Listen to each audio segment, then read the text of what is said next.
Please take your seats. We're going to start our meeting.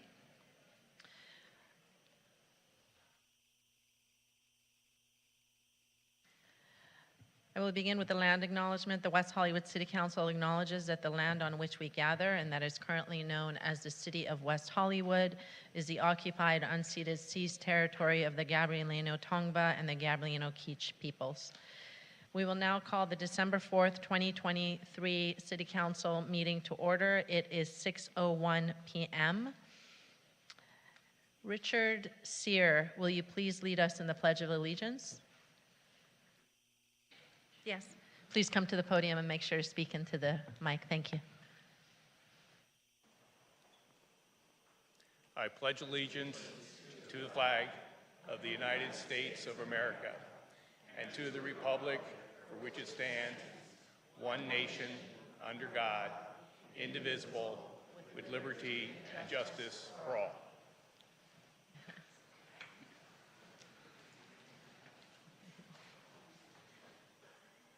City Clerk, may we please have a roll call? Yes, thank you, Mayor. Councilmember Byers. Present. Councilmember Heilman. Here. Councilmember Meister. Here. Mayor Pro Tem Erickson. Here. And Mayor Schein. Present. Madam City Clerk, are there any changes from staff to the agenda? No, Mayor, there are no changes from staff this evening. Great. Do my colleagues have any proposed changes? Okay. Mayor? Yes. Perhaps we could take the last two items together and then have the community and safety well-being plan be its own item and then do the other two together?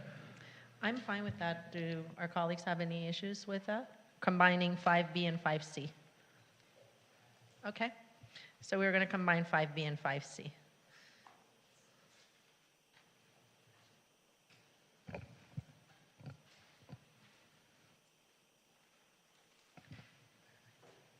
We have a motion and a second. Can we get the voting? Start voting. Okay. Thank you.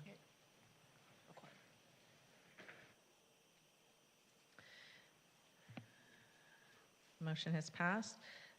Moving now to adjournment motions for this evening. Are there any adjournment motions from my colleagues? No. Councilmember Byers has one. Should I begin? Okay. Yes, go ahead. Thank you, Mayor. I would like to recognize and adjourn our meeting in honor of Michael Latt.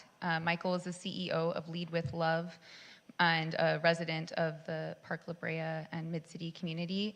Michael died as a result of gun violence in his home. He dedicated his life to undoing the impacts of violence, organizing against the punishment economy, working to undo the impacts of violence in the community of color. It's a tragedy. May his memory be a blessing. Thank you. Councilmember Heilman. Yes, Mayor, I'd like to request that we adjourn in memory of Sybil Zayden. Sybil is a longtime resident of the city of West Hollywood. She served on multiple boards and commissions over the years, including the Transportation Commission, the Business License Commission, the Disabilities Advisory Board. She served the community in everything that she did. She was a neighborhood watch leader for many years as well. And I think we all knew her and knew her deep love and commitment to the community. Many of the people who met her recently saw her as she became more and more frail. They don't realize that she actually was an avid marathon runner back in the days, and that she had competed in and completed the Ironman on several occasions as well. So I'd request that we adjourn in her memory and thank her for her many years of service. Thank you, Councilmember Heilman. Mayor Pro Tem Erickson. Thank you so much, Madam Mayor. I have three for this evening. The first one is Dr. Kathy Collins. Dr. Kathy Collins was an accomplished educator, working as an elementary school teacher, principal, and later an education professor. She obtained her doctorate at the age of 61, played the clarinet, banjo, and piano, ran half marathons, played in community softball and racquetball leagues, sang in school and church choirs, helped build and repair houses as a community volunteer with, and this is very important in the notes, perfect hair and lipstick at all times, ran a home group to feed and inspire college kids, was never seen without a large Coke Zero with vanilla from Sonic, and made the best fried chicken south of the Mason-Dixon line. Kathy passed away from cancer at the age of 69 on November 5th. She leaves a legacy that includes her husband, author Ace Collins, her sons Clint and Rance, granddaughter Aiden, twin sister Kathy, nieces and nephews, and thousands upon thousands of students that are making an impact because of her example, taught them how to be a light in this world. The next one is for Daniel Taylor Curry.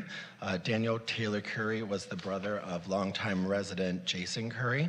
Daniel led the kind of life experienced by very few others. As a child, he was curious and driven, always seeking new adventures and challenges. On the soccer field, he outran and outscored all the competition. Gifted with an athleticism he maintained his entire life. On the motocross and BMX tracks, he was a fearless daredevil, bringing home more than 100 trophies. Within days of graduating high school, Daniel moved to New York City. Shortly after arriving in the East Village, just like a fairy tale movie, he was literally stopped on the street by a modeling scout and went on to become an international model. He was a feature in countless print spreads and appeared in runway shows in Europe, Asia, and America. He saw the world and the world saw him. After his modeling career ended, he worked as a waiter in a coffee shop in Union Square for many years. When Daniel left NYC, he returned home to Atlanta, where he had several different landscaping jobs. He renewed his interest in BMX, had a passion for assembling and modifying BMX bikes. He loved to go watch BMX races in his 30s and 40s, even raced against in several tournaments. He never lost his fashion and maintained his own unique style. He preferred to ride his bike over any other mode of transportation, and that's how his family will remember him, their fearless little brother riding a trick bike through Virginia Highland. And the last one is for my older adults advisory board member, Bill McNeely. Bill McNeely was family to many of us. Bill was one of the most compassionate souls I've ever met in my entire life. He served this community and made sure countless people knew that those that were seeking treatment in the sober and recovery communities knew that they had a voice, a champion, and someone who would love them unconditionally at all stages. We could all learn a lesson from Bill McNeely, who saw joy and danced on our pride floats until his very last days. Bill was someone who didn't always agree with me. I remember the progress flag very well. But at the end of the day, he never, ever doubted my passion or our passion together for the city because he wanted to be a part of that change. Bill was someone that I talked to every month, if not more. We had lunch every month at WeHo Bistro where he ordered the same thing every time.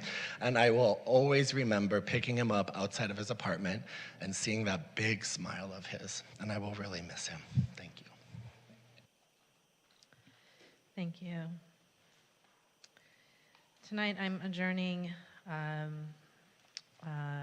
My adjournment is for Sandra Day O'Connor, retired Associate Justice of the Supreme Court of the United States. Sandra Day O'Connor died on December 1st. She was 93 years old. She received her bachelor's degree in economics in 1950 and law degree in 1952 from Stanford University. She began her legal career as a deputy county attorney for San Mateo County in California. O'Connor spent 3 years stationed in Germany as a civil attorney for the Army before returning to Arizona. From 1965 to 1969, O'Connor served as the Assistant Attorney General of Arizona, and in 1969 was elected to the Arizona State Senate, where she served 2 terms. Over those 4 years, O'Connor became the first woman in the United States history to serve as Majority Leader in a state Senate. Following her legislative career, O'Connor was elected to the Maricopa County Superior Court in 1974 and then appointed to the Arizona Court of Appeals in 1979. In 1981, she became the first woman to be nominated and confirmed to the United States Supreme Court. Regarded by many as the most powerful woman in the country at that time, Justice O'Connor would be the deciding vote on some of the most crucial Supreme Court decisions of the 20th and 21st centuries, on issues ranging from abortion, affirmative action, the presidential election of 2000, national security, and civil rights. Following her tenure on the Supreme Court, she founded and led iCivics, the nation's leading civics education platform. As President Reagan said when first introducing her to the American people, she was a woman for all seasons.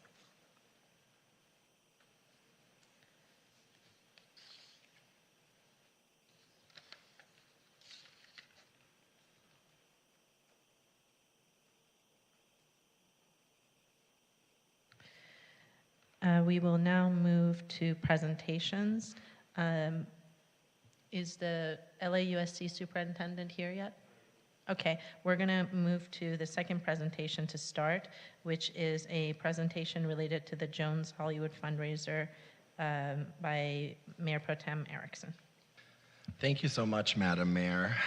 This is the type of presentation we love doing because we get to not only uplift and honor so many in our community who are working to make a difference, but those that went out of their way to ensure one of our amazing local businesses, and one you'll probably find me stuffing my face with spaghetti at way too late of a night, Jones Hollywood, to making sure that they come back better than ever. So a few weeks ago, Jones Hollywood had to shut down unexpectedly after a car tried to turn it into a drive-through establishment. But it impacted their storefront, causing considerable damage. This unfortunate incident significantly impacted the employees at Jones, especially as we're approaching the holiday season. However, this community and various individuals in attendance tonight rallied behind Jones in support. On Tuesday, November 28th, I attended alongside some city employees. After only a text message, what was it, Keith, an hour? You texted us an hour and said, come on down, and we came on down because that's what we do. An hour, right? There we go, yeah. And we all went down and to employees only, where they did a fundraising event for the proceeds directly supporting Jones employees.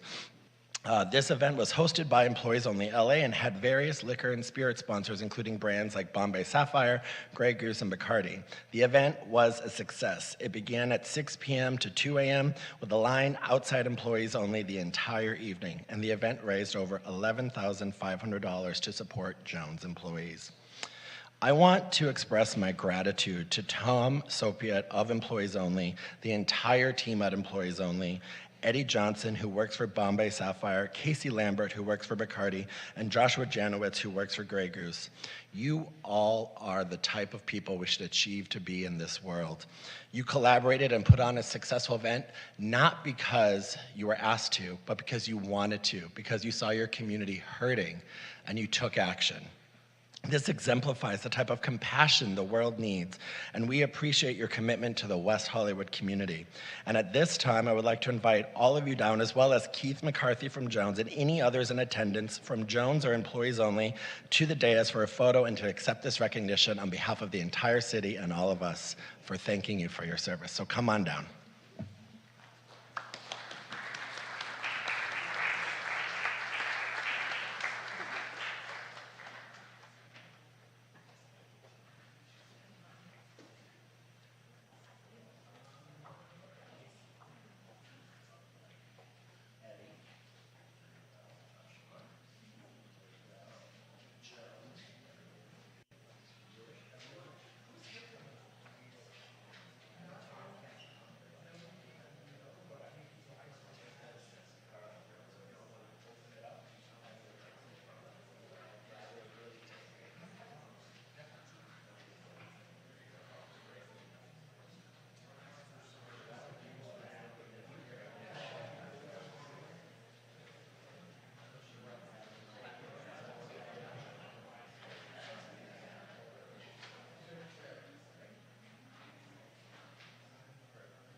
Hello, everyone. How are my levels? Good. So my name is Eddie Johnson. I represent Bombay Sapphire Gin. I'm here with my colleagues, Josh Jankowitz with Grey Goose Vodka, and Casey Lambert, who represents the whole Bacardi portfolio. A lot of you guys might not know, but Bacardi is one of the biggest global liquor suppliers in the world and still family owned, and we take that very much to heart. We're in a rare position where we get to honor the industry that we came from, the service industry. Each one of us has worked in bars in California, New York, here in LA. I opened employees only, so they're always part of my family. I love that we get to extend that feeling of family to our service industry family. And honestly, the person who should be speaking right now is Tom Sopit, and he's not here. Tom has been a mentor to me, exemplary business owner, and someone who approached us about getting involved to help Jones. Jones is family to us. We spend so many of our late nights there, and they support us, and so it was without question that we wanted to stand to support them. The big people to thank are all of the people that turned out, all of the people that live here in West Hollywood, that attended the event and wanted to come together to support Jones. Big thank you to Keith and the whole team at Jones. This place is honestly a less amazing place without you guys. So look forward to you guys reopening. Thank you guys all for recognizing, and thanks for organizing all of this. Appreciate it.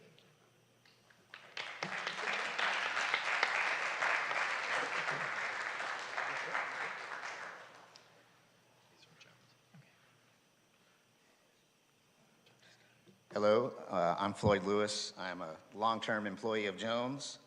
Just wanted to speak on behalf of all of Jones and employees real quick. In place of our general manager, Keith McCarthy, who's back there, but his voice is shot. He hasn't been able to yell at anybody since we've been closed, so his voice is not used to that, and so he's lost his voice.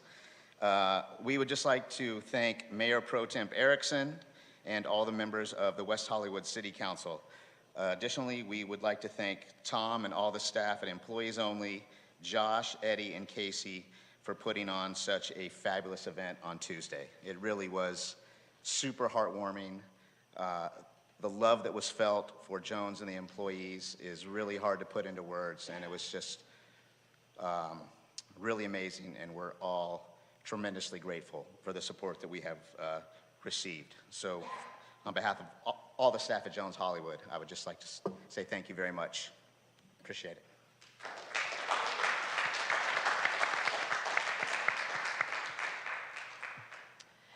Now we are going to have another presentation. At this time, it is my honor to announce that tonight I will be presenting a check to West Hollywood Elementary School. West Hollywood Elementary School is a vital component of this community and operates as a member of the Los Angeles Unified School District, LAUSD, in District West. As part of this year's budget process, funding was approved to support West Hollywood Elementary School's efforts to reduce its environmental footprint by repainting the playground with solar reflective paint. Tonight, we take great pride in presenting a check totaling $85,768. We commend your dedication to undertaking such an environmentally progressive initiative. I do want to open the floor to any comments my colleagues may have as well. Councilmember Heilman? They're a fantastic school, and we're lucky to have them, so thank you for doing this. Mayor Pro Tem? Thank you so much, Madam Mayor. I love West Hollywood Elementary School. It is my favorite place to go watch all of those kids do things that when I would be in school, I had no idea what to do, and you all do it so well. You are an incredible piece of our community, and when we get to do our MLK Day service event there or anything else that we've always done, you are always there to pick up the phone and make sure that you know how much love we have for you and how much love we have in return And I would be remiss because school board member Melvoin sent me a text and wanted to ensure that he sends his regrets for not being able to be here, but is saying thank you for the continued partnership with you all and our city and our amazing families and kids that call West Hollywood home. We're proud of you and we're so happy to do this. Anybody else? Sure. Councilmember Yeah, Myers. I'm happy to add. I'm a neighbor, as you know, to the elementary school, living just a few houses down the block. It's such a joy to be in the neighborhood, but in the city where West Hollywood Elementary exists. The fences around the community, the front lawn, everything is just sort of a sign of how welcome and inclusive the elementary school is a reflection of the values of the city. And it's such a joy to know that in a world like we're experiencing today, that we have a school and a site where children are learning the best of these values. So I really am grateful to you and everybody at that campus for making that possible. Thank you. Councilmember Meister, yes. I just want to say if the check bounces, this is the guy that you go to see. Okay? Thank you for everything you do. Good thing we have that budget surplus, Councilmember Meister. So I think we're good. Yeah, if we could now have Alberto M. Carvalho, Superintendent of the LAUSD, Martha Alvarez, Chief of Legislative Affairs and Government Relations at LAUSD, Elizabeth Lehman, Principal of West Hollywood Elementary School, and Daniel Tenner, Chief of Staff for LAUSD District 4 Board Member Nick Melvoin. Please join us at the dais to accept a check from the City Council.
Good evening, and on behalf of Los Angeles Unified, I want to sincerely appreciate the great work and leadership and community spirit that West Hollywood has demonstrated consistently, not just now, but for many years.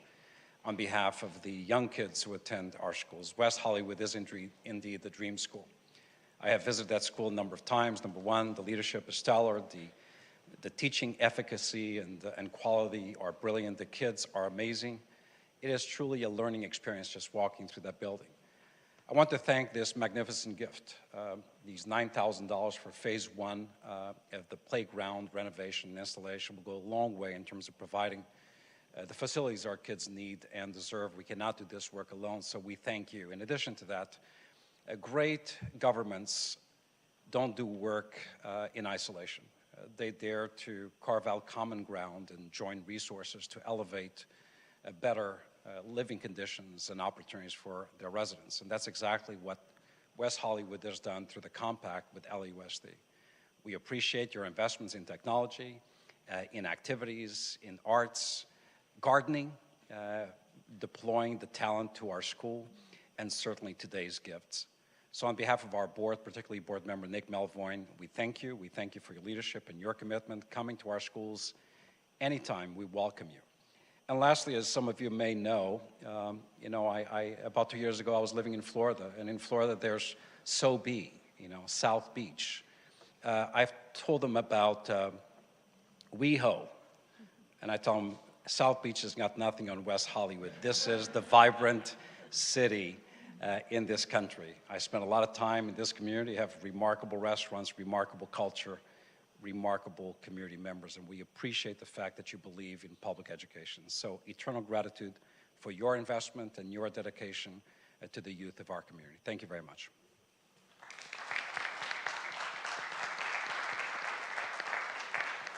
Hi, Danielle Tenner, Chief of Staff for LAUSD Board Member Nick Melvoin, who really wanted to make sure that you knew how sad he was that he couldn't be here this evening, and just wanted to very briefly extend gratitude to this West Hollywood City Council for all of the support in the future through this new education compact, but also all of the support that has always come to the schools and the families and the collective community of West Hollywood from the city in partnership with the district. So just thank you, and we look forward to continuing that conversation and that collaboration and to enjoying the new field all together as a community. So thank you very much.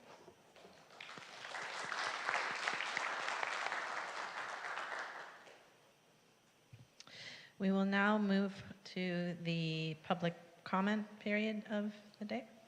First Mayor, public comment, yes? Before we do that, maybe we can let the people know if they were here for presentations, they don't necessarily have to stay for the rest of the meeting. I'm sure they have other things they need to do, but thank you, everyone. Thank you for being here. You're welcome to stay, but you don't need to stay. Thank Welcome you. to Have a good night.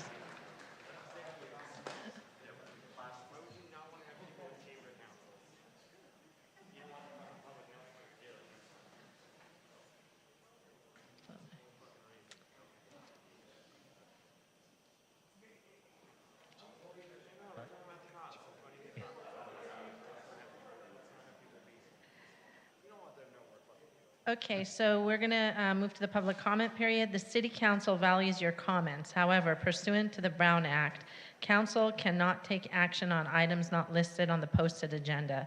The public comment period is limited to 20 minutes, with 2 minutes allotted for each speaker. This public comment period is to address the City Council on consent calendar items or items of general interest within the subject matter jurisdiction of the City Council. Another period is also reserved for general comment later in the meeting for those that could not be heard at this time. Public hearing testimony will only be taken at the time of the public hearing. If you go over your 2 minutes and do not respond to the city clerk's notification that your time has expired, your microphone will be muted. If you signed up to speak on both consent calendar items and general public comment, as well as an item that was moved to the consent calendar, you may take this public comment period to speak on the consent calendar items. You may also sign up to speak during the second public comment period for your general public comment. Madam City Clerk, how many speakers do we have signed up to speak under public comment? Mayor, we have 12 in council chambers and we have 1 in Zoom. Thank you. Let's begin. Thank you, Mayor. And I also wanted to make a note, if you could please state your name and city of residence when you come up to speak. Our first speaker is Stephen Davis on behalf of the Human Services Commission, followed by Rick Watts. This is pretty impressive. I got to go first. Good evening. My name is Stephen Davis. I live in the city of West Hollywood since 1985. I'm a member of the Human Services Commission, and I am here to present a PSA on what we do. I assume that you've had a couple other people come, so I'm not surprising anyone, I hope. I'm going to speak on behalf of AIDS and HIV-related agencies. December 1st marked World's AIDS Day, and the loss, what is it called? It not only commemorates what we're doing now, but it also commemorates all that we have lost. And the event was very, very nice, and some of the things that came out of it were for the city of West Hollywood after implementing the HIV Zero initiative, which personally I just didn't think that they were going to be able to do this, and I'm quite impressed, so it's better to have a doubt, I guess. I'm not moving fast enough. New HIV diagnosis decreased by 65%. 100% of community members who were diagnosed in 2021 were linked to HIV care within 30 days. Stage 3 HIV diagnosis, also known as AIDS, decreased by 67%. So the city is actually doing what I didn't think it was going to be able to do. City partners with the following nonprofit agencies to provide related services. The Alliance for Housing and Healing provides financial support to pay rent, utilities, pharmaceuticals, case management services for people living with HIV/AIDS. Both the LA LGBT Center and the Men's Health Foundation provide HIV care, PEP and PrEP, and free HIV and STI testing. Being Alive offers comprehensive emotional support, syringe exchange, harm reduction, prevention, advocacy, and long-term therapy for people living with HIV/AIDS. APLA offers HIV care, dental services, Sir, your case time is up. management, and I knew it, and et cetera. So being first doesn't mean I can go long, right? Okay, Thank you. and thank you. Thank you. Our next speaker is Rick Watts, followed by Mikey Friedman. Good evening, Rick Watts, City of West Hollywood, for 18 years as of tomorrow. I want to thank Councilman Heilman for all of his assistance with the late Disabilities Advisory Board member Sybil Zayden and her needs in her final weeks. John, thank you very much. And while we're on memorials, and Stephen Davis's comments, let's not forget the some 10,000 people that West Hollywood lost over the years. By the grace of God, I'm still here after 40 years with HIV. The reason that I'm really here tonight, when I really didn't want to be, was regarding the fire over at Sierra Bonita that happened on Thanksgiving evening. We now have a resident, Michael McFadden, who is now without a home. He got burned out in the property next door because the landlord did not secure his property. And it's only one of multiple such properties in West Hollywood, including 1280 Sweetser that I have ranted about for a long time, that remain unsecured. And I'm going to plead with you, where landlords are not being responsible and shouldering those costs on their own, that you allocate funds to do that for them and then file a lien against them and take it back out of their hide when the property is liquidated. We're very lucky that no one was injured that night. And we've been lucky that there have not been worse fires that could have even resulted in deaths. When something like that happens, apologies and hand-wringing aren't going to do, or sending the security patrol out there aren't going to do the trick. You need to act. Thank you. Thank you. Our next speaker is Mikey Friedman, followed by Joshua Marin Mora.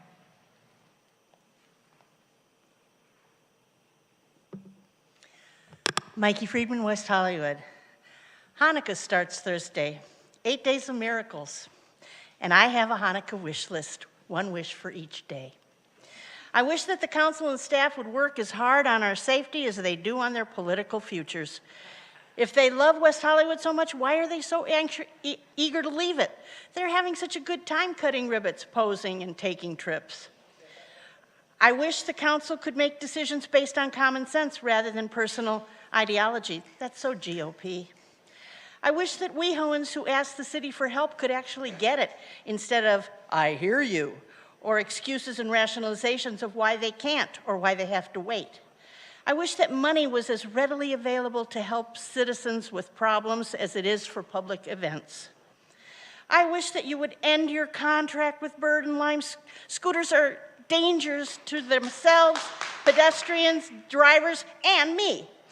But by the way, are any of those expensive surveillance equipment to be used to prevent scooter scofflaws?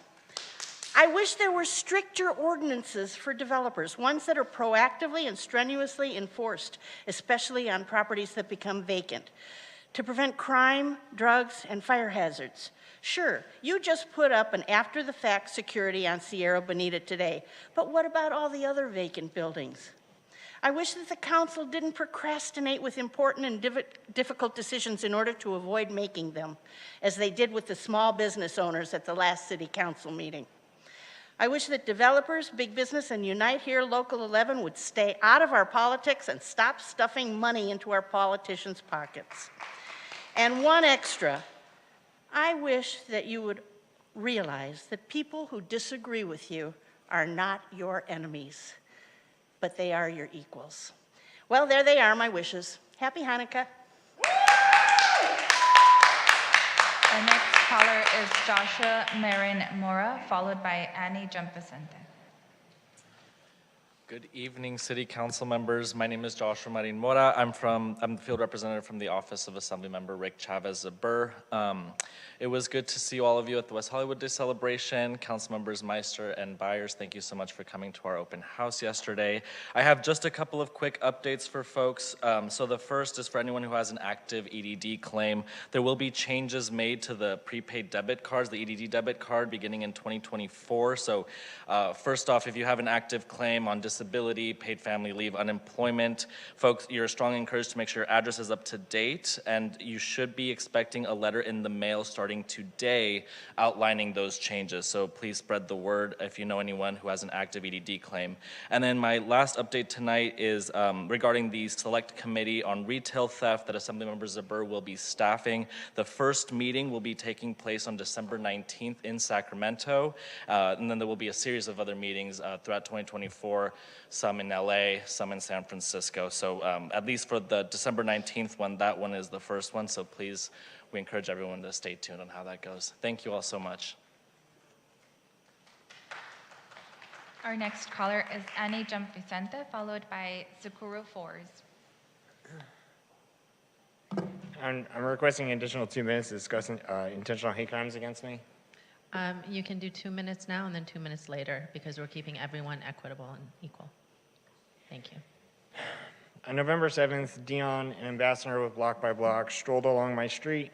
I approached him to state what his job entails: lawfully harassing unhoused people off the sidewalks and to prevent encampments, makeshift shelters people build for attempt to sleep without a home. Dion told me I was assaulting him by stating this and walked away. I followed him, recording the entire interaction. Dion repeatedly called me a man. Boom, hate crime. He told me to mind my own business. He said, I said, quote, I get to mind the business of where my taxpayer dollars are being spent, and that's spent on your job. He answered, quote, I wish it didn't. I questioned him in regards to what he would like to do. He confirmed explicitly that he would rather work for a corporation, not beholden to the taxpayers, and to target lower socioeconomic status class people. Blatant bias, blatant discrimination, and criminal behavior intentionally hate criming trans people. We walked all the way back to the Block by Block headquarters where Edwin, another ambassador, was informed by me what happened, and specifically that I was being misgendered. Following the account, Edwin, in rapid succession, called me sir 3 times. He was intentionally ending every sentence with sir without me speaking to him at all. The program manager said that he would discuss the actions with the ambassadors and that it's not okay to do that. No corrective action were stated or taken. He refused to state anything of the sort. As Pro Tem, at the time, Pro Tem Mayor Seppi Shine pointed out on December 19th, 2023, misgendering is an act of assault. Now the mayor's hired Community Safety Patrol is committing the same crime she once denounced. I'm going to yield my time for now.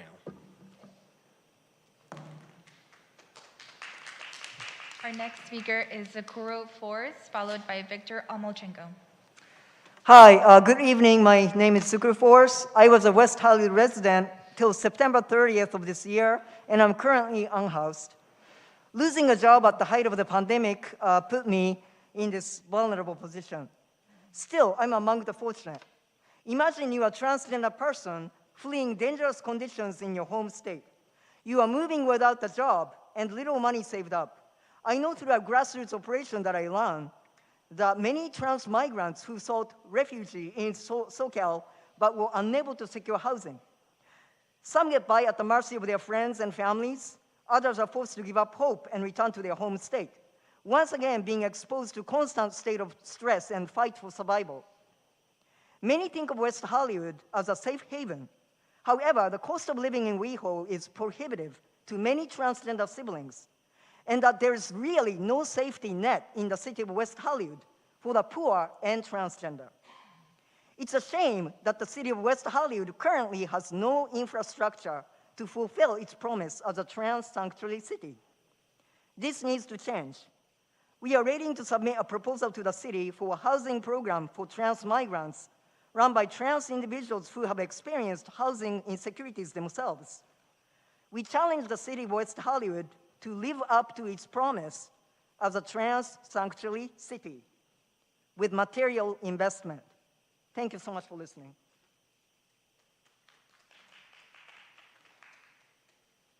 Our next speaker is Victor Almochenko, followed by Stephanie Lahart.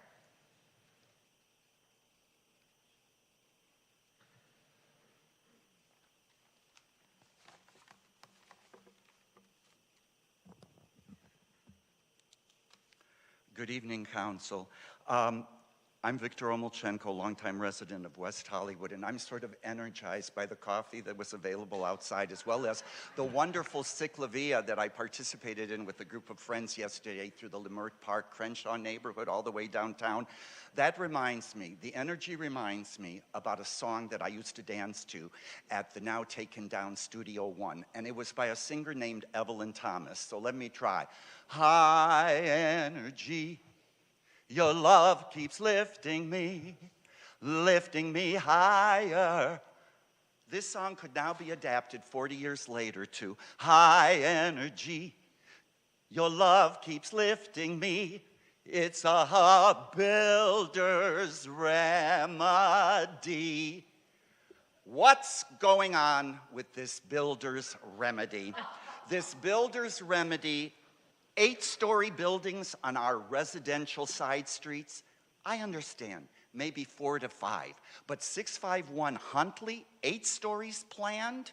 Now in my neighborhood, 1051 North Edinburgh. I know it was a state loophole. I know cities are being sort of punished by this loophole. No, building new housing is not a punishment, but that tall. So we were, I guess, behind in getting our housing element approved, but there are going to be neighborhood meetings regarding Huntley and regarding Edinburgh. But I ask for everybody watching and wondering, what's next? What other residential side streets? West Hollywood West maybe, Norma Triangle, potentially historic Greenacre. Where is this builder's remedy going to take place besides the already 2 streets? I'm very concerned, and I think there should be a residence remedy. Let's figure this out and keep our neighborhoods to scale. Yeah, 4 to 5, Thank but you, Victor. 8 unacceptable. Thank you. Our next speaker is Stephanie Lahart, followed by Robert Burnside. You know, usually I'm the best one on stage, but that was really good. This is going to be a hard follow-up.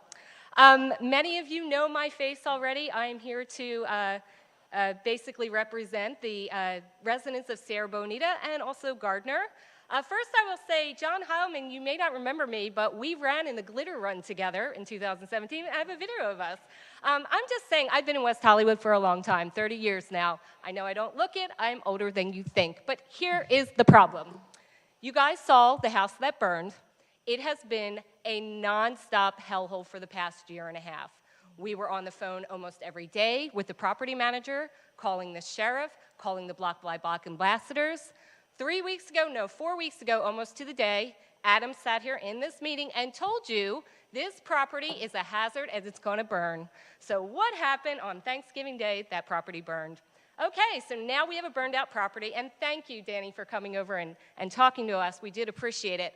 But now we have a burned out property sitting there, and we're still wondering what's going to happen. Because now we're next to a health hazard. People are having problems breathing. They're having problems with their eyes, tearing up, sneezing, coughing, and we're like, still nothing is being done. We don't have a timeline.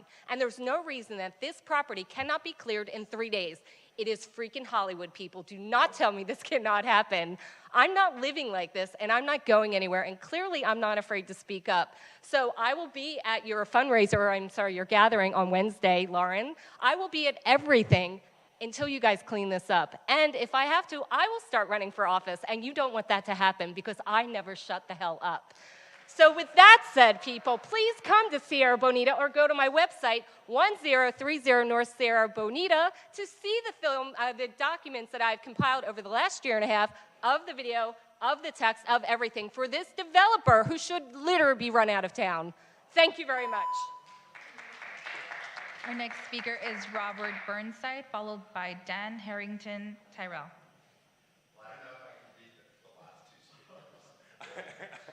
Welcome. We love democracy, right? And we love West Hollywood. The only person I know here is John Heilman. I moved here in 1990, then went to New York, lived a mile from the Trade Center. About 8 people died in my building that day. So nobody should have to live in fear. And our building has been plagued by a meth problem. The manager was a well-known business person in West Hollywood several years ago. I don't want to say his name because he is a dear, beloved person. I came here 8 years ago to get my doctorate in clinical psychology. And when I hear things about fires, I wonder, is it because of meth addicts, homelessness? Are they lighting fires like they are in Venice? Since I reported this to the Sternman Corporation of Beverly Hills over a year ago, I've been threatened in text. I've had one of the meth addicts show up on my doorstep with a blowtorch at 3 a.m. I had just gotten back from Paris with my elderly mom. I heard something, like, what's going on out there at 3 a.m.? And I finally opened up and I mean, smoke came in, just billowed. I was like, oh my God, the neighbor, my roommate, the cat. And I heard something, and it was Kirby Schroeder running down one of the 2 meth heads that was led into the building by the, and has been since evicted after over 3 years. But management has a long-term problem. 3 years ago, there was a 22-year-old woman. She met somebody in the building. The manager said, yeah, he just got out of jail. He was fully aware of it. Hardcore felon, drug dealer. She meets him because he's doing a business deal in the back. She is seduced. She's 22. She likes that kind of, I guess, street swagger. She gets raped. She gets her things stolen, and she is so in tears but afraid to go to the police the next day. People have been living in fear in my building. Anyway, you have my contact information. Thank you. You have a wonderful day, and we live in a magical city. Our next speaker is Dan Harrington Tyrell, followed by Claudia Maxwell. Good evening, City Council. How are you tonight? Here to talk about 1030 Sierra Bonita. I'd like to be optimistic instead of sacrificial. And I hope we can be more rigorous in enforcing our code. And it would be, we need to adapt to a nuisance properties, and we need to adapt our code to nuisance properties. If we're not going to be able to respond in a rigorous way to what's happening in our community, then these problems are going to continue and get worse. I'm not sure how we do that, but I think we need to do it as a community and take active steps, because obviously what's not happening is why we're having problems. I think residents are asking for your help, and you really have to lean into those residents' experiences that maybe you don't have, and please don't dismiss the residents' experiences, and please help. Thank you.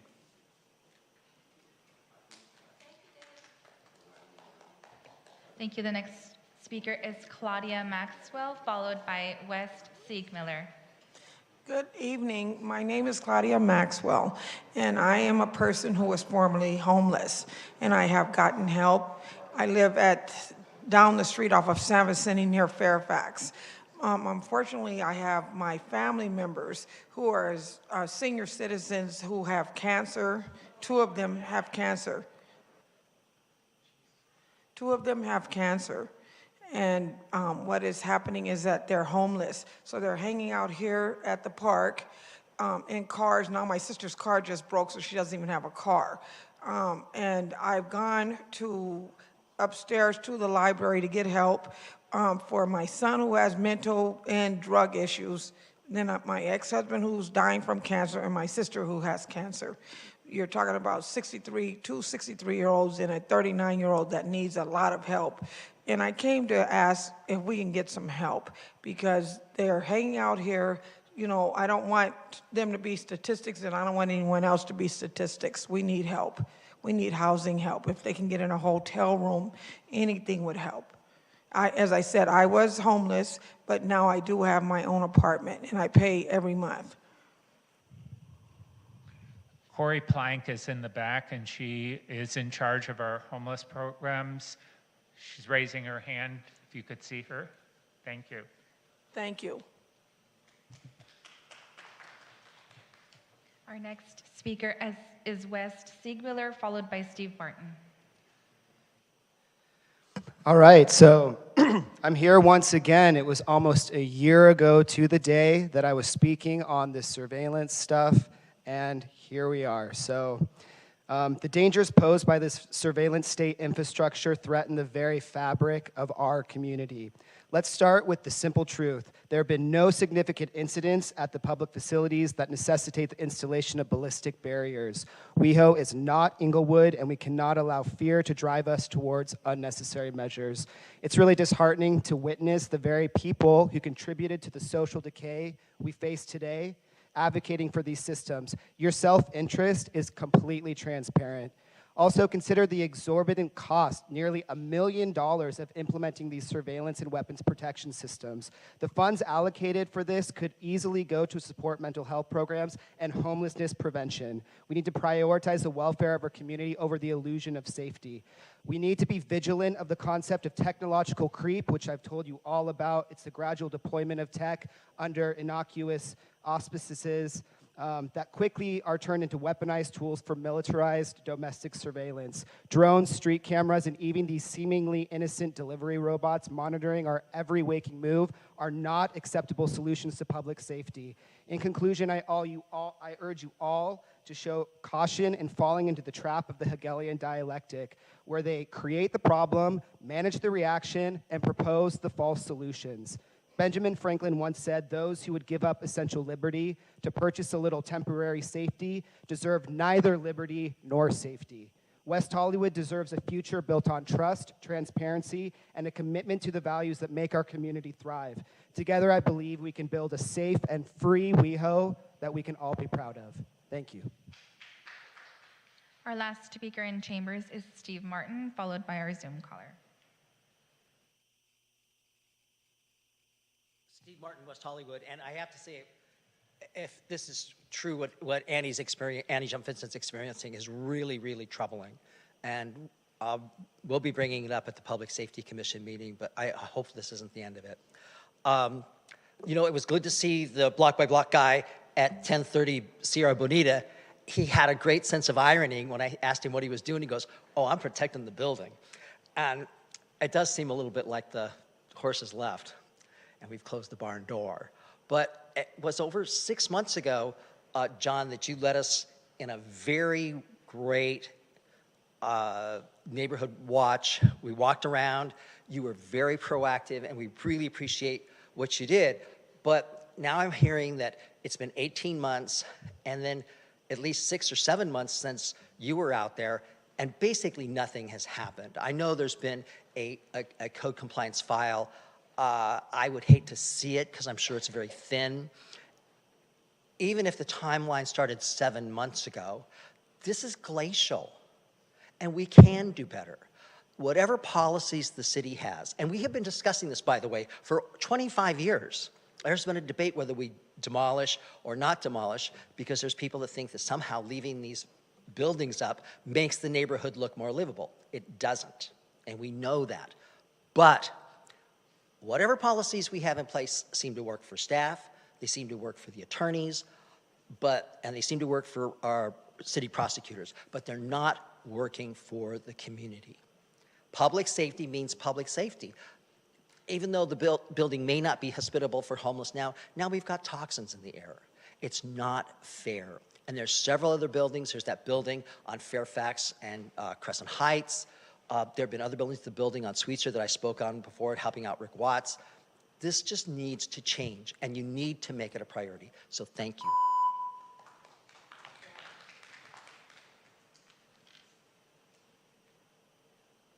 We'll now move to Zoom.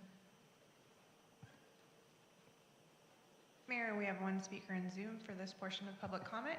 Adam Darvish, you're our next speaker. Please press *6 to unmute yourself. Great. Good evening, Mayor Shine, Mayor Pro Tem Harrison, and council members and staff. This is Adam Darvish, a proud resident for over 30 years in West Hollywood. I'm calling tonight to thank you for your focus on the agenda items that relate to pedestrian safety, to community safety and well-being strategy, and semi-annual community safety update. Really happy to see the agenda items on your agenda. I just feel that maybe twice a year or 3 times a year or once a year, looking at these programs is not enough for us as residents. I know that we have many older adults, we have residents with disability, and many of our best friends, cats and dogs on our residential streets that need your help with the lack of crosswalks or adequate modalities for drivers to see stop signs in the dark or even daytime with trees overgrown on our streets. So I would really appreciate you if you can make this a New Year's resolution and more focus on residential streets. But thank you for the agenda item on pedestrian safety at Santa Monica and San Vicente tonight. Thank you so much. Thank you, Adam. Mayor, that's our last speaker. Thank you. City Manager Wilson, please provide us with your report. Thank you, Mayor. Good evening, Mayor, Mayor Pro Tem, and City Council members. Just a few things to report. There were a number of comments tonight regarding the fire at 1030 Sierra Bonita. The cause of that fire is still under investigation. There was one person in the, one unit in the adjoining or the adjacent building that has been relocated. And so we're ensuring that relocation assistance is provided for that those individuals. There is a city team currently assessing that property as well as all of the properties owned by that property owner. And we'll be working closely with the neighbors and the council to keep you all informed. There's also mentioned about the property at 1280 Sweetser. There is an active code compliance case with that property, and it was recently appointed to a receiver through the court system with the goal of rehabilitating that property. So for any vacant properties or residents' concerns, they should contact the Sheriff's Department for any potential trespassing issues and contact the city's Neighborhood and Business Services Division for concerns about property maintenance. Our Community Safety Director, Danny Rivas, will be in contact with Annie Jump Vicente regarding her concerns and block by block. The city continues to implement our seismic strengthening ordinance. This week, building owners of select types of concrete and steel frame buildings will begin receiving notices to comply. For information on the retrofit program that can be found on the city's website at weho.org/seismic. And there will also be, the city will be hosting 2 free vaccination clinics for flu and COVID vaccines, both on Saturday, December 16th. One is at the Sheriff Station from 10 to 12:30 p.m. The other will be at Plummer Park from 1:30 to 4 p.m. And that concludes my comments. Thank you. I have a question for the city manager. My question is, can we get a copy of all of the documentation regarding Sierra Bonita, since this has been a problem property for quite some time, I want to make sure that we know exactly what was done, when it was done, and whether or not we've been following our own internal procedures for addressing a problem property like this. So can you provide that with us, to us? I know you can't do it tonight, but I'm expecting that you can get that to us. The second question I have is, we used to have a problem properties task force internally that met on a monthly basis. It included code enforcement, public safety, public information, community development, and their job was to manage and to review every problem property in the city and identify what the steps were that were going to be taken to address that.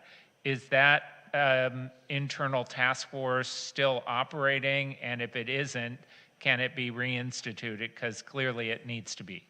Yeah, so we can certainly reinstitute that task force itself. We have had a city team that's been working with the property owners for troubled properties, and particularly the ones on the east side.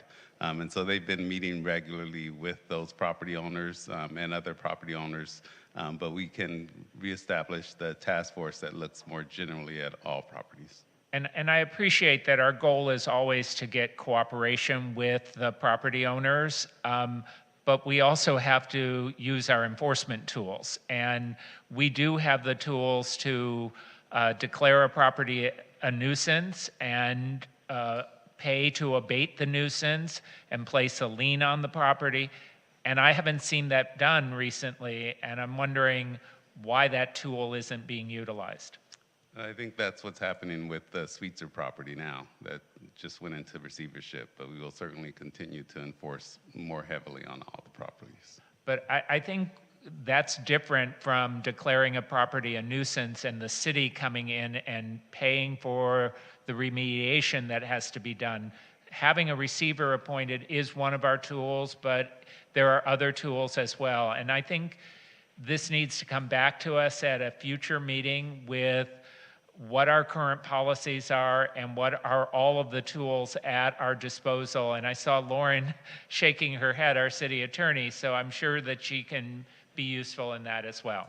Yeah, I'm happy to help. And I think one clarification for some of the existing properties, I think there was a task force working to get those properties to finish their development projects, because a lot of them have pending development projects on site, but it sounds like the shift is moving more towards perhaps an enforcement model. And so there's a lot of conversations happening internally, and I think an item can be brought back to report on that more formally. And while you're at it, sorry, can you also bring back a change to our ordinance where properties that have been approved for development can be demolished without them having to linger and be vacant for a long time? That's a policy decision that we're going to have to make, but that's something that I think we need to have that conversation again. Yes. Yes. Thank you. And yeah, Mayor Pro Tem?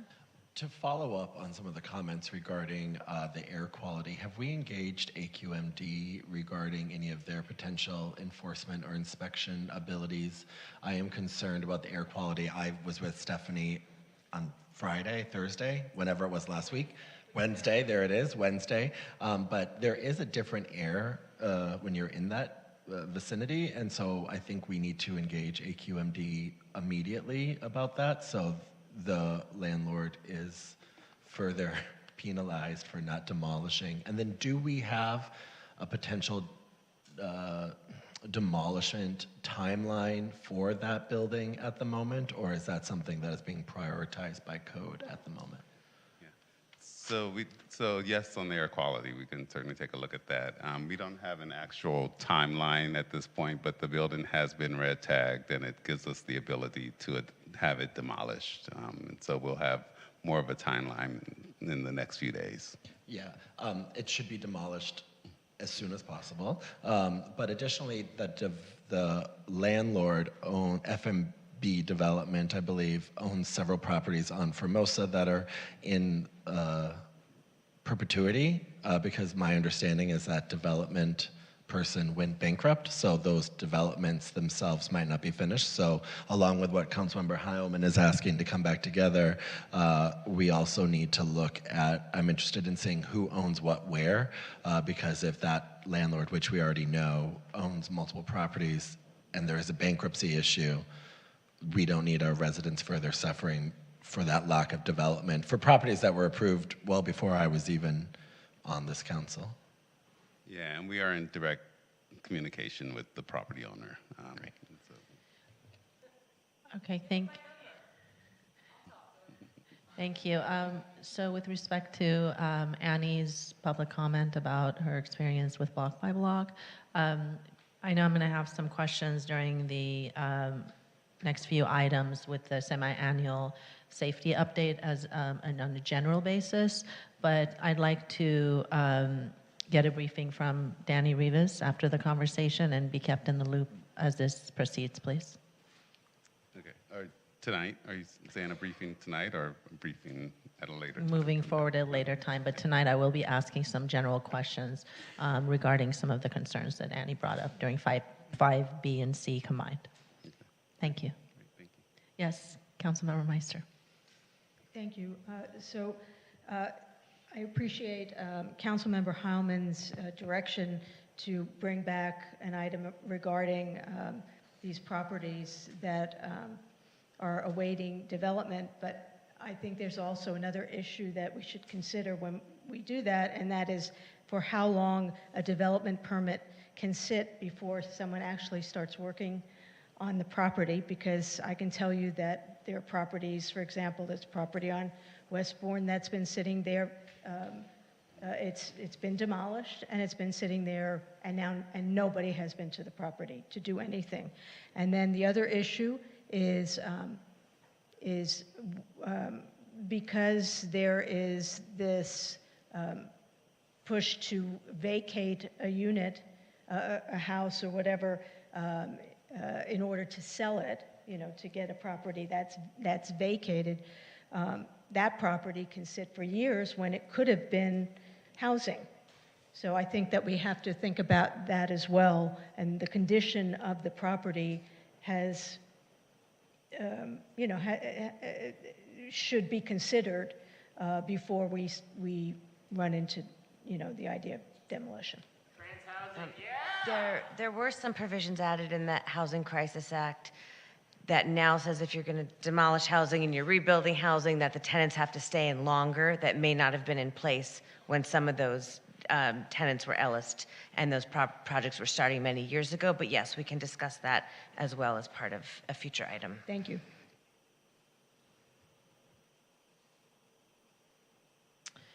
All right, we're going to move to the fiscal impact on the consent calendar. City Clerk, what is the impact on tonight's consent calendar? The fiscal impact on tonight's consent calendar is $210,000 in expenditures, $1,718 in revenues, and $0 in waived fees. All right, we have a motion and a second to approve the consent calendar.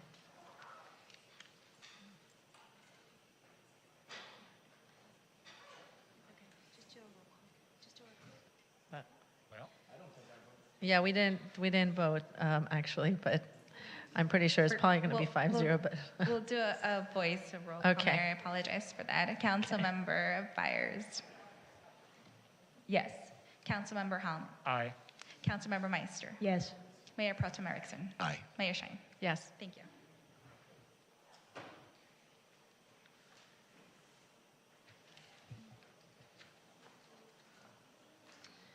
All right, we are going to move to item 5A, which is update on community safety and well-being strategy. Will the staff representatives please introduce yourself and present the staff report?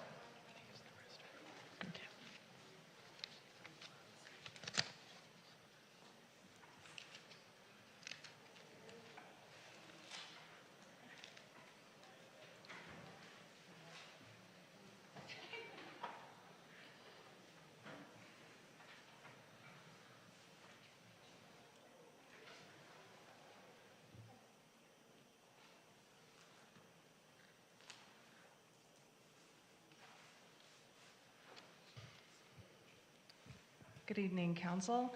I'm Christine Seyfried. I'm the assistant to the city manager. With me at the table tonight to respond to any questions you may have are Christoph Schroeder, Director of Human Services and Rent Stabilization, and Danny Rivas, Director of Community Safety, and of course, City Manager David Wilson. The item before you provides a one-year update on the West Hollywood Community Safety and Wellbeing Strategy and describes the city's progress to implement and advance the strategic priorities outlined in that report. As you know, the Community Safety and Wellbeing Strategy was initiated in response to the emergence of social justice movements surrounding anti-racism and policing equity in 2020, particularly related to requests for greater accountability and transparency from the Sheriff's Department and an interest in improving the efficacy and efficiency of programs supported by public safety. The city's CSWB strategy was developed through extensive consultation with community stakeholders, analysis of the inventory of existing community services, and consideration of the local and regional context in which we operate. The strategy was formally adopted by the City Council last December. The intent of the CSWB strategy is to bring together the city and neighboring government agencies, local law enforcement partners, contracted service agencies, and other key civic groups to establish systems and processes that address complex public safety and social risks. The city's CSWB strategy identifies 11 areas of strategic priority for the city. Each strategic priority includes several interrelated initiatives. Combined, these represent the primary focus areas for ongoing and future service delivery to the community in the community safety and well-being arena. Since the CSWB strategy was adopted last year, significant progress has been made in a number of initiatives and priority areas as described in the staff report and in Attachment A. We would be happy to address any questions you may have at this time. Thank you. Are there any questions from my colleagues? Councilmember Meister. Thank you. So on page 4, you talk about the added positions with the WeHo Sheriff Station. Have we filled all those positions? Yes, Councilmember Meister, Danny Rivas, Director of Community Safety for the City of West Hollywood. We have filled the sworn position, so that would include the Entertainment Policing Sergeant and the addition of one patrol deputy. However, the Los Angeles County Sheriff's Department currently has on hold right now any sort of hiring, new hiring, as it relates to the PIO, the Public Information Officer, and Community Liaison positions. So those two positions have not been filled at this time. Okay, thank you. I have a question specifically about crime, but I'm going to hold that off till the next item. On page 6 of the staff report, it says that our beds will increase from 10 to 20, but we had 10 with Essentia, and Holloway's 20 beds, so wouldn't we then have 30 beds?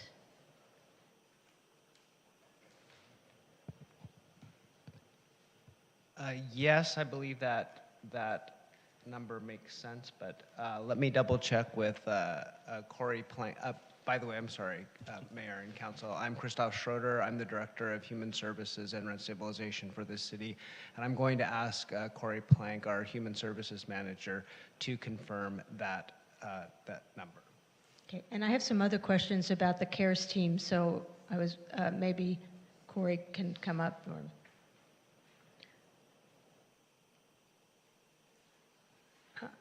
and then okay, great, thank you, Corey.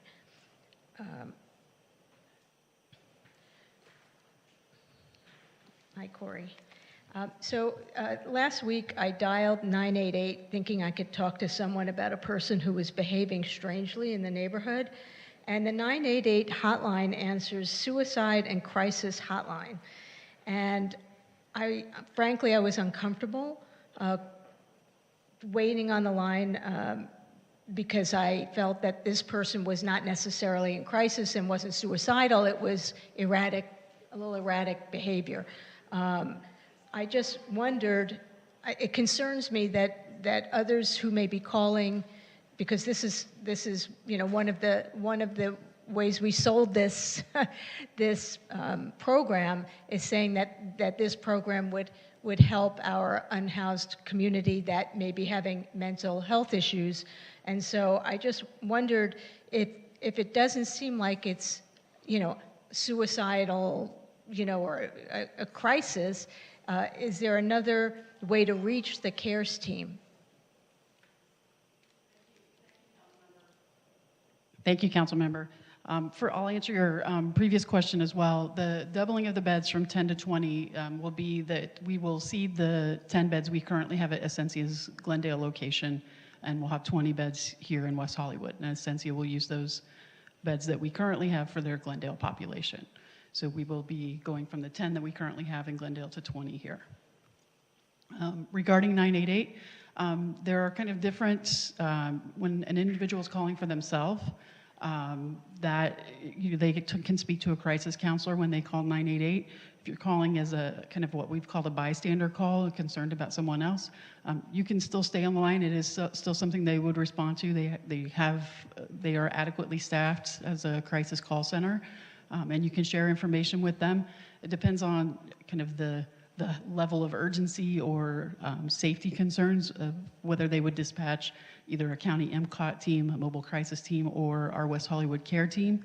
At this point, as noted in the item, we are ramping up to 24/7 coverage with the care team. We currently have 2 full shifts of staff there, but we are not 24/7. So some of the calls there, bystander calls, could be responded to by MCOT, or we could get information through the county dispatch access center for follow-up with the care team for non-urgent response.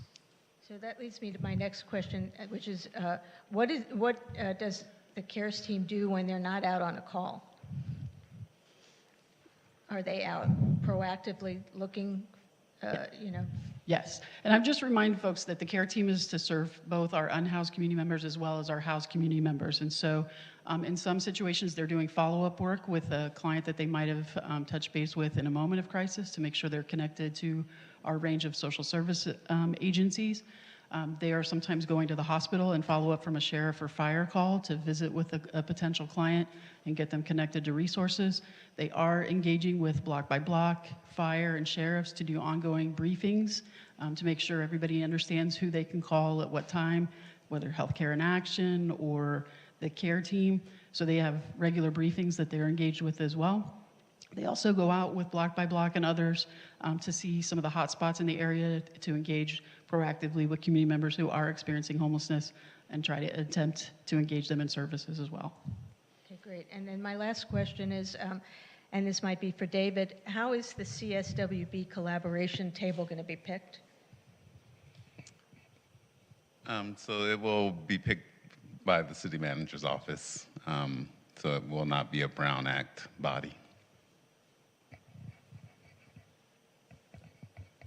Okay. Will we have any ability to have any feedback? Sure. We can certainly notify the council of those who are being considered for all to provide feedback. Okay, thank you. That's it for me for now. Thank you. And Corey, since you're here, just a follow-up on the WeHo Cares team.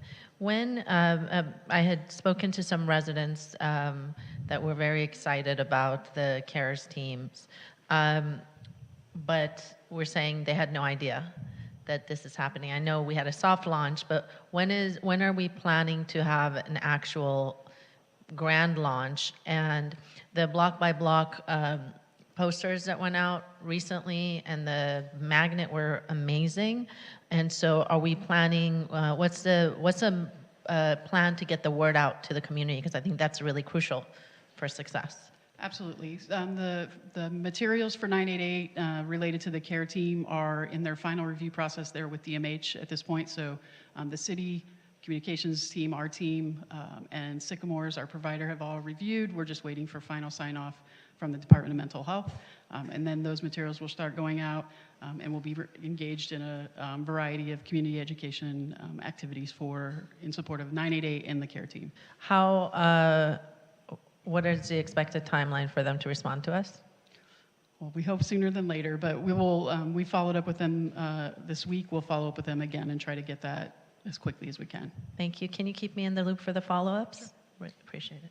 Yes, and Mayor Pro Tem? Thank you, Corey. Danny, Corey, and/or Mulder, Captain Mulder, how have the recent changes to the state's law regarding 5150s and temporary holds for people that the laws have changed, to say the least. How is that implementing our work with individuals who may be having a mental episode? How does that work with our MET team now, with our CARES team? How have we seen changes in enforcement? My understanding is it started in November. So I don't know if you could give a brief report on how you're implementing and using those new laws to benefit and make sure that we're getting people the help they need. Good evening, Council. Bill Mulder from West Hollywood Station.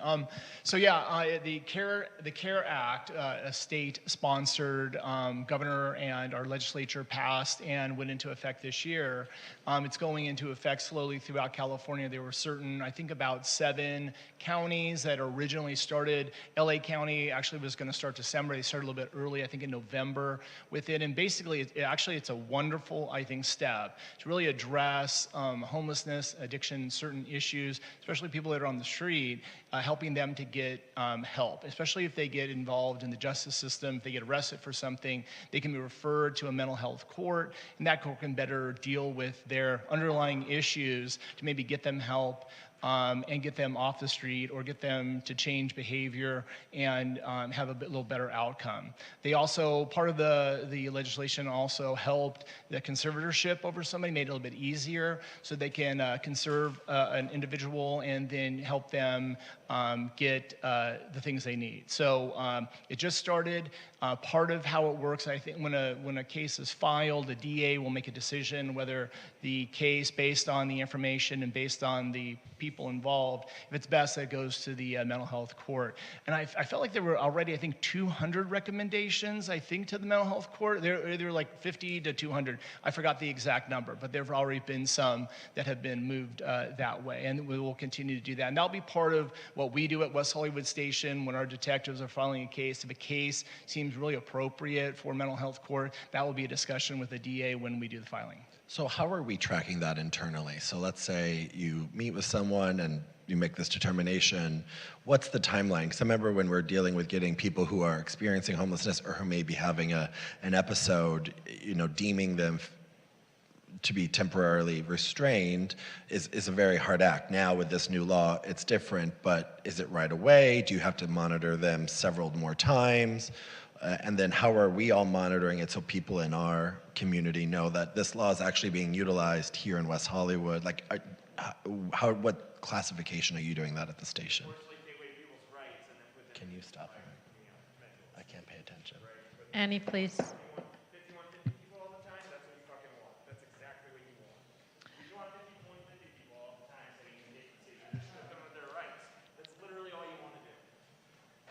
So, Mayor Pro Tem, I understand your question, and I think so. It's really a system, a process by which the DAs send these particular cases that qualify to the mental health court, and then they will then track how that case propagates through the court process and what help is provided to that individual and what successes they have. So, on our side, we're not necessarily tracking. It's really something that DA and through the mental health courts they'll be tracked. It's something that we can provide you information from. We can get it from them, and we'll track our own requests to the DA regarding requests to have cases go to the mental health court. In regards to an item that Danny was mentioning, I understand the county is not filling positions at the moment within our sheriff's department. Is there anything stopping us, or would there be a different type of partnership involved if the city were to hire a communications PIO individual? I know we like to have a sworn officer, usually with yours, so they handle classified material and have different accessibility, but I'm not too confident in that moving forward at the county in the immediate future. But what are some recourses the city have? Because Lieutenant Lapkin and everyone do a great job, but we obviously need more community response for a lot of these issues. Are we able to do that? Yeah, indeed, we need more community response, and that's what we came with asking you for this. And thank you very much, all council, for providing us the opportunity to have dedicated PIOs. So the county is now not, in terms of adding, county and department not adding these professional staff, additional spots to contracts. However, we do have other open spots at the station, like specifically an LET, which is a law enforcement technician. And we just interviewed somebody who has a lot of PIO experience. So we're not hiring that person on the positions that you have authorized, because we don't even have those positions yet. But we're probably going to hire that individual on another position and have them start doing that work. And then when those positions do come available so that we can use them, we'll probably move them onto that position. And what you said earlier, maybe having the city hire somebody, that was something that we did have a discussion about as well. It was a very good idea, and we did discuss that. But because we have identified somebody now and they're in the process, they're hired, but now they're going through the background and all that they have to go through before we can make them a permanent employee. We have identified somebody that can take on that role, and we're pretty excited about that. So moving forward, we'll hope to get those positions maybe mid-year. So we're at the end of this half of the year. I'll ask in January to see what the status is. If not, we might have to wait till the next fiscal year, but we are in the process of hiring an individual that can fulfill that role right now. And my last question, Madam Mayor, is in regards to retirement, is the station seeing a high number of retirements, and then are we then subjected to not being able to fill those positions because of the county rule, or because we have a certain number of officers, we are able to fill that? I just want to ensure that as people collect their due retirement and enjoy life, we're not subjected to county rules, that our contract can be fully utilized in that way. Yeah, no, so in terms of deputy positions here, we have a pretty young deputy group. So within the actual deputies that work the streets here in West Hollywood and keep everybody safe day in and day out, there's not a lot of people that are looking to retire within those groups, because they have, like I said, it's pretty much a younger group, so it's not an issue. And if there were somebody that did retire, then we would get a replacement behind that individual. That wouldn't, because you still have that contract item, and they would make sure they fulfilled that. Thank you, Captain. Sure. Okay, any more questions? Just one question. I thought I heard that we are not able to fill the non-sworn personnel positions, but deputy positions are being filled now. Is that correct? So what we're doing, some of them that are not filled, we're doing it on overtime. So the county is paying the overtime behind those spots to make sure they're filled. So all those spots are getting filled, but the county is paying overtime to ensure that they are filled. Okay, thank you. All right, do we have any public comments? Yes, Mayor, we do. We have 4 in council chambers and we have 1 in Zoom. Okay. Our first speaker is Annie Jump-Vicente, followed by Victor Omulchenko. Fuck, I don't know what to say about first. Should I finish my speech? Should I give a different one? Because holy shit. Well, yeah, when you do conservatives, you're just forcing, you're just taking away rights from unhoused people. You want a 5150 or 5250 them. You want to lock them up and hospitalize them for an indeterminate amount of time. They don't get a say when they get to leave. You know, as someone who has been through a 5150, and all I needed was a friend and some support, the police locked me the fuck up for 2 goddamn hours in solitary. And then they brought me 45 minutes away to another location for an undetermined amount of time, all because I needed a friend. But housing, you know, to heal the brain is too much, right? Why would an unhoused person suffer from psychosis? I wonder if it's because they're forced to sleep outside where there's no place to feel and be safe. Could it be the fact that Block by Block is hired to perform sweeps so that encampments don't build up around town, and so the city looks cleaner, though it still suffers from an unhoused population crisis? Maybe it's because of that. Maybe it's because they have to face the elements all goddamn day, or maybe they're trying to protect themselves from some other unhoused person who has nothing and no food or anything like that, and they have to fight for everything against each other because the system doesn't provide for them. So maybe when we're talking about conservatorships, we shouldn't fucking do it. Because when we put it in the hands of sheriffs to just do that shit at any time, people suffer, people die. So what the fuck is the difference between conservatorship and just forcibly hospitalizing people. I don't see a difference. Does anyone else here? Like, if I'm suffering from psychosis, I need a fucking nap. If I need a nap, I need a good place to sleep. I need to feel safe. They don't fucking have it.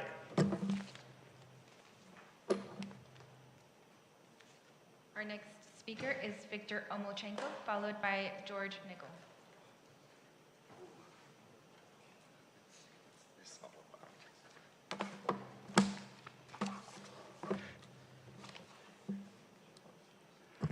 Good evening again, Council.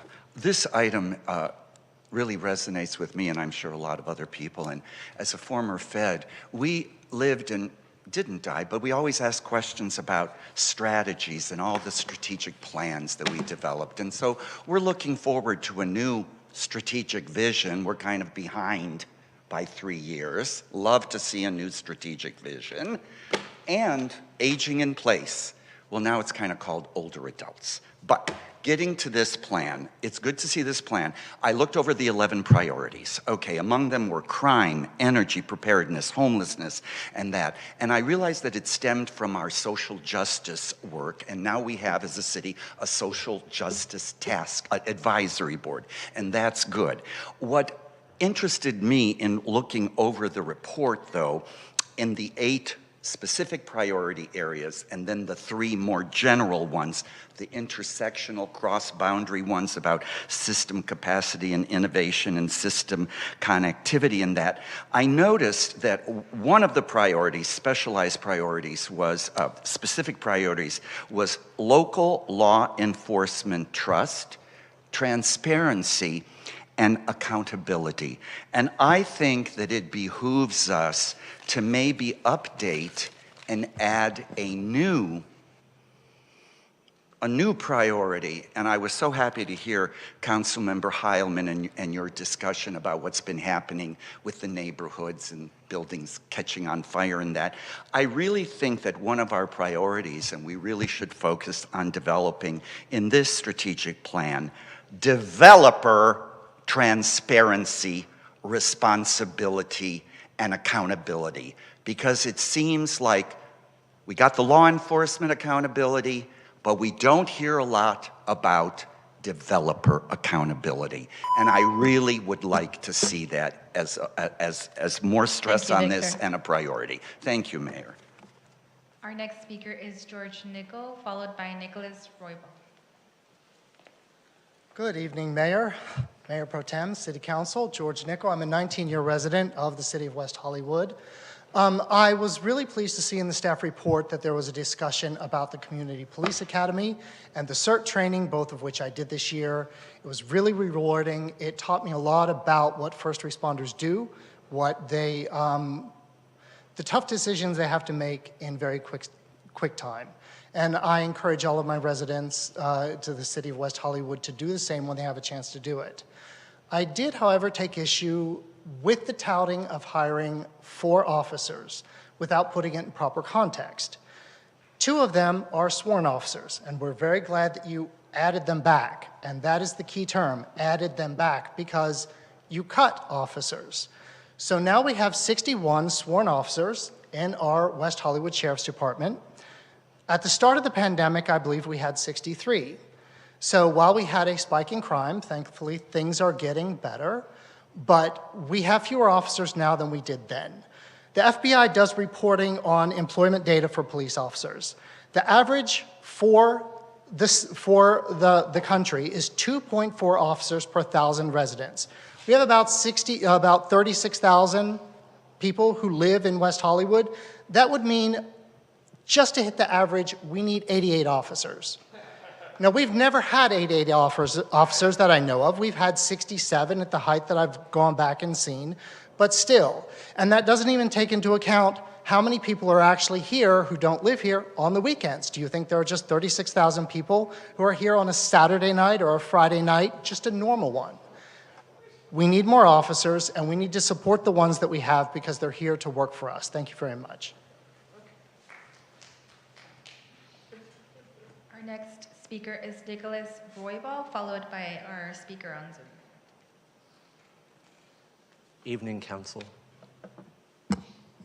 I first want to begin by saying, as a community member, transphobia has no place in this city. The title of this is Community Safety and Well-Being. Annie, I'm really sorry. I have a couple questions, City Manager Wilson, from the staff report. Councilmember Meister, you took one of mine, which was how are the stakeholders being chosen? But more specifically, we have commissions, we have advisory boards. Why do we need another separate layer instead of using what we already have? Which is said in this report, says we need to tap into our own resources that we haven't used. I don't think adding more bureaucracy is going to get us safety. I think it's really looking at what we already have in our task forces and commissions. Is there an update on the Civic Education Academy? It is noted that there is a West Side Regional Community Safety Working Group. Are there reports of those meetings? Are they made public? The Holloway interim housing, is there any way to speed that up?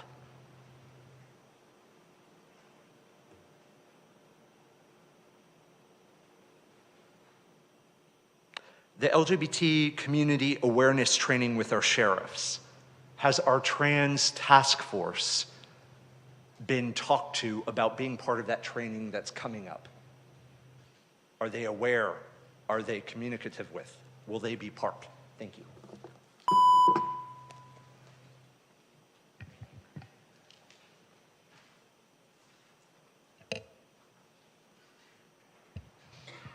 We have one speaker in Zoom for this item.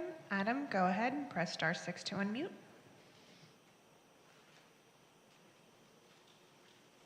Thank you. Can you hear me okay? Yes, go ahead, Adam. Oh, great. Yeah, Adam Darvish. I'm again a resident in West Hollywood, and I'm calling about this item regarding the priority list that is right on, in my mind, issues-based priorities and then integrated system priorities. The only thing that I have a question on or request on is patrolling on our residential streets that I have also communicated with Captain Mulder and also Lieutenant Lapkin, and they're very transparent and explained the situations in hand last year and this year. I just don't know if maybe we need, as city council members or city staff, need to do more work to support our police force to add to more patrolling on our residential streets, because truly residents are not seeing that. I'm not sure the city council is looking at patrolling schedule, how many tickets were actually given. I know that every industry is short-staffed, or people just are out on medical leave, and just a lot going on after COVID, so that could be part of it, or lack of technology or equipment. Just the only request that I have. And I know the agenda item, or the item is on the list as the local law enforcement trust, transparency and accountability. And again, I feel like at the top level, I personally feel that that's existing, and there's communication and engagement with leadership at our police station. I'm just not sure about the details beyond that. Thank you so much. Thank you, Adam. Mayor, that's our last. Thank you. Any discussions, any comments from Councilmember Byers? Thank you. I should have asked this before the public comments, just mostly a question, but I guess I should say this in light of how glad I am that we have an approach to safety in our community that is so broad, so intersectional, and weaving together so many of the important life-affirming assets our community offers. And with that, we launched a guaranteed income pilot August 2022, and I noticed in the report that 18 months is nearly coming to an end, so I was just curious about what next steps look like. Are we going to receive a more thorough report with the data and metrics from that? when the 18 months are finally up? Yes, and you're correct. We are nearing the end of that. I believe it's this month or Yeah. next month. January. Yes, you're correct.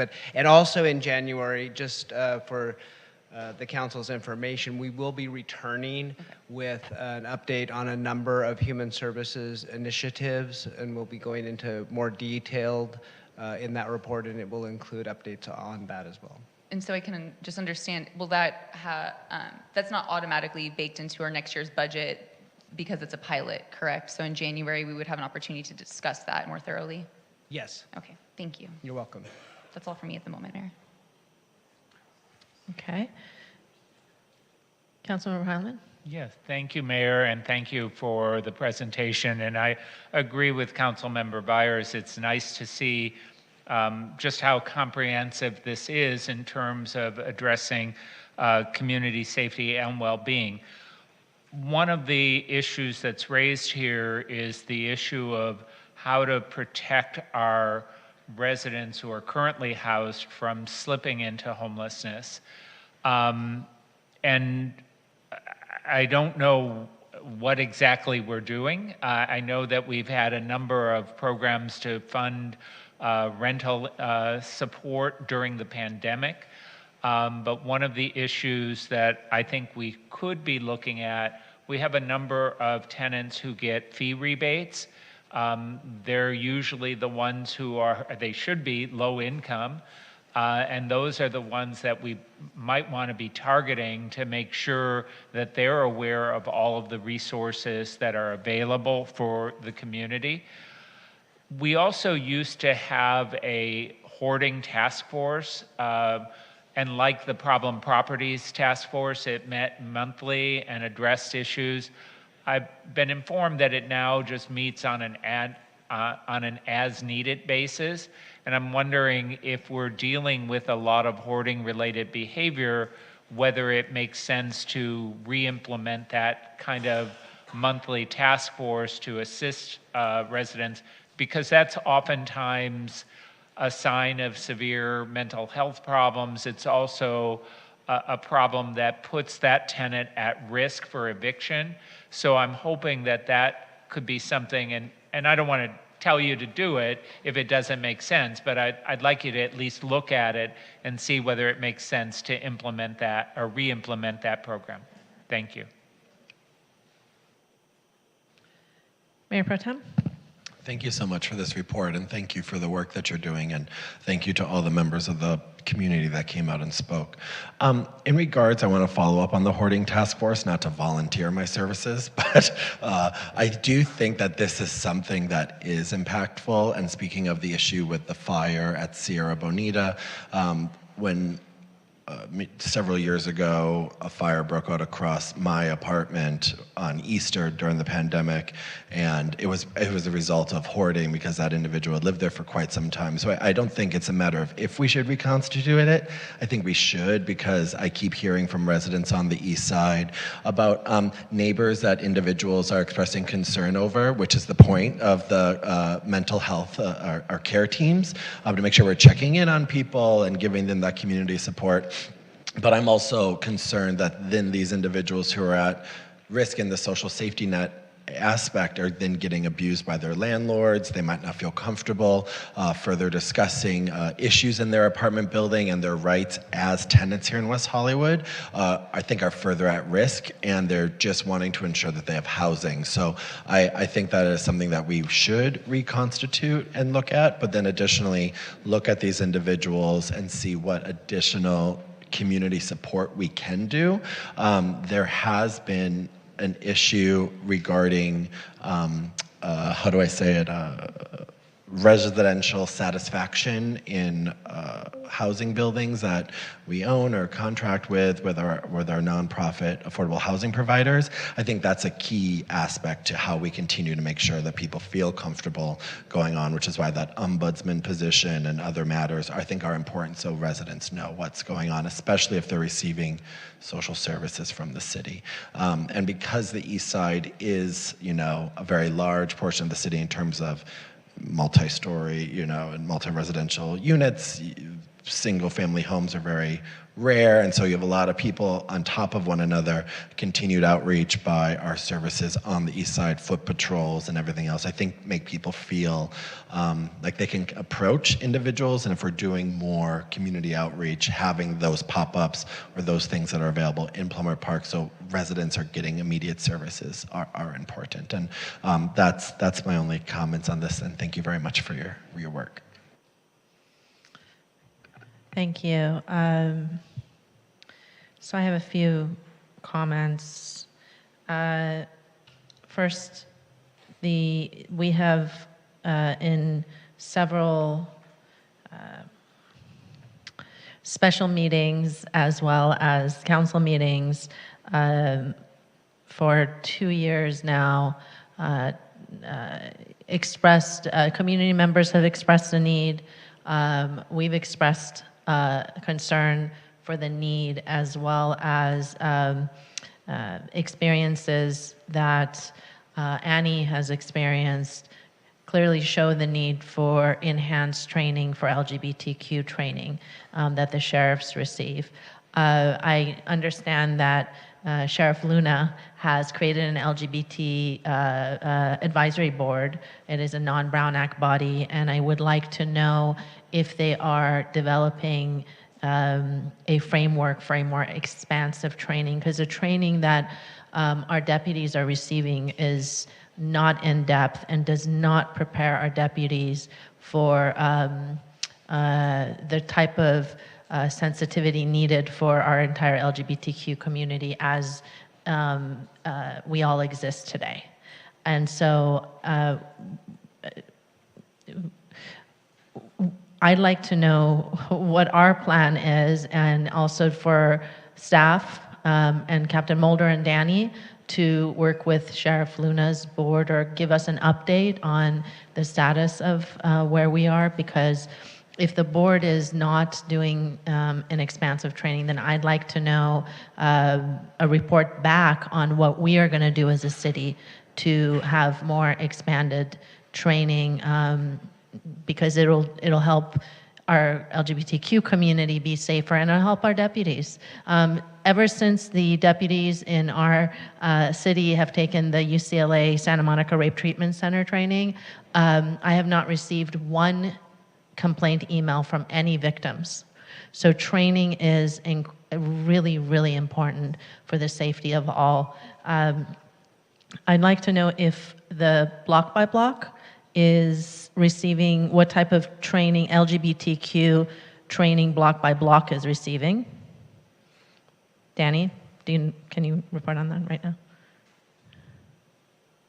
So we do have our block by block representatives, and I know that was part of the semi-annual staff report as well. So they do, as a part of their onboarding, do cover sensitivity and culture training that also speaks to the LGBT community. But I can certainly ask one of the representatives that's up either now, or if you want to wait till the next item to kind of speak to that. It was in this part anyway, speaking about sensitivity training, so we might as well do it now. Sure. Thank you. So if I can have Erica Leon, our general manager for our West Hollywood account, come up.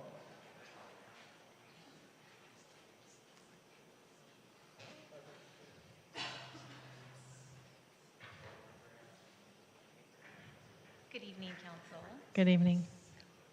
So just to talk a little bit about the diversity inclusion training that within Block by Block, we have our ambassadors taken, not only when they're onboarded as new ambassadors, but ongoing. There is, like Danny mentioned, sensitivity training, diversity and inclusion training, cultural diversity as well. And in regards to diversity, equity, and inclusion as a block by block policy, we promote policies and practices that uphold justice, promote equality, and dismantle assumptions of unfair practices, and confirm equal values, and transform our communities so that all people, regardless of gender, race, sexuality, or ability, can thrive. In speaking with my regional vice president, David Aguilar, who's here present, West Hollywood in particular has inspired additional sensitivity training throughout company worldwide. So, not worldwide, sorry, Eventually, we will be worldwide, but nationwide. And I know that that is a conversation that is ongoing within the company that is directly inspired by West Hollywood. Wonderful. What is who's creating the training? Those are ongoing talks with the company that I'm not familiar with the company itself. That was just information that I recently received as of a few days ago. Okay. Around specific sensitivity training in regards to specifically LGBTQ plus community. Annie, please. Annie, please. It's not just LGBTQ, it's socio, it's lower. Annie, please. That's who it is. They openly Please say let. it on camera. That's what it is. Please do not disturb. Annie, please don't disturb the hearing. Let us do our job, okay? Thank you. So the LGBTQ training, because this is West Hollywood, we're a very unique community. I'm very interested in knowing about it and where it comes from, so I would like some information provided.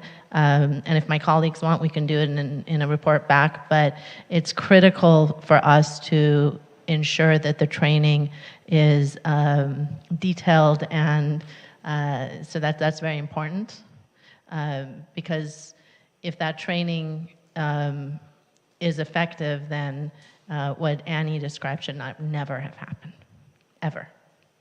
So that's one thing. So I would like to learn more about what the training is. And we also have a lot of resources, our LGBTQ Commission, other organizations that we partner with that can have meetings with you all to give feedback, the LGBT Center, to make sure that this training is really effective, because we want everyone to be successful and for our LGBTQ community to be truly safe. What is the grievance process for folks that, because I know what the grievance process is for people that have grievances against the deputies. What is the grievance process for folks that have issues with block-by-block security ambassadors? So in regards to any complaints reported to management, we conduct investigations into all incidents reported by members of the West Hollywood community. Any available evidence is then reviewed, and statements are also collected. Facts are then assessed, and an appropriate action is taken determined by company policy if there was a violation. So additional training is assigned if behavior does not elevate to the level of separation. Okay. So, and in addition to that, when we are made aware of any other potential issues with behaviors out in the field, these are behaviors that we're constantly coaching, especially around sensitivity. There are many members of our ambassador team that are part of the community, so we are especially sensitive to that. Okay. Thank you very much. Without further, Councilmember Meister, go ahead. Thank you, Mayor. So I just wanted to follow up. First of all, I do have concerns about the 988 number, the fact that the response when you call is about suicide and crisis, and part of the whole WeHo Cares team is that we're supposed to be able to call them when we think that there's someone who just needs some guidance, help, connected to be connected to social services. So I just want to express my concerns about that. And I also think, as the care team moves forward, I think proactively, being out there, we know that there are some areas that, that people are hanging out that do have problems, and a lot of times it's in our parks. And I think that it would be helpful for them to be doing outreach proactively, as opposed to just being a response to a 988 call. Regarding the CSWB collaboration table, I appreciate that the city manager is going to pick that group. I would like to know if you could please follow up with us on exactly how that group is going to be picked, not necessarily who, but how. That would be helpful to me.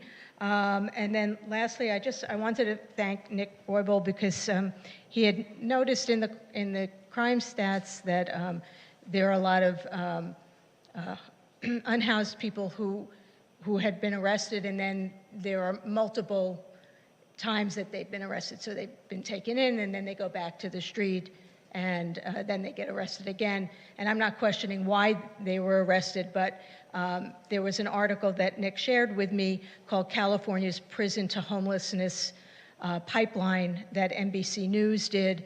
And basically the issue being that the county, when they release people from prison, they don't necessarily have somewhere to go. And so they become, instead of being in prison, then they are add to the unhoused population. So I think it would be important for our social services team to connect with LA County to see what they're doing to fix this problem, because what happens is it becomes all of our problem, right? All of the cities locally. So those are my comments on this. Thank you. Councilmember Byers. Thank you. Sorry to go twice. Realistically, I just wanted to say that there's an important addition to this plan that, given the severity of issues that have happened in the last couple of weeks, just want to note the pedestrian and bicycle safety aspect of this plan. We know there's more work to do there, but I want folks to hear and know that bicycle and pedestrian safety is a part of this strategy. And then the other thing I want to uplift, especially in light of knowing there'll be a greater report coming back in January on the social service aspect of this plan specifically. But if folks don't know, Healthcare in Action is a really amazing new program that was added to the social service portfolio just this last year. And the focus is really about cross collaboration and working sort of on site to triage issues that are happening in the streets in the community. And in hearing presentations from this organization, we become so much more aware of the extent of what unhoused community members are experiencing and how many attempts to cross those bridges and provide services that are meaningful and actually supportive, how long it truly takes. But Healthcare in Action is extremely effective and has been providing really meaningful support and services. And I'm glad that we can at least add 10 more beds to our very small amount, but knowing that housing is ultimately the long haul here and we're in the middle of a lot of different crosshairs, I just wanted to uplift a very valuable and effective program that we have more exciting reports to look forward to. So that's all. Thank you, Mayor. Thank you, Mayor Pro Tem. Thank you all. And additionally, within these well-being check-ins, they do center around a lot of the chronic areas that might not be vacant properties in West Hollywood, but are homes to people and landlords that have individuals there that are experiencing a lot of issues such as drug addiction, various mental health episodes. I think of one on the east side on Curson and Norton. That is a hot spot for continued activity. We can't necessarily evict them. I know we've been working with that landlord, but how do we continue to get services as well as our well-being teams out there and dealing with direct outreach to a lot of these individuals? Because that is often, to, I think what Councilmember Meister was saying, a place where we see individuals that are experiencing homelessness, that have gone into that home, that come out, and it's a frequent hotspot. So how do we coincide this data and reconcile it with our vacant properties as well that might not necessarily be vacant, but are hotspots that we need to get direct attention and services out to these individuals for also then potential crime prevention that's been going on, that I know Captain Mulder and the team are actively making sure that they're out there, and block by block having additional reinforcements in that type of on the street, boots on the ground type of visual presence that I've been seeing over on my side of town, but how do we continue to do that and cleaning up certain areas for better visibility so everyone feels safe in their community? Councilmember Heilman. Yes, Mayor, I just wanted to point out for Councilmember Meister, I think she knows, but there's another number other than 998. Whatever it is, there's another number for homeless concern that people can call that will forward that to our outreach team. So that may be something that we want to publicize as well to make sure that people are aware that if it's not an urgent situation, but you do have concerns about a homeless individual and they're suffering in a particular location, you can call that number as well. Okay, great. So do we need we don't need a motion for this, right? There was direction, but nothing. Okay, great. Let's take a 10-minute break. It's 8 o'clock. We'll return at 8:10.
Please take your seats. We're going to resume the meeting. Thank you so much.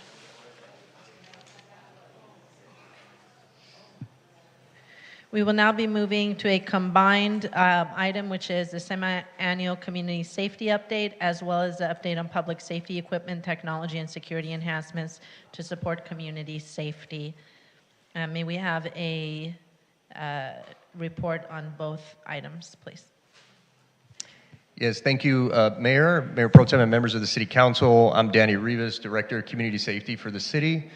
Joining me on these items on the semi-annual community safety as well as technology, as we have Captain Bill Mulder of our West Hollywood Sheriff Station. We have our Assistant Division Fire Chief who serves as our West Hollywood Fire Chief, Drew Smith, as well as Erica Leon, our General Manager for our Block by Block Security Ambassador Program. We also have our Neighborhood Safety, Business and Safety Manager, Vito Adamitis, who oversees our Code Enforcement Program. And we have both of our Code Enforcement Supervisors as well, Jessica Benitez and Eugene Alper, that are here in the audience. And so all of which contributed to the semi-annual community safety update. I wanted to ask the council if you wanted a brief presentation or a presentation on any of the items mentioned. We will turn it over to all of our agency partners to provide a quick and brief update. A brief presentation would be great. Thank you. Great. So with that, I'm actually going to start with our Assistant Fire Chief, Drew Smith, to provide an update related to our year-to-date fire statistics. Thank you. Well, great. Thank you. And I wanted to say thank you to the leadership of West Hollywood, so always supporting your Los Angeles County Fire Department and your West Hollywood firefighters. So we appreciate that. And so just looking at January through October, we can roughly say that your West Hollywood fire station 7s and 8s does about 20 runs a shift. And with that, we never know what that alarm is going to bring with that. But we did look at some of the total fires that we did have, and we had a total of 109, which is about average what we've seen over the past. But all those fires have different challenges to them. So there's different with structure fires or vehicle fires, or just those rubbish fires that turn into structure fires. So even though it may be categorized as a rubbish fire, that means that we took quick action, because potentially all fires start small. With that, 77% or 71% of those were medical calls, so we do have a high volume of medical calls. We provide paramedic services out of both Fire Station 7 and 8. So Fire Station 7 is on San Vicente and Fire Station 8 on Santa Monica Boulevard. You have 20 firefighters on duty every day within the city of West Hollywood. But we also have a surge type of matrix that we use. We have a very robust response that we could have to combat or have any emergency that needs to be met with that. If you look at some of the challenges that we have, one of those is traffic, as you know. So just for fun, one of your fire trucks is approximately 26 feet long and weighs 40,000 pounds. And the truck company, Hook and Ladder, if you like to call it that, is approximately 53 feet and it weighs about 64,000 pounds. So a lot of equipment to maneuver. I've had questions on why do you bring so much to an emergency? Where do we get an engine company, a paramedic squad, and an ambulance? Because just remember, what the reported call comes in at may be different than when we get there. So our job is to assess and pick the right course of action, because if it comes in as a medical emergency, it may be, but it also can lead to other things. And I know there's been challenges sometimes why we bring so much equipment and clog the roads. And that's because the robust response is we don't want to come up short on the type of emergency, and we have the opportunity or an ability to call for more. So we have had some challenging fires within the past year. Some of them have been addressed today.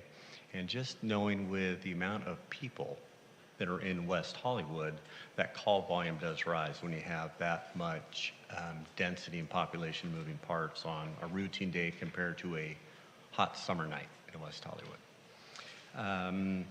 One thing that we also have is a great working relationship with our partners, Danny Rivas being one of those, but also our West Hollywood Sheriff's Department leadership of Captain Mulder. So when we have special events, we go into unified command and we staff appropriately to meet that need for any of those events that we may have. And so we have duty calls now. That's why you have all your firefighters on duty here. So excuse me real quick. So one of those is like looking at when we have Pride, Carnival, New Year's Eve, or LA Marathon, that we look at our tactical planning and have a robust workforce in place to be responding to an incident rather than reacting to it. So we take a lot of proactive measures on the unified approach that we take in that public safety endeavor with that. And with that, I'll leave it to any questions that you may have for me. Any questions? Mayor, this is just a comment. Thank you for your presentation. A few weeks ago, I was dealing with a difficult situation with a resident who needed to go to the hospital, and it was a very uncomfortable situation, and the resident was not particularly compliant, but they needed to go, and they were aware of that. And your people were so professional and so compassionate and so understanding. They were able to get her where she needed to go. And I think they maybe did something that maybe they weren't ordinarily going to do, which is to transport her to a different facility. But that was the only place she was willing to go. And just the level of care and compassion was incredible. So I just wanted to say that publicly, and I hope you'll relay that to the people at the station. I sure Thank will. you. Thank you very much for the support and the comments. Thank you. That feedback is highly important to us. Mayor Pro Tem? Thank you so much. I wanted to talk about your station along Santa Monica Boulevard. I understand that the city as well as the county is working with the county fire department and our board of supervisors to get you back up and running in an earthquake retrofitted as well as new building. But what can you provide or tell us as city leaders for how we can be better ensuring that you get all that you need to get that station temporarily fixed? I know you're in conversations with our city manager already, but I know that all 5 of us are dedicated up here to making sure that facility is well run. I have been in communication with Supervisor Horvath, who becomes chair tomorrow of the Board of Supervisors, and I know she is dedicated to dedicating money to that as well. But what can we, or do you have any other further ideas for how we can make sure that your firefighters and staff are all safe in that station right now? I know it's fine, but we want to make sure we're doing all that we can as a city to help you out. Well, I appreciate that, and so your firefighters are very happy.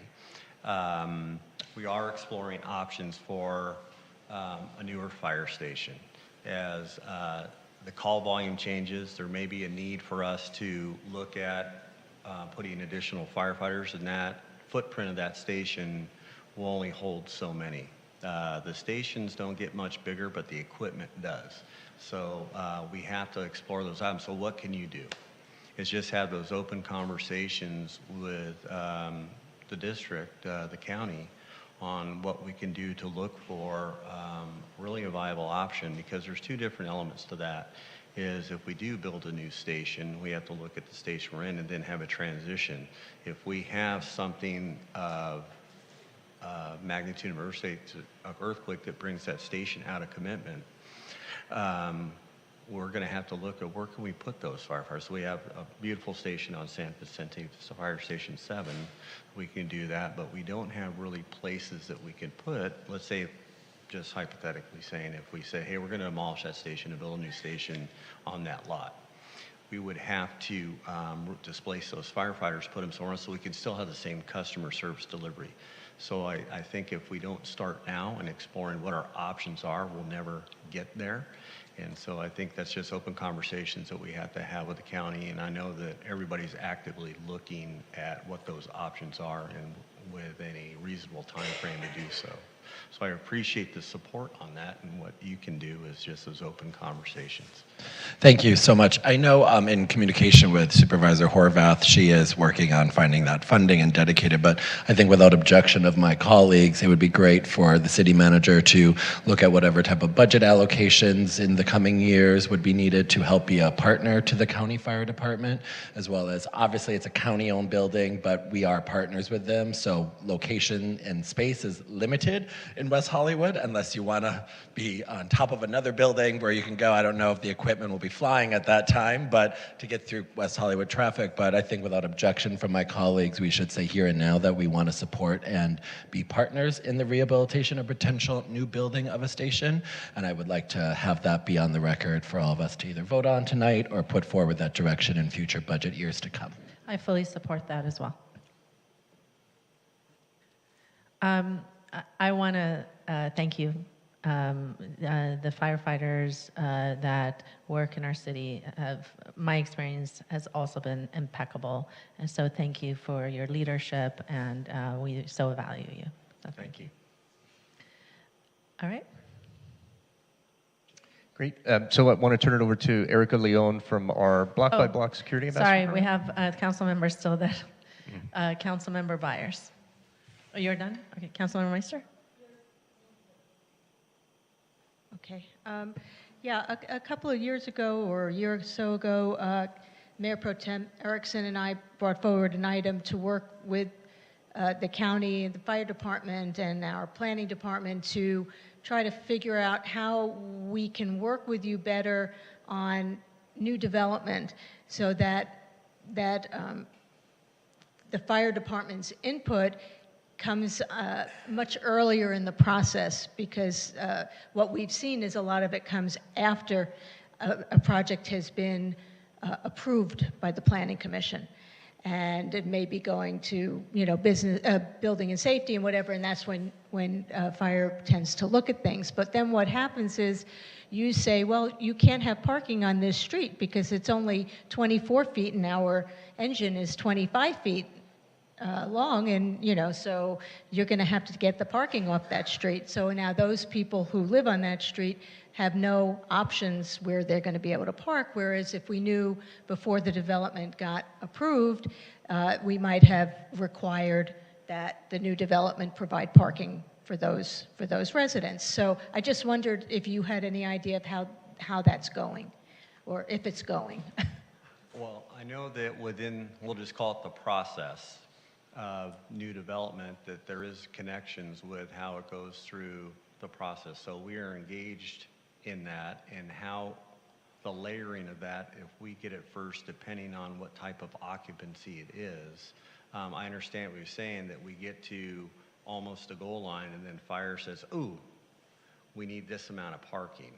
Well, what I'm hearing is, what if we would have led that conversation and then it would have been identified earlier in the process? So we have dedicated fire prevention for West Hollywood out of Fire Station 7. So I know their engagement level and how that process works is, the communication level is what I know is good, but there is those cases that do come up regarding a lot of different components to the interpretation of the fire code and how those are connected. There is a proactive approach in that, but it does happen on that. So I know they do communicate rather well. So what I would ask then is that, especially on big projects where there are environmental studies and you actually get a questionnaire to be able to provide your concerns, that be looked at that time. And one thing is as well, when somebody submits those plans, they're supposed to also have working knowledge of what those building requirements are and components of the fire code are as well. So there's also that onus on the developer to make sure that the plans that are getting submitted are going to, in best practice, meet all the requirements of the building and safety and fire code. Just maybe then add to my suggestion that the fire department work with our planning department to make everyone more knowledgeable about what what needs to happen. Thank you. Thank you. Mayor Pro Tem. That you brought up parking on that area, and it reminded me when I was on Planning Commission, the project right next to you, right on Santa Monica Boulevard, which is almost done, was supposed to have parking for your firefighters. Correct.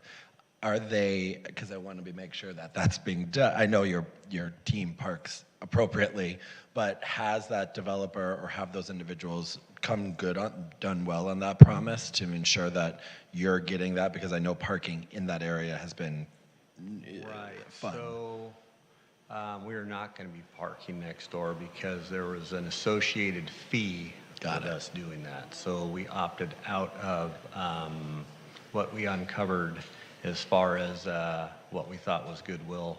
It ended up being a fee associated with us having the flexibility to park. I don't remember approving a project with an associated fee for the parking there, so if Nick and David could get back to us on that, because I remember a specific community benefit to the city was providing parking to the fire department. So it would be good to make sure that developer is doing the same goodwill that he said, or they said they wanted to do, because I know that is a concern, because we want to make sure you have ample parking, but that was a community benefit, I believe, to the city.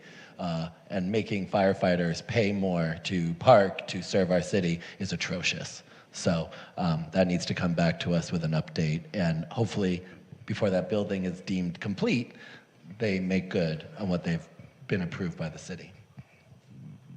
Okay, thank you. Candy? Thank you.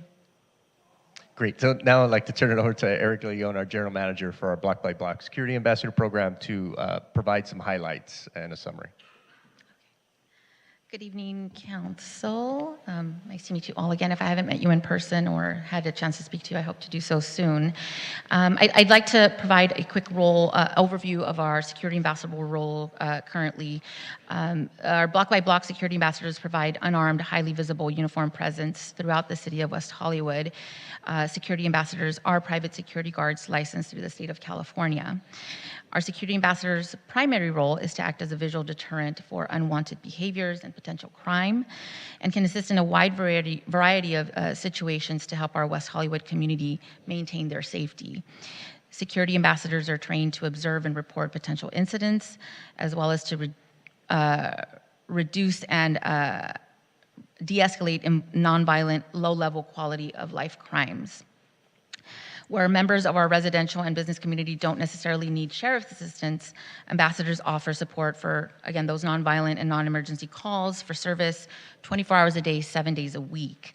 If security ambassadors do observe a serious crime being committed, they're not to engage suspects, but instead maintain a safe distance while gathering information like suspect and vehicle descriptions, assist with witness statements, and report important statement details immediately to the sheriff's department.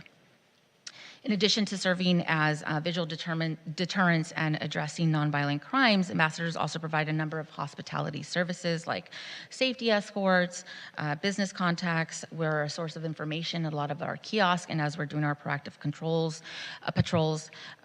we can also act as traffic control when there's minor collisions. Of course, we take part in neighborhood watch meetings as much as we can, and of course, provide deployments through major streets, residential neighborhoods, 7 kiosks within our city, Plummer Park, West Hollywood Park, the Arc, City Hall. And so we patrol the city on foot, bike, and again, services are offered 24 hours a day, 7 days a week. We have continued to work in collaboration with the Human Services Department and the outreach service providers for our unhoused community members. So we partner closely with Healthcare in Action, Ascensia, Step Up on Second, and more recently played an important role in helping support the efforts of the WeHo Cares mobile unit. We also work very closely with the City of West Hollywood's code compliance, LA County Fire, and of course our partners at the West Hollywood Sheriff's Station. I'd like to provide some all-city stats that compare January through October of this year versus 22.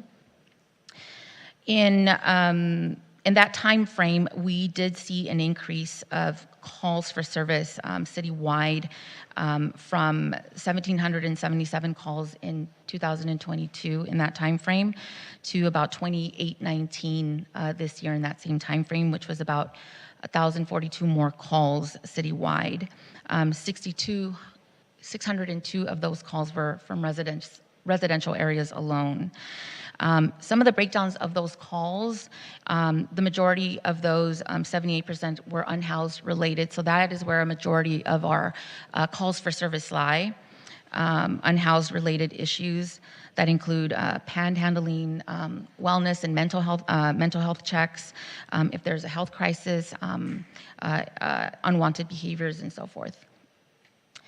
There was also 8% calls in trespassing, 5% of those calls were disturbance related, 3% were loitering, 2% were intoxicated individuals, and 1% were abandoned property calls. The remaining percentage included indecent exposure, encampments, general information, theft, graffiti, and open drug use. Our unhoused community interactions increased to 9,396. That was an increase of over 4,000 interactions from the previous period, which averages to about 25 contacts per day. Safety escorts also increased, 345 additional escorts for the year. Business contacts also continue to be a priority to make sure that we maintain a visible presence with our business community as well, and that continues to be an additional focus for us throughout the year.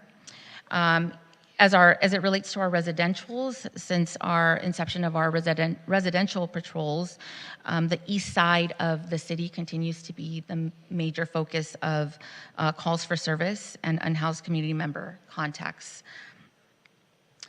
In regards to our partnership with the sheriffs, there were a total of 177 calls that we placed to the sheriff's station for additional assistance if we needed to escalate for their assistance, with an average response time of about 13 minutes and 24 seconds. I would like to note that depending on the type of call and the level of severity, those times can vary. So, but for the most part, when we are looking for a quick response from the Sheriff's Department in regards to assaults, they are very quick to act. I've called them personally myself when we have incidences, and they're there within minutes. So we're very thankful for them for their assistance. As far as training, we talked a little bit about the sensitivity training that we have our new ambassadors as well our current ambassadors take place in. I would like to add that in regards to diversity and sensitivity training specifically, we also do training on gender identification and sexual orientation as well. Some of the more notable training topics that ambassadors are required to complete are active shooter training, first aid administration, as well as Narcan administration, cultural diversity and sensitivity, sexual harassment, mental health first aid, traumatic situations, incident report writing, protests and demonstrations, missing children, emergency disaster preparedness, and safety scenario training. In addition, we have participated in a number of training initiatives organized by the City of West Hollywood. Just to mention a few, with Healthcare in Action, our ambassadors took place in a virtual training class earlier this year in how to provide services to the vulnerable individuals experiencing homelessness within the City of West Hollywood.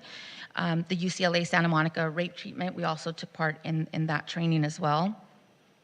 Active shooter, as well as National Sexual Assault Awareness and Prevention Month, we participated in the Only Yes Means Yes outreach campaign. We also, the WeHo Cares mobile unit, as previously mentioned, most recently the members of their outreach team shadowed our ambassadors in the field getting to know the unhoused community. We were able to show them a lot of hot spots in the area, get them acclimated with the community, and even introduce them to some frequent members of the unhoused community that we interact with regularly.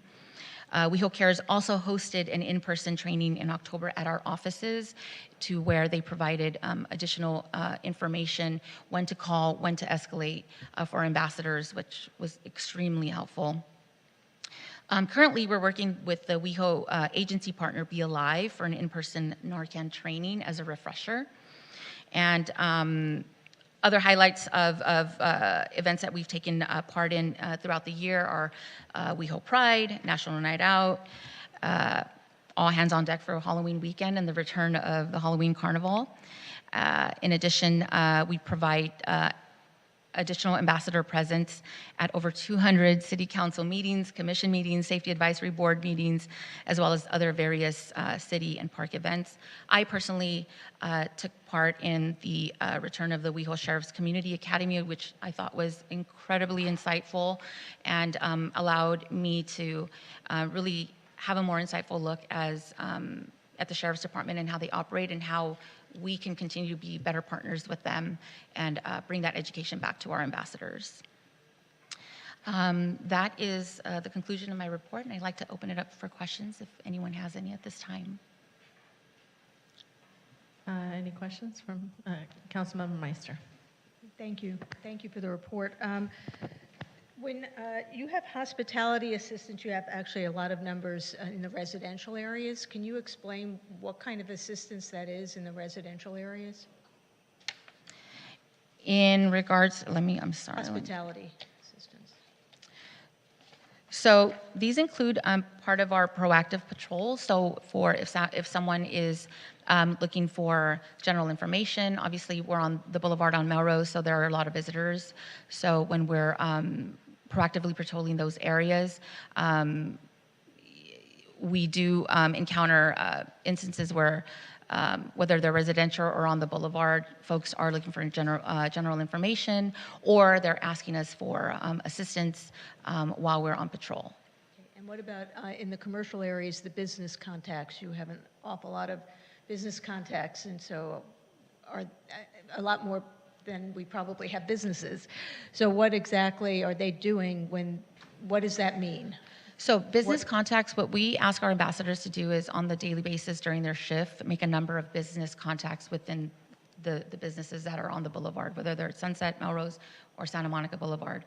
That is a quick hello, I'm your ambassador for the day, I'll be patrolling. If there's anything that's needed, you can call the WeHo bid number or flag us down if they need assistance. There are quick connections with retail associates or business owners on the boulevard and on the main streets to let them know that we're here to help if they need to. So unless I missed it, it's, most of those contacts are on on Santa Monica Boulevard and Sunset and Melrose. Sunset Boulevard, Santa Monica Boulevard, and Melrose. So what about like Fairfax and La Brea and Robertson? Of course, those of course. Okay, and then the other thing that I was curious about is on the numbers for calls for service. Mm-hmm. Can you tell us generally what those calls for service are for?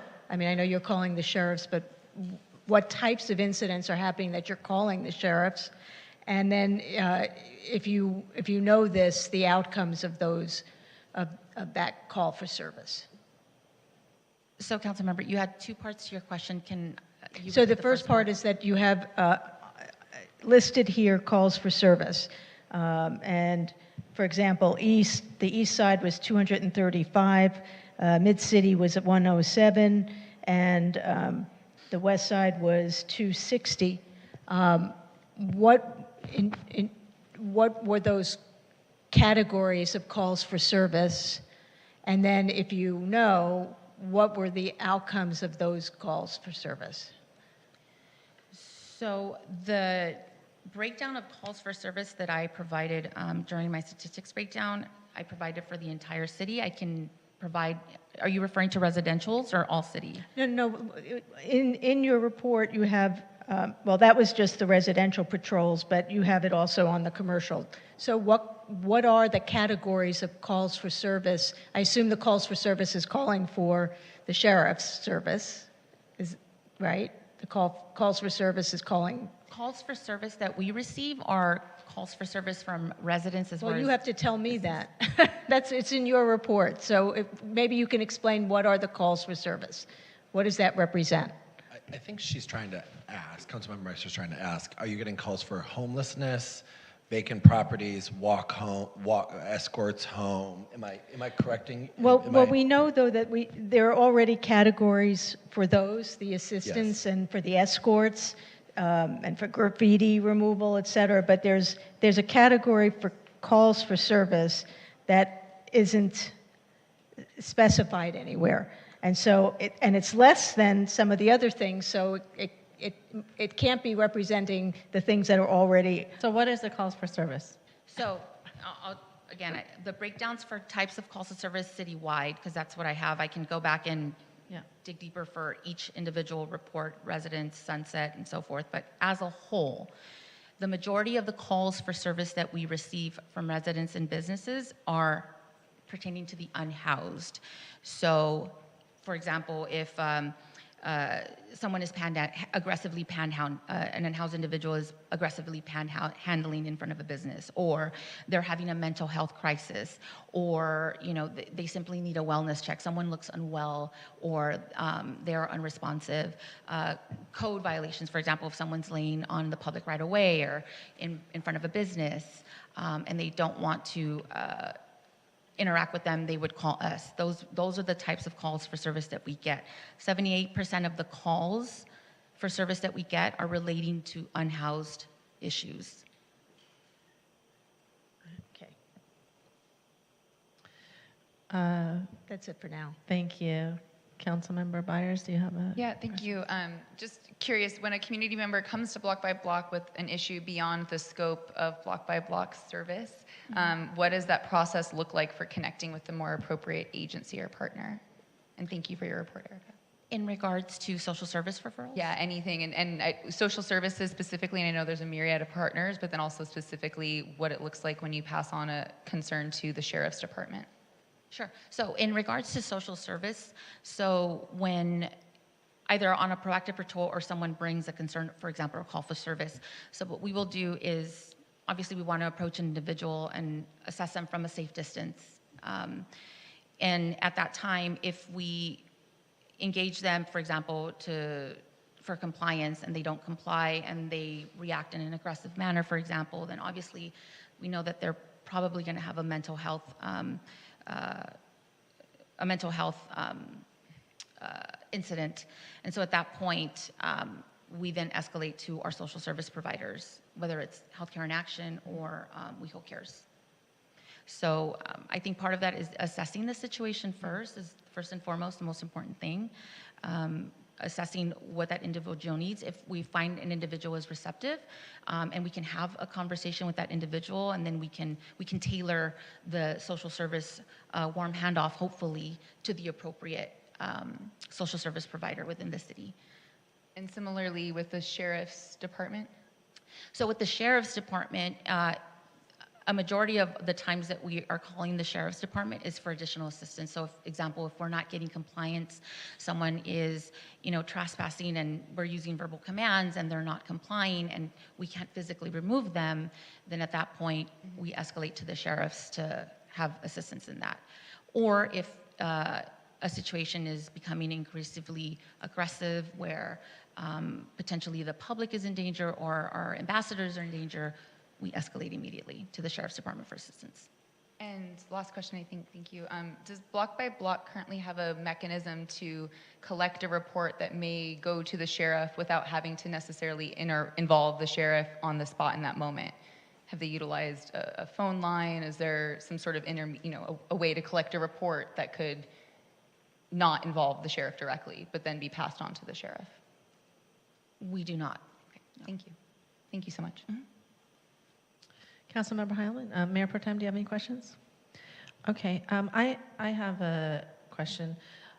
There's I've had some residents and community members confused about the role of Block by Block. Mm-hmm. Everything that you just explained, obviously I understand now, the public here can understand, but sometimes residents and community members have thought block by block is supposed to be doing what the sheriff's is doing, and that's not their role. Is there training for block by block ambassadors so that when someone comes up to you and says something that or block by block is not supposed to be doing, and they're supposed to be calling the sheriff's department, is there a training on how to communicate that to the public? Yes. So what we encourage what we train our ambassadors to do and continually coach on is obviously improving those communication skills with the public, to educate the public on what we can and can't do.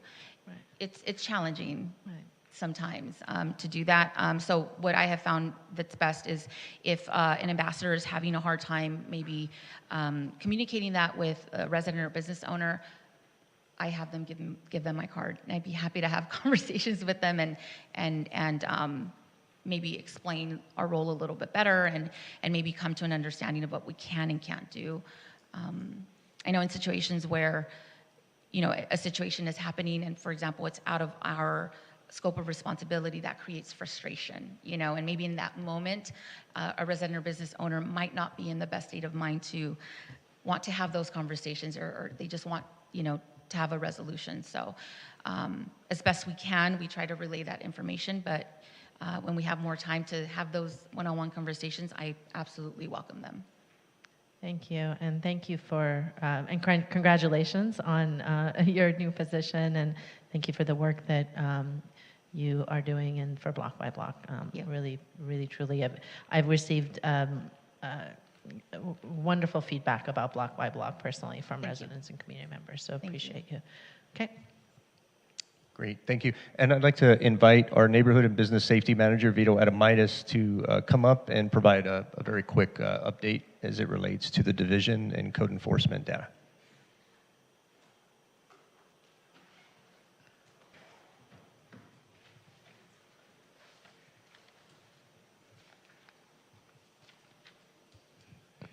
Good evening, Mayor and members of the City Council. My name is Vito Adamitis. I'm the Neighborhood and Business Safety Manager for the city. I am pleased to provide a quick overview of the statistical data that's in your agenda packet. For an overview of this information, we ran data from January of this year to October. So what this data reveals is from the beginning of this year to October, the Neighborhood and Business Safety Division processed over 6,800 calls for service from our community. This represents an almost 10% increase as compared to the same time period, the same 10-month time period for last year. If this trend continues, we will be over 8,000 calls for service by the end of this year. In October alone, just for the month of October, we had 750 calls for service as compared to 661 last year. This represents an increase of 13% over last year. We saw, with regard to the types of requests and trends in those requests, we saw general construction concerns for 8 for this year. This is no change from last year. Construction noise, a little bit down from last year by 1 call. General noise concerns, again, down by 1 for this year as compared to last year. We had 8 this year versus 9 last year. Short-term rental increases, we have a total of 59 cases that are currently open at the city. We also note, and we'll be preparing an update for the council on a short-term rental update, and this will include information that the council took action this year to change some of our ordinance regulations dealing with short-term rentals. So that is also in the works. We are seeing, so we have 2 systems that we use at the city for code enforcement. One is Acela, which tracks and logs our calls for service.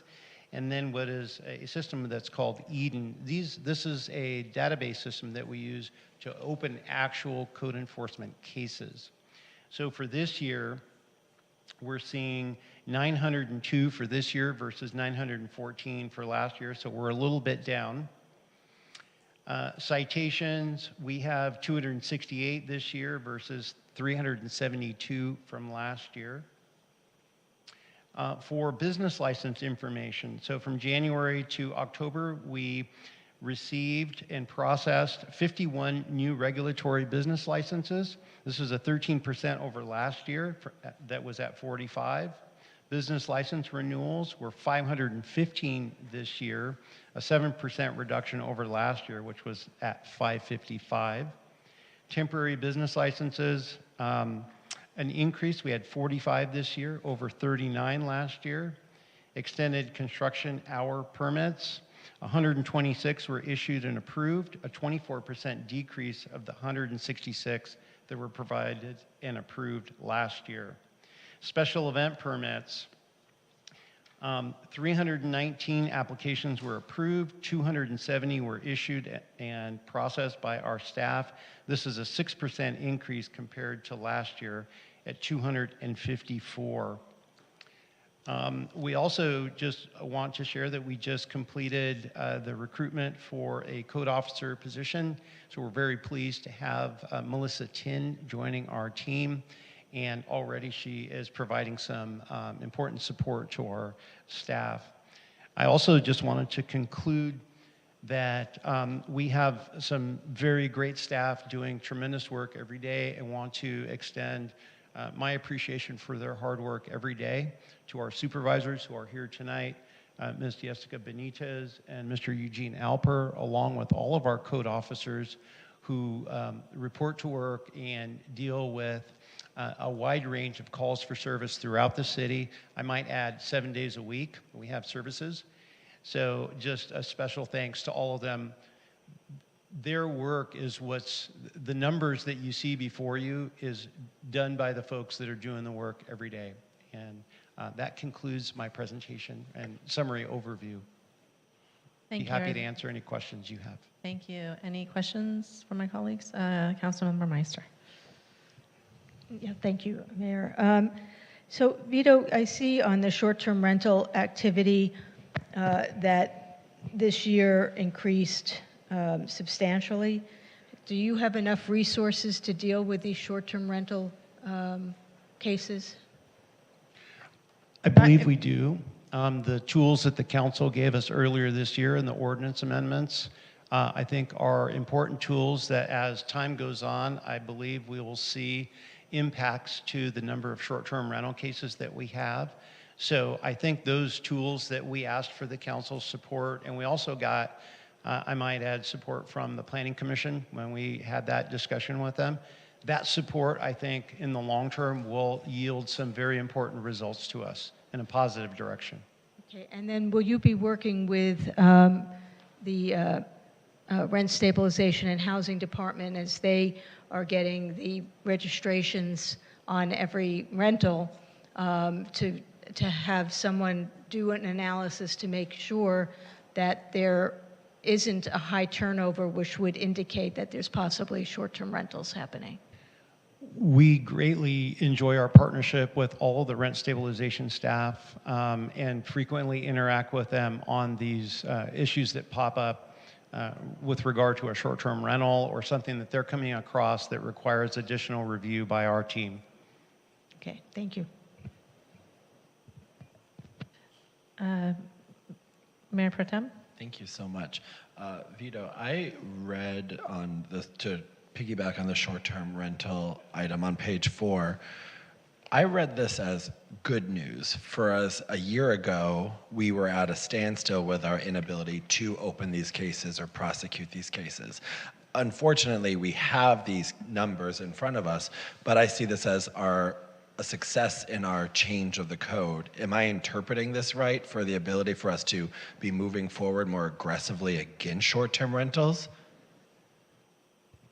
I think the tools that the council gave us absolutely are helping address the short-term rental issue.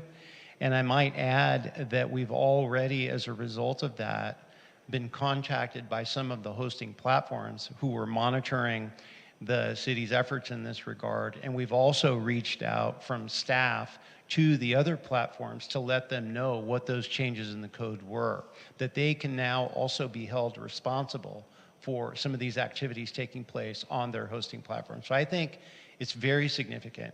Statistically, it's difficult to capture that ordinance change in numbers because it's only been a few months. I think as we look at it and continue to monitor it, I think we will see some important successful outcomes. In regards to one of the main issues regarding short-term rentals outside of their illegal existence in West Hollywood was the false or fake promotion of them being at a certain address over the actuality of where they're at. Have we been able to monitor or track the compliance of this enforcement to ensuring that people aren't getting a knock at their door when their resident or neighbor is illegally trying to rent it out? Or are we able to track that type of compliance within this? Because I know that was a major code change from the Planning Commission up to us, but I want to know how we're tracking that data to make sure that and if we're not, how can we start, or how can we give that direction? Because it's important that our residents don't have someone knocking and saying, hey, I'm here to rent out your apartment. We want to make sure that they know that we're being responsive. Thank you, Mayor Pro Tem. That's actually a really great point. We need to refine our tracking of that. I do know that we have frequent contact with the hosting platforms regarding this very issue because we received complaints from residents where they say, hey, somebody knocked on my door and wanted to know if I'm renting out my unit. That's obviously a concern for us. It's also a concern given the changes in the code for the hosting platforms because this is activity that we're seeking to put a stop to. The city of Los Angeles just passed more restrictions to combat the Airbnb crisis. Have we looked into adding on that type of enforcement to what they're doing to here in West Hollywood? Or are we doing a version of that? I mean, we want to make sure that we're making it as difficult as possible because this is impacting our rental housing stock, but have we looked into that aspect yet? I saw the recent article in the LA Times covering the story about what the city of Los Angeles was doing, and what they were doing was requiring an actual police permit for the operation of a short-term rental.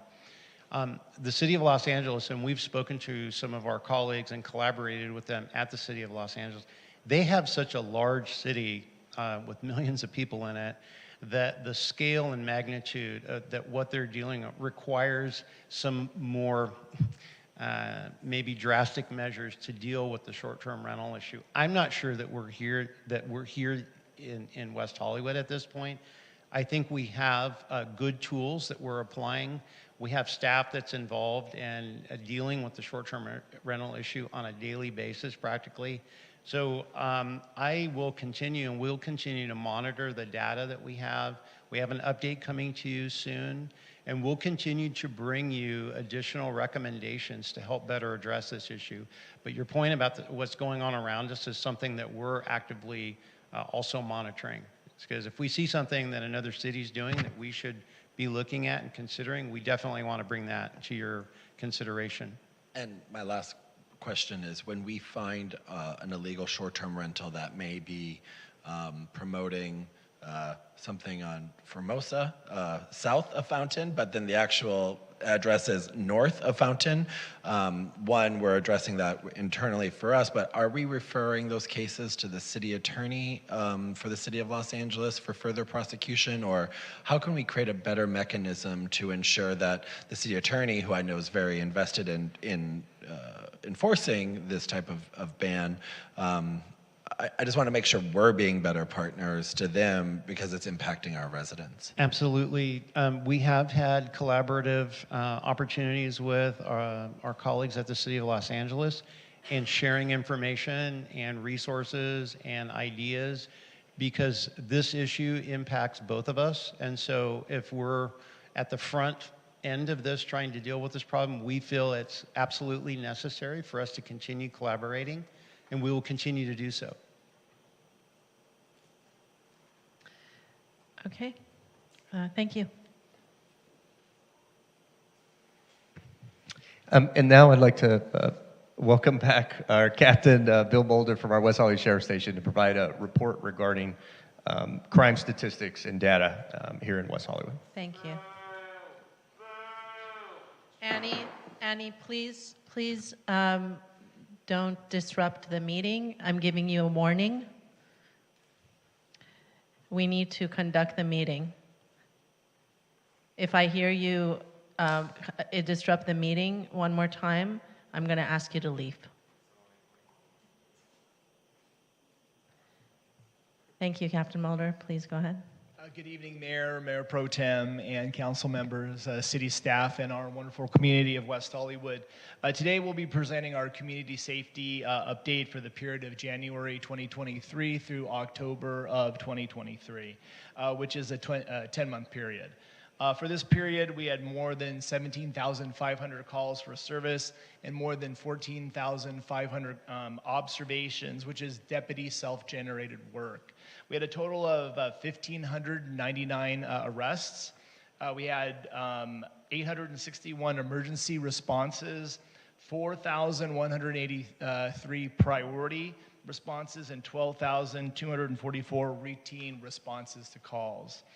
For January through October of 2023, citywide Part 1 crimes were down 8.27% when compared to the same time last year, with 2,064 incidents when compared to the same period in 2022 with 2,250 incidents.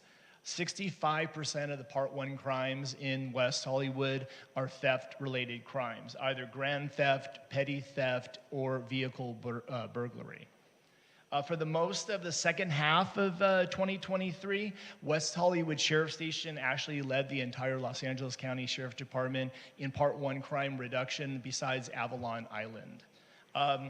Based on the hard work of our patrol deputies here at West Hollywood, the COPS team, the entertainment policing team, and our supplemental law enforcement program with the footbeats that occur throughout the city on different days at different times, and the work of our detective bureau is the reason for the drop in the Part 1 crimes. They've been working really hard to make that happen. In the West District, there was a 21% decrease in Part 1 crimes during this period. And almost every category saw some declines. The organized theft groups from South America continue to target our nightclub patrons for their cell phones and wallets, but there has been a disruption by our special operations that we've had recently that have led to 14 arrests of suspected individuals that are engaging in this activity. Vehicle burglaries were down about 40%, and the more serious crimes of aggravated assaults were down about 29%, and armed robbery also showed meaningful reductions on the west side of town. The West District had 1,088 Part 1 crimes and accounted for about 53% of all Part 1 crimes in the city. City Center remained static with a 1% reduction in Part 1 crimes. Residential burglaries increased about 75%, which is a concern, although the total number of incidents remains relatively low with 21. Station personnel will continue to work to reduce those totals due to the serious nature of residential burglaries and the potential for significant loss and certainly confrontation if somebody's home at the time. Other burglaries, that category was up about 19%, and those increases were like mailroom thefts, subterranean parking garages of apartment complex that were targeted for mail theft and theft from unlocked vehicles and bicycles. With 400 Part 1 crimes, the city center accounted for about 19% of all Part 1 crime during this period citywide. In the East District, Part 1 crimes increased 23% when compared to the same period last year. And the East District was the only area of the city to show an increase in Part 1 crimes. Strong armed robberies were up over 100%, and vehicle burglaries were up about 90%. The East District was hit particularly hard with strong arm Estes robberies from Bevmo and Target. And Estes robbery is wherein somebody's usually committing a theft and their security goes to detain them, and then a fight ensues. And then that's what they call an Estes robbery, a strong arm robbery. In terms of overall citywide crime, the East District accounts for about 28% of all Part 1 crimes for that period. Deputies from our patrol team, and our teams continue to address these crime issues. The teams continue to run a variety of operations: foot beats, bike patrols, saturation patrols, and undercover operations. We've had our Major Crimes Bureau and our Narcotics Bureau out here to assist us with these various operations. Reserve detectives from our Narcotics Bureau have also come out to West Hollywood numerous times to conduct foot beats, which is free to the city of West Hollywood. As you know, our cops team consists of 5 deputies and a sergeant. They address a variety of quality of life issues in our community. They work with our unhoused residents, attend neighborhood watch meetings and association meetings. They work with our med team, our Narcotics Bureau, and Detective Bureau, and many other tasks. They also participate in special operations focusing on criminal issues. The Entertainment Policing Team, or EPT, consists of 5 deputies and has a sergeant. They are responsible for the nightlife safety with the bars, clubs, restaurants, and hotels in West Hollywood. They also handle quality of life issues and engage our unhoused population. They also participate in special operations that focus on criminal issues in the city. Our Service Area Lieutenant Fanny Lapkin oversees the teams with the assistance of Sergeant Jason Duran and Sergeant Kevin Bowes. During this period, citywide, robberies were up a little bit more than 5%. However, armed robbery was down 32%, which is a good thing. As with other parts of Los Angeles County region, we saw robberies for high-end watches and jewelry occur on our streets. From January through October 2023, 311 homeless persons were arrested. These figures refer only to individuals arrested and do not take into account that many of these individuals were arrested multiple times during this time frame. It's also worth noting that 25%, 33 of the 130 aggravated assaults involve transient suspects. Since we're able to identify that 25% of aggravated assaults involving a transient suspect, our cops team, entertainment policing team, and our MET teams continue to conduct outreach within our unhoused community. We work with our city social services to connect people with resources if they are willing. By conducting outreach, we endeavor to prevent aggravated assaults and other crimes from occurring within this population. Domestic violence criminal incidents were down more than 6%. Aggravated domestic violence assault was up by 1 incident. Non-aggravated assault was down more than 7%. The number of rapes were up from 19 to 24 incidents. In many of these incidents, the suspect was known to the victim, and we are working with the city, our community safety partners, to effectively kind of address this type of crime. Hate crimes and hate incidents were also down in these more tumultuous times. Traffic collisions were also down in all categories, including DUI-related incidents. During this period, we conducted 2 DUI checkpoints in the city. On July 21st, a DUI checkpoint was conducted by Traffic Services Bureau at San Vicente and north of Beverly. 2 DUI arrests were made for alcohol. 9 people were arrested for no license or a suspended license. On August 18th, our Traffic Services detail again conducted a DUI checkpoint in the same location at San Vicente north of Beverly. 1 DUI arrest was made for alcohol. 1 arrest was made for a suspended license. Some of the Part 2 crimes that were up were weapons laws, some narcotic violations, and assault on a peace officer. On October 19th, West Hollywood Station received a call that 2 suspects were breaking into a vehicle. A suspect vehicle description was also provided. Deputies found the vehicle and a short pursuit occurred. The deputies drove into a cul-de-sac street.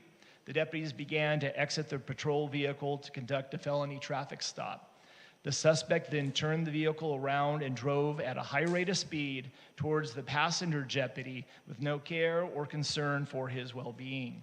The deputy tried to jump back into the patrol vehicle, but the suspect vehicle hit the open door of the patrol vehicle, smashing the deputy's head between the door and the car frame, causing serious injury. The deputy that was driving also received a minor injury. After a night in the hospital, the passenger deputy was released and recuperating at home. Thank God both deputies are okay from this incident. Law enforcement, not only in West Hollywood, but around the nation, put themselves in harm's way every day to protect the communities that we serve and love. The city of West Hollywood is the first and only contract city within the Los Angeles County to contract for a full-time MET team. The MET team pairs a deputy sheriff who has approximately 1,000 additional hours of training in mental health with a clinician from the Los Angeles County Department of Mental Health. The contracted MET team reduces response times for incidents in West Hollywood from 18 minutes to 7 minutes on average. During this period, January to November, the West Hollywood MET team responded to 235 incidents and evaluated about 154 people experiencing a mental health crisis. Of the 154 individuals, 52 adults were involuntarily hospitalized by MET to receive mental health treatment. The MET team's work also helps to reduce use of force incidents. The MET team prevented the use of force in 11 interactions. 13 West Hollywood constituents living with severe and persistent mental health illness were referred to specialized county-funded intensive case management. They also allow West Hollywood Station personnel, deputies, and sergeants to go back to the field while MET takes the handle on the incident. This team continues to be a success and contributes to the well-being and safety of our community. As I spoke about earlier, we continue to conduct saturation patrols, plainclothes operations, undercover operations, and footbeats with our cops team and entertainment policing team to address pickpocketing, vehicle burglary, robbery, and other issues in our community. I thank the council very much for authorizing the additional 39 automated license plate reader cameras throughout the city. They have, as you've seen in the morning reports, I'm sure, they've been very helpful to catch different individuals in stolen cars or wanted cars. On November 16th at approximately 8:35 in the morning, West Hollywood Station received a call that a man with a rifle at a local school on Fairfax and was pointing the rifle at school staff. The man then left the location in a vehicle. Deputies used the new ALPR cameras in the city to track the suspect through the city. Using the ALPR cameras, flock cameras, and other department resources, deputies were able to find the suspect in the Los Angeles area and safely take him into custody. The rifle turned out to be a pellet gun. Multiple felony counts were filed on the suspect, who currently remains in custody. And last week, there was a murder of a Los Angeles County employee in San Dimas. The Los Angeles County Homicide Bureau was able to obtain vehicle information for the suspect and put it into the system.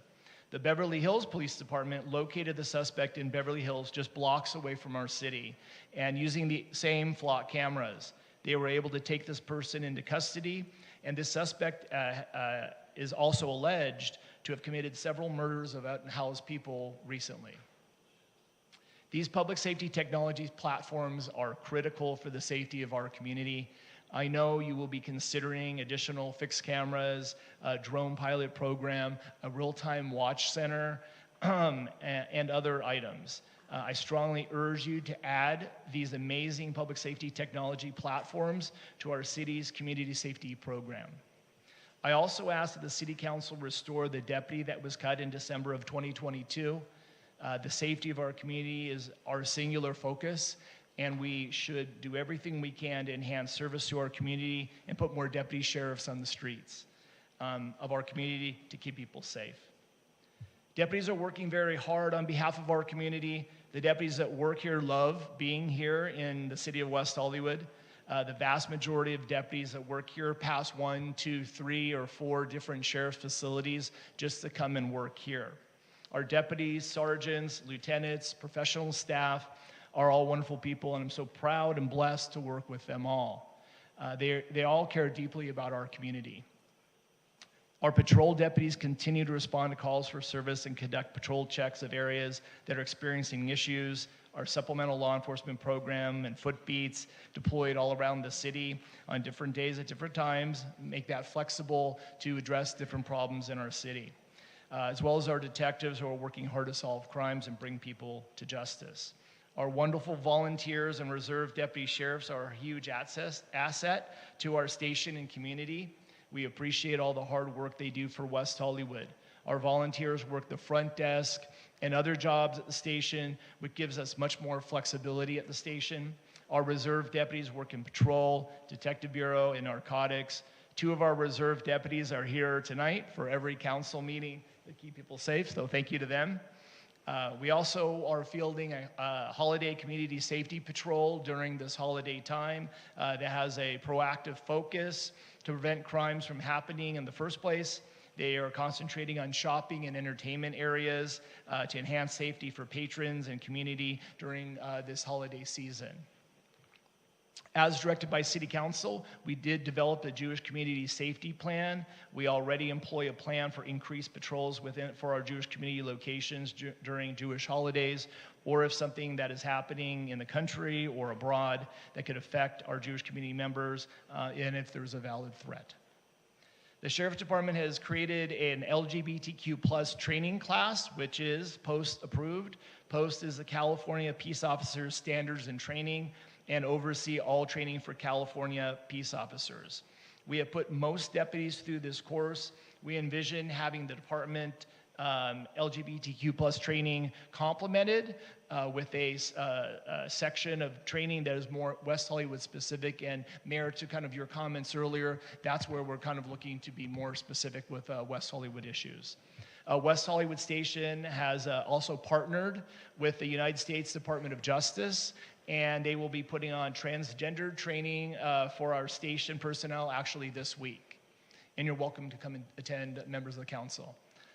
Recently, we started our quarterly meetings with members of our transgender community. We had our first meeting and look forward to building stronger relationships with our transgender community members. We continue to work with the Public Safety Commission, Chamber of Commerce, Neighborhood Watch, and associations and other community groups and members. Our door is always open, and we love to engage with our community. We meet quarterly with the West Side Commanders meeting, which is a command staff from surrounding LAPD divisions, Beverly Hills, Culver City, Santa Monica, Lost Hills Sheriff Station, the District Attorney's Office, and the FBI. And we talk about common law enforcement issues, best practices, and joint operations, and those are quarterly meetings. The last meeting we hosted here at West Hollywood. We have resumed our community academy. We spoke of before. I'm glad you enjoyed it. The 68-week program where participants have the opportunity to learn about law enforcement, the Sheriff's Department, and the West Hollywood Sheriff Station specifically. The topics range from laws of arrest to our Special Enforcement Bureau SWAT team to the procedures of the District Attorney's Office. We invite you all to attend. Those of you who have not had the opportunity yet, it's really a great opportunity to learn about what we do on behalf of our community.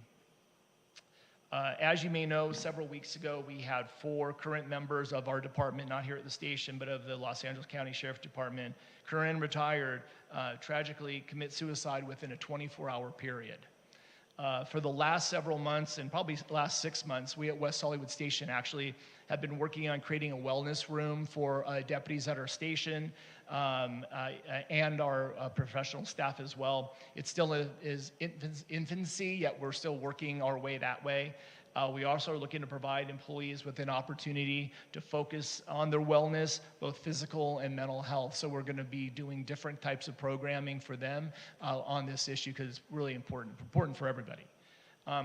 We continue to work closely with our community safety and well-being partners. We appreciate and thank our partners at Block by Block, code compliance, parking enforcement, and city social services, and everyone at the LA County Fire Department, and our new partners on the CARE team, which is a new program that the city has launched. We consider ourselves very fortunate to be part of such a great team. We remain committed to facilitating community engagement and building trust within our community. We will work hard to provide the best service to our community with the goal of enhanced safety. Successful community safety can only happen with a great partnership with our community, which we have and have had for a long time. As always, if you see something, say something. Never hesitate to call the sheriff station to report suspicious activity. Again, I thank the council for your support. West Hollywood Sheriff Station and our city council has always enjoyed a great relationship. Thank you for our wonderful city manager, David Wilson, our wonderful deputy city manager, Jackie Rocco, our city attorney, Lauren Langer, our amazing community safety director, Danny Rivas, and all city staff. Working with you is always a pleasure, and we appreciate the great relationships we share. And a big thank you to our wonderful West Hollywood community, our residents, businesses, people who work in West Hollywood, and people who come here from all over the world for all the great things West Hollywood has to offer. We appreciate you, care about you, and we'll do everything to ensure a safe community for all. Thank you again, and I hope everybody has a happy holiday. Thank you so much. Questions from my colleagues? Anyone? Mayor Pro Tem? I was just wondering, given it's almost 9:20, if we could just start taking public comment, because I think there's a bunch and we can save the rest for later. Yes, that's a good idea. Thank you for your report, Captain. Can we take public comment now? Yes, Mayor, we have 7 in council chambers. Okay. First is Annie Jumpicente, followed by Victor Omolchenko.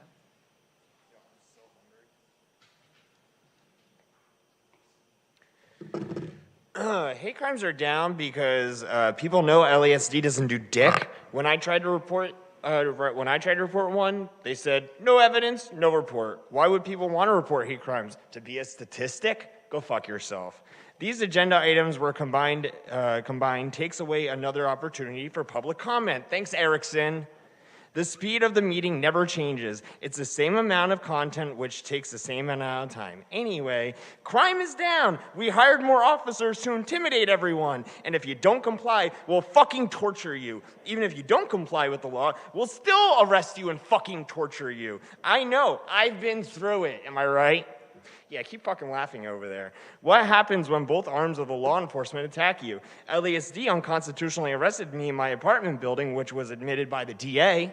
Block by Block intentionally commits hate crimes against me on several occasions, including this morning, which I will tell you about later. You cut me off, so I couldn't fucking tell you earlier. Who do I trust when I'm in trouble, and why should I trust either of them? A white cop is a cop. A black cop is a cop. A trans cop is a fucking cop. Their identity first is a cop.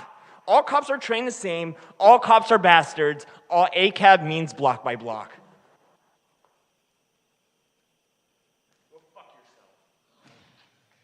Our next speaker is Victor Omolchenko, followed by Zukuru Forz.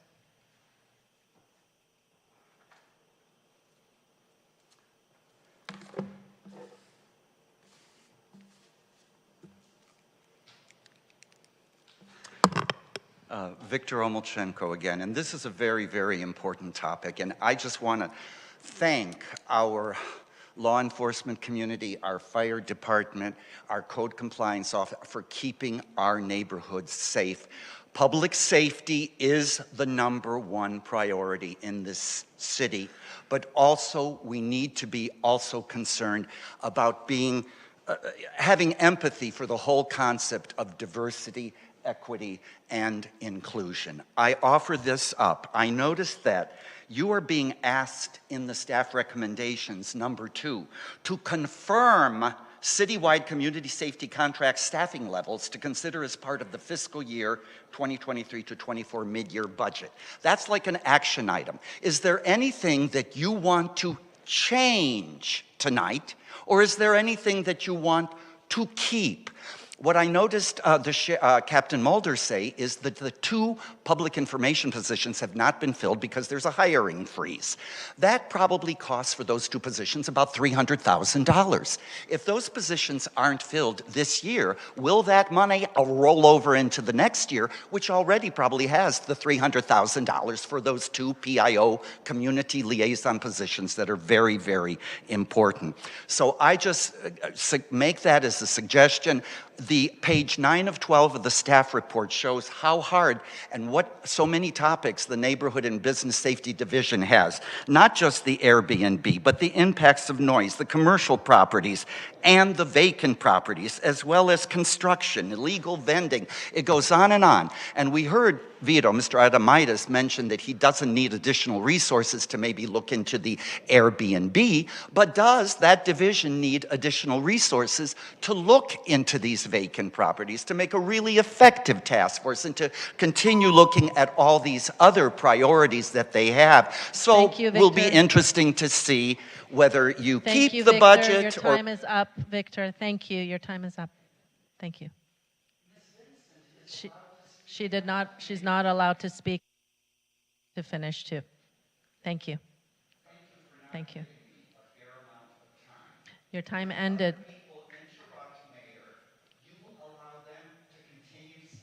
I do not.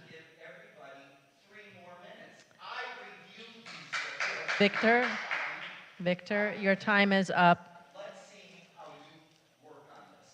You want to kick me out, Stein? Our next speaker is Sakuru Forrest, followed by Nicholas Roybal.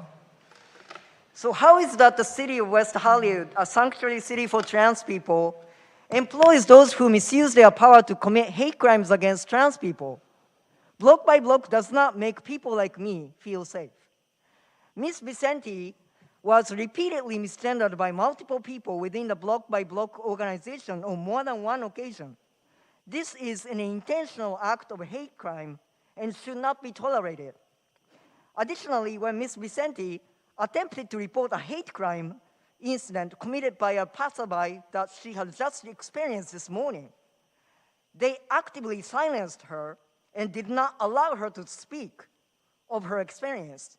Instead, they called her a troublemaker and a bad actor. Ms. Vicente is one of the most dedicated community advocates in WeHo. When the crosswalk signals in her neighborhood remained unfixed by the city, she acted as a crossing guard to make sure that her neighbors and visitors were able to cross safely.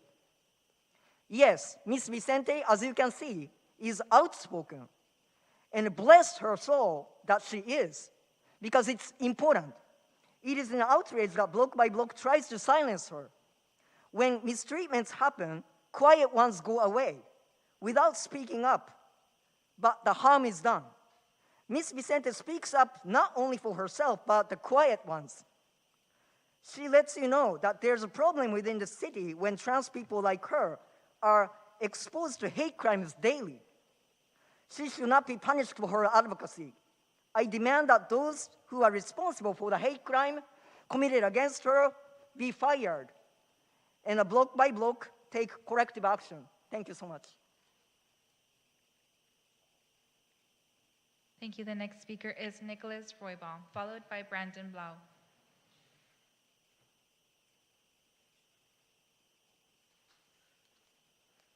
Hi, Council. Hi, staff. Hi, Captain Mulder. An interesting statistic that was in this report in the community impact team was that vacant property checks were down 11%. Did anybody catch that? So that kind of number jumped out at me. I also, and I will speak to this every year until there's not a need to report. The reports of sexual violence in our community has increased. So that could tell us many things, right? People are feeling safe, they have advocacy, they can report. And also this violence is still occurring. I'm watching my language. So I think we need to keep doing the work like we're all doing with our resources, our commitments, to get that number to zero. I think we can all root for that. And last, on World AIDS Day, I was out and I witnessed firsthand our entertainment policing team. And they were professional, courteous, community engaged, kind, and that really stood out to me. And that's just my story, what I witnessed of our entertainment policing team doing their work and being present for community. That was that experience at that time. Thank you. Our next speaker is Brandon Blau, followed by George Nickel.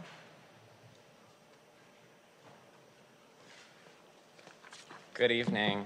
My name is Brandon Blau. I'm a resident of the city of West Hollywood. I'm actually speaking on item 5C, but we're merged together here. So I do want to say on that item, when we get to it, I want to recommend staff on, or commend staff on the good summarization that they did regarding the concerns raised by the community on the different public safety equipment items, especially related to data transparency, retention, share policies, auditing, and artificial intelligence. As part of the staff recommendation 3 within item 5C, next, there is a recommendation that City Council direct staff to develop and draft policies related to the use of drones, fixed cameras, the real-time watch center within the city. Pretty simple ask, but I would ask that City Council consider directing, as part of that recommendation, direct staff to return these draft policies to the Commission before they come back before City Council. While these particular items did indeed go through various commissions and advisory boards, the maturity of any particular topic, as you're aware, was basically half-baked at best, as Mayor Pro Temp said in August. Don't get me wrong, obviously public safety is important and paramount. We have the opportunity to responsibly use technology to work efficiently towards our goals of community safety, but we should do so responsibly. So I would just ask that council considers direction to staff to return with those draft policies to the commissions before returning them back here. But anyways, thank you. Our next speaker is George Nickel, followed by Steve Martin.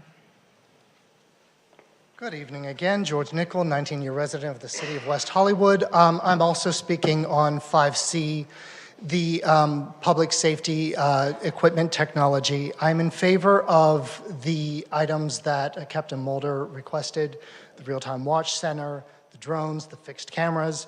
A good example of this is right next door in Beverly Hills on the 6th of November. They caught a wanted murder suspect within 30 minutes. Using the real-time watch center. So it works. We should use it as well. I know that there are concerns. Anyone who's read 1984 should have concerns. I completely understand it. One of the concerns that did come up is the horrible what if. If somebody is in our city to do something which is completely legal here, but is not legal in other states, there should definitely be a station order put in place that says that that footage of that person, if they're here for, if it's related to cannabis, if they're here to exercise their right to have an abortion, if they're a gay person and they're from a country where it is not legal, if anything is captured, it absolutely should never be turned over to anyone else. If it's legal here and if they're doing it here, then there is your barrier to put. But otherwise, this is all technology that is proven effective in other cities, and we should use it here as well. And one last thing, I just will say that on the previous topic, as far as block by block, yes, of course there's some confusion about block by block. When you cut sworn police officers and then you talk about you're adding block by block, it sounds like you're replacing one with the other. They're not apples and apples, they're apples and oranges. Block by block are not police, they don't want to be police. Thank you very much. Our last speaker is Steve Martin. Steve Martin, West Hollywood. I have to say I was delighted to see that Block by Block's running an escort service, and I'm hoping there's a senior discount. God, I love this city. I want to build on what the mayor was talking about. You know, if we're really concerned about Block by Block's training, why don't we ask for their employee handbook? Why don't we get their syllabus for their training? Why don't we get their schedule for when they're doing these trainings and give that and share that information with the Public Safety Commission and our Career Advisory Board?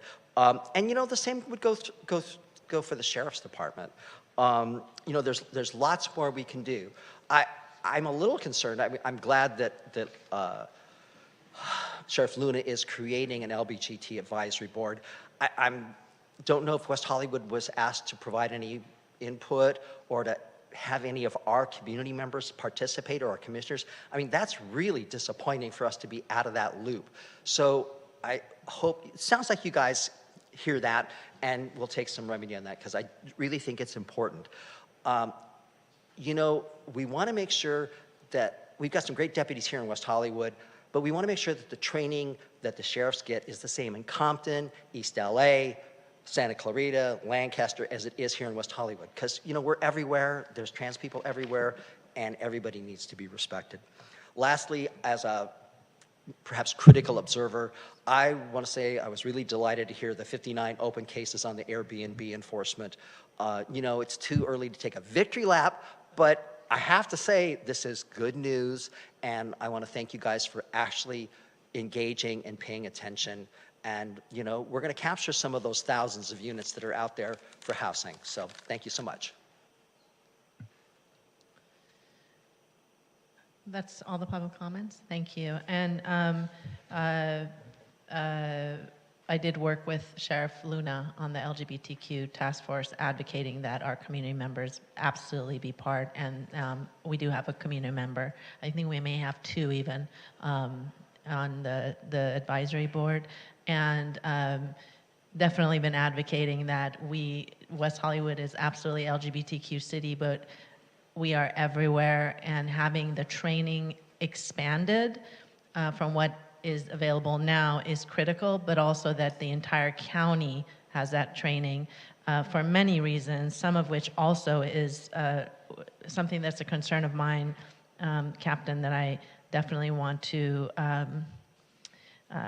hear from you some type of plan for this. But the Civilian Oversight Commission gave many recommendations that the Board of Supervisors went ahead and accepted.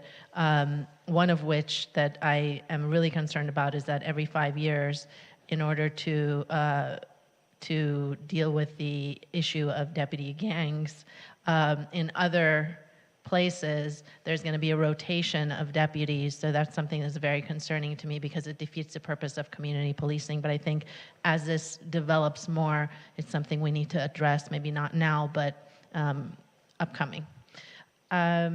So do my colleagues have discussions? We can start with Councilmember Meister. Thank you, Mayor. So looking at the numbers, you know, considering all of our residential patrols by block, we still have an increase of residential burglaries. If you look at residential burglaries, 83 versus 71 in 2019, and the trend is up. Robberies, 114 versus 111 in 2019. Again, the trend up, with the decrease being it during the COVID shutdown when, you know, people weren't out. Crimes against property, 244 versus 193 in 2022. Grand theft, 530 versus 282 in 2019. CIT calls for service, 1079 versus 893 in 2022, which means that they're being taken away from doing other things, I imagine, if there are calls for service. So I kind of feel like, you know, if we're looking at how we move forward mid-year and looking at our resources, and also seeing that a lot of the arrests are related to unhoused, a lot of the calls for service from block by block are the unhoused. When we decided how many additional block-by-block people to hire, I'm just going to say it was very haphazard. Somebody said 20, then someone said 25, then someone said 30. I felt at that time that was not the way you decide on those types of resources. So with all of the residential patrols by block, we still have the increase of crime in certain in certain categories where I think it's more important to have a sworn officer. My feeling is I would rather see our resources, and I'm not saying to get rid of everyone, but I'm just saying that if we had to do some balancing and reworking, I would rather see the additional sworn officer, even if it meant 10 less block by block employees. I would like to see an increase then of whatever proactive social service provider that specifically deals with unhoused people, that would be a more effective use of our funding. So that's where I stand on that. I do want to thank our volunteers for their 1,508 hours, valued at $63,574. And we'll see where this conversation goes. Thank you. Councilmember Byers? Sure, thank you, Mayor. Thank you all for the presentations and for the community for sharing your comments tonight. I mean, we're a very diverse community here in West Hollywood. There's just no ifs, ands, or buts about that, and thus have a very broad range of safety needs. And fortunately, we have a very large group of experts at work in our community, but I don't fully feel that this expertise is fully aligned with the best fit scope of work. I also just want to say it's extremely, extremely important to me, and I know this entire council and staff and the city, that our partners and contracted agencies are doing this work in the culturally competent and sensitive way. I appreciate hearing about the trainings, and I do think some of the recommendations that we've heard about getting the handbooks and the trainings and doing a thorough review and working with our advisory boards and commissions to do an analysis of those would be an appropriate next step on some of that work. But I think how we align our services and resources and partners around the calls for service that we're getting is a really important question that we continuously need to straighten out and focus as a council. I was actually looking at this in some other ways. It feels like there are ongoing areas of work that can be realigned, and I'm coming at this from some of the recommendations and information that was brought to us from the Center for Policing Equity study that we had a big report on earlier this year as well. In that the number of calls for service that relate to traffic incidents, nuisance, public assistance, fire, medical, things that are nonviolent in nature and really citation-oriented and based, I would be interested in seeing be shifted to our code enforcement. And that is a long series and piece of work that we would need to begin as a city to ensure that code enforcement has the proper resources, which they would not at this time, I believe, for the scope of work. But I think, and I imagine in shifting that work from our deputies and LASD, we're not only helping them address more issues that are relevant to their nature of work and their ability to solve crimes that are actively happening, but we're also decreasing the opportunities for the various racial equity issues that occur in some of these traffic-related and nuisance-related issues. So I think there's sort of a two-prong approach that making that shift could happen. So I just want to sort of say that to get this conversation started, given that it's a very serious look at reconsidering some of the staffing, but working across all of our agencies and partners and divisions, et cetera, to really get focused on who can do this work most effectively. So that's just to start some of the comments I have. I certainly have more, but want to let folks go as this is unfolding. Okay. Councilmember Heilman? Thank you, Mayor. First, I'm glad that we're having this presentation a lot earlier in the meeting than we have in the past. I still think we could improve how we're presenting the information. There were times where I felt like we were just getting a lot of statistics and not necessarily getting thematic information that will help us make decisions and help the community make decisions. So I'm hopeful that we can improve the way we communicate this information to the community and to the council for decision making. One minor point that's not referenced in the report, the safe drug drop-off program at the sheriff's station. I know the sheriff's doesn't operate it, but it's at your location. I've gone there several times and it's full. So whoever is responsible for that, I believe it's somebody in county health, we need to coordinate with them because it's a great program and we want to encourage people to safely drop off drugs that they no longer have a need for or shouldn't be in possession of.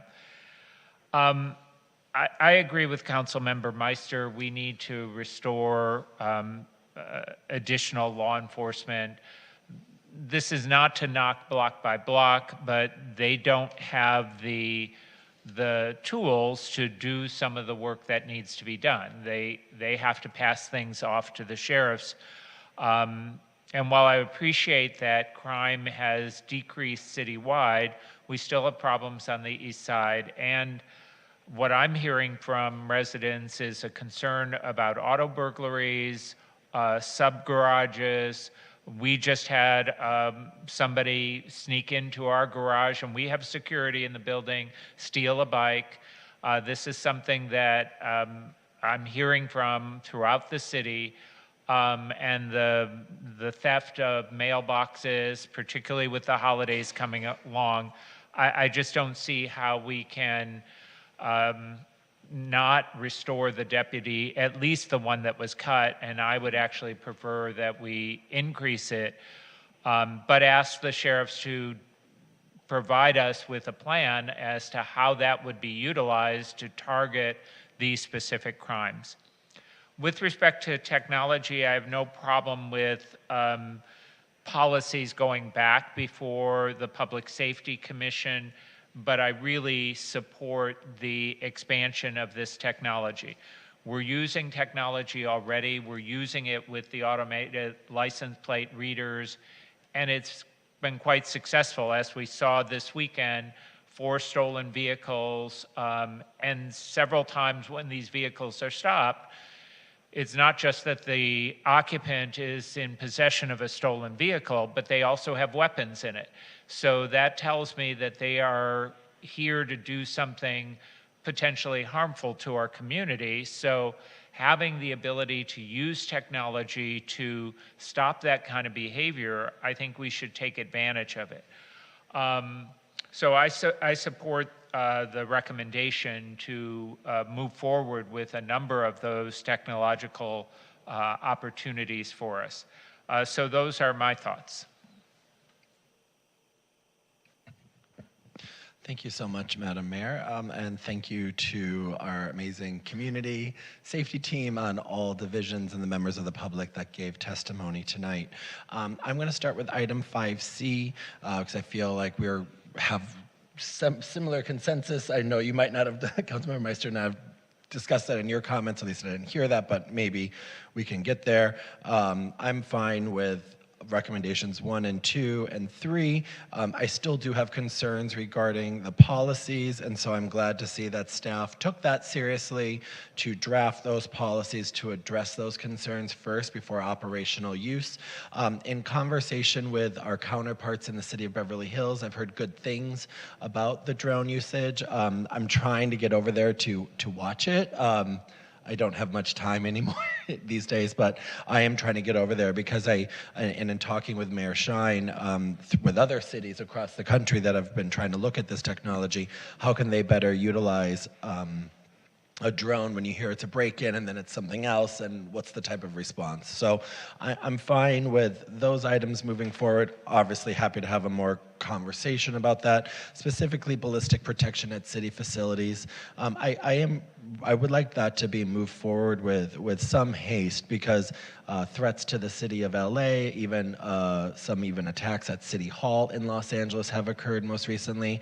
I'm even more concerned about the generality of the tone and tenor of the conversation moving into what will be a very contentious and problematic year, I think, for all of us in every way, shape, and form.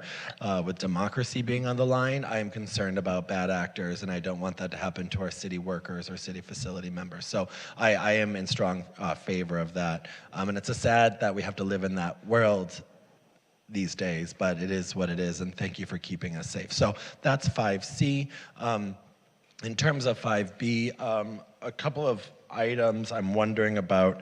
In terms of the east side, it's much more dense than the rest of the city. So I'm wondering in regards to armed robberies or some of the other Part 1 incidents that have been occurring, is density and I think lack of lighting on some streets on the east side playing into a factor where people are feeling like they can go to that dark corner more so?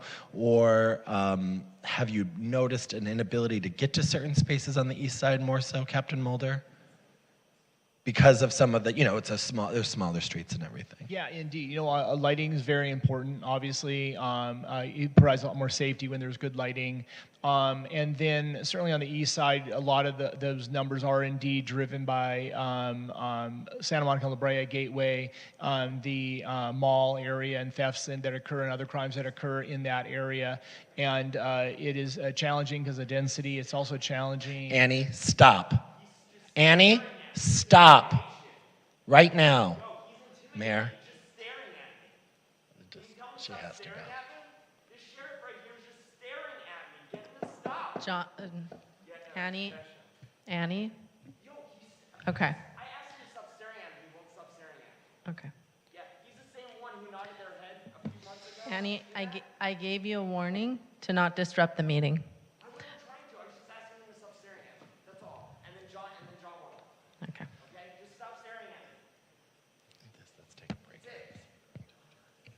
Okay. Are we done?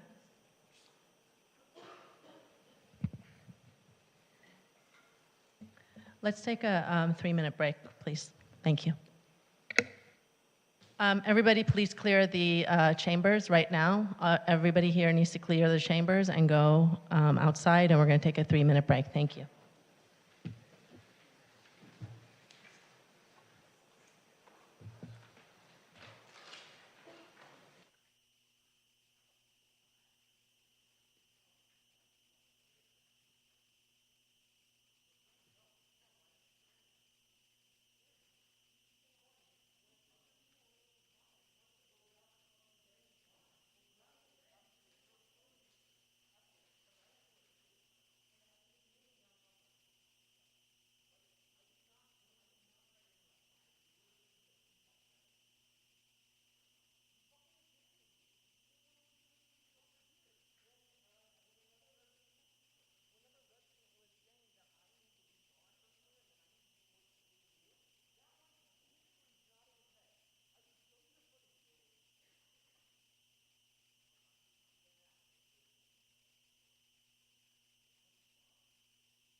Everybody, please take your seats. We took a break to calm a disruption in the room, and now we're going to continue. Mayor Pro Tem Erickson, you were speaking on item 5B. Thank you so much, Madam Mayor. Thank you, Captain Mulder. In regards to, we were discussing density on the east side and your deputies getting there in a way. I'm wondering if our deputies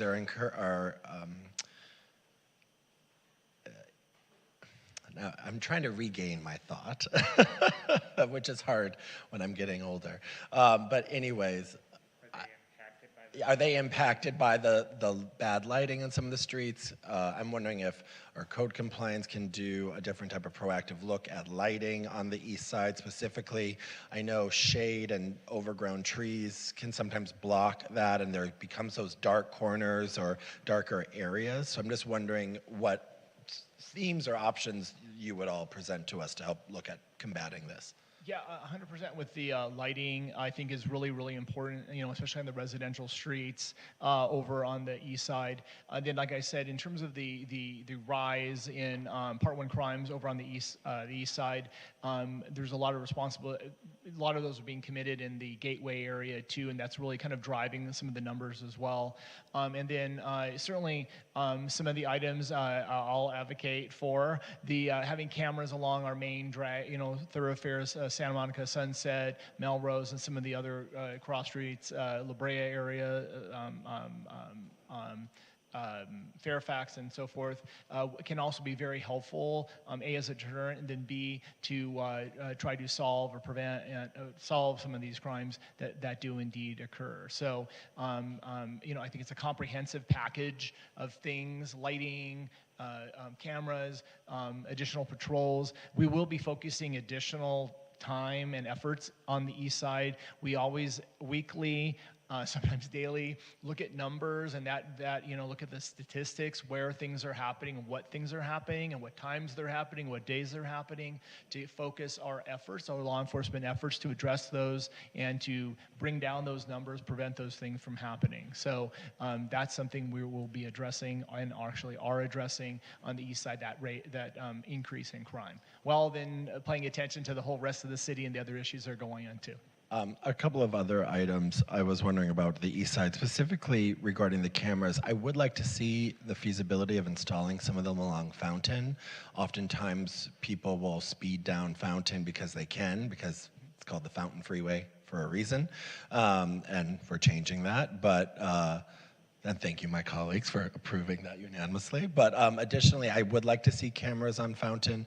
Additional enforcement. There were several traffic accidents on Fountain in the same spot, right outside my house, over the Thanksgiving holiday and previously. So if more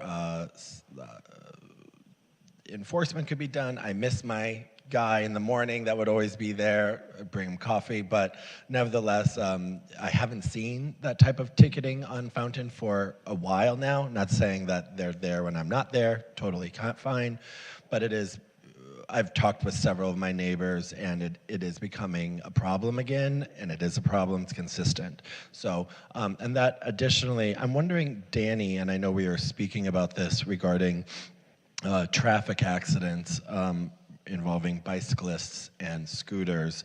My understanding is that there were 0 traffic accidents in November with scooters and 75 traffic accidents in total involving cars. Sounds about right from what you told me? Correct, and I think we added another 3 because I know reports are coming in, so I think that increased to 78. So. Thank you so much. I know 0 scooter accidents regarding pedestrians at this time. That's good, but I know that there were 5 traffic accidents were involving a pedestrian, and 1 was involving a bicyclist. And just yesterday or today, a scooter rider was hit on a right-hand turn on Fountain and Fairfax, I believe.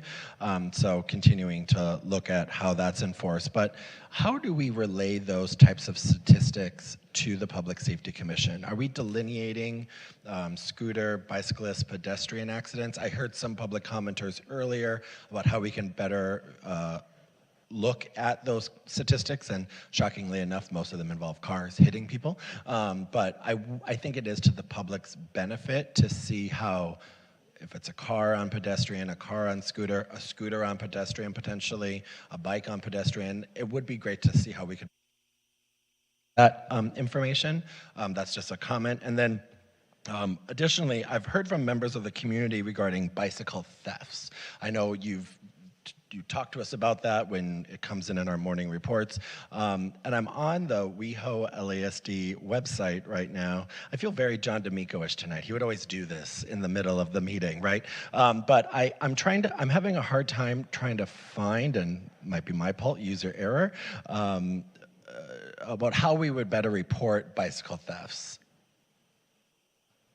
So last month, we have a program at the Sheriff Department online reporting called SORT. It's Sheriff's Online Reporting, I don't know what the T stands for, system. So, and that's, you can go online and report like a crime where you don't have any suspect information, like your bike was stolen, it was out in front when you went to bed, and when you got back up, it's now gone. And you can do that reporting online. It will go straight to the station, and then they will, process it appropriately and do what we can do to what information we can glean for investigative wise. So the SORT system has been up and down, up and down, up and down, and down for a long time, but finally it's back up and running for the entire department. It's a department-wide program. And so it just kind of got back up on its feet in last month, and so that is one way that people can go on to report that kind of crime. Or they can always just call the station, we can send out a deputy, or they can come into the station to make the report, whatever they prefer. Yeah, if it could be placed more prominently on the website. I hear from residents whose bikes unfortunately are stolen. Maybe you could highlight it in a different way on our amazing website that you have, but it would be helpful because I know I would love to call you. I don't have time to call you, and I know a lot of residents are busy doing what they do on their phones, and it's just easier for them. So making it more accessible. And then in the final 2 points regarding what my colleagues have said to try to find that consensus, I believe 6 or so months ago when we had this item, or maybe it was a year ago when we had this item, time runs so smoothly, I did ask for the potential to bring back another deputy as long as those metrics are being done from what we've been seeing, as well as a report. I am comfortable with the rehiring of that deputy, but I would like to see that type of plan from you all, as Councilmember Heilman indicated.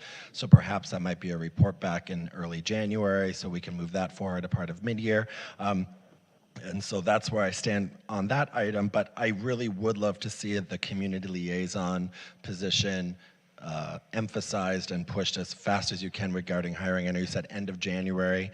January 2nd, go look and hire that person, because placing a lot of that responsibility on yourself or Sergeant Yost or Lapkin is hard, and having that dedicated person who then becomes a liaison to the community and a trusted community member, as we've had very much so success in this community when those people have been here, is important. And if we need to, as a city, it is important for us, being a part of the Contract Cities Association, to advocate to the county on the hiring freeze, and I think we're happy to do that, especially if it involves more community input and a liaison, as well as going to the Board of Supervisors as well. So that's, I think, everything, Mayor.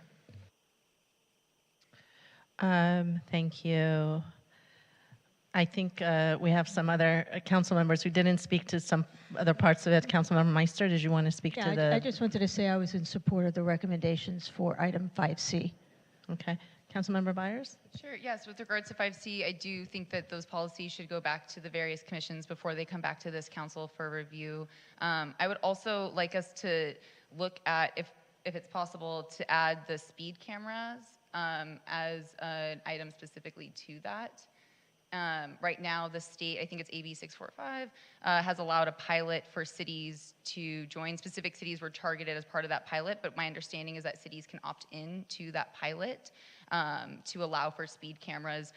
As a note, because technology is always complicated, speed cameras have been effective at reducing traffic collisions so long as they are used in places where we are sure that there are speed-related issues happening, and I do think that is relevant to our community, and there are places where that would be useful, but I do want to see a policy, of course, put forward. So if at this time it makes sense to ask for that policy and ask for an understanding about what it looks like to join into that speed camera pilot that is now newly happened at the state. I think that would be very valuable for our community. Sounds like there's consensus there, so that's good for us. And then just with regards to the bike theft issue, I'm curious about other solutions that could be looked at for bike theft issues. I'm glad to hear about the reporting system specific to that. I had looked, and a number of cities have created their own local registries, so it's great that we have a county-wide registry that can be utilized effectively for this end. I'm curious and would love to know if we have a catalytic converter etching event coming up soon, because I think bikes should absolutely be a part of that, etching the serial numbers more prominently onto the bikes because they're really buried in all the bike makeup. But if we can etch them more prominently onto them in a way that the owner knows and is aware of that, we can add it to a system of registration immediately upon that etching event and create a way that we have a better sort of net of knowing whose things are out there. And the reality is so many people don't have insurance for their bikes. They're getting their bike stolen. They have to replace it on their own cost. And I know at the state level, there are compensation funds for victims looking into those sort of things, and we don't have anything at the local or county level for that. But I am deeply aware that these thefts are costing our community members serious money, and I want to think about the ways that we as a city can better invest in solutions for that specific aspect. A bike is something that people are often opting to park in their apartment buildings or in an unsecured apartment building that is not unsecured at their own choice. It's up to the landlord often to make that building more secure, and those demands are hard met as a tenant. So I think we as a city have a tremendous responsibility to make sure that that infrastructure is being built. And if part of that means looking at how community blocks can have specific bike lockers or something, I really want us to think outside the box, because bikes are increasingly a part of people's day-to-day commute, and our spaces do not actively allow for bikes to be a part of that unit. So bike parking as a city priority to address these bike thefts, I think, is something I want to look at. And Bill, you and I have, Captain Mulder, you and I have talked about city facility bike parking as an issue. I think a community member was here, so maybe we can look at that specifically. Just want to ask for that, and I know, thank you, Mayor Pro Tem Erickson, for bringing that back. And then there's sort of one other thing I brought up earlier, and I know this isn't 5C related, but I would be remiss if I didn't mention this.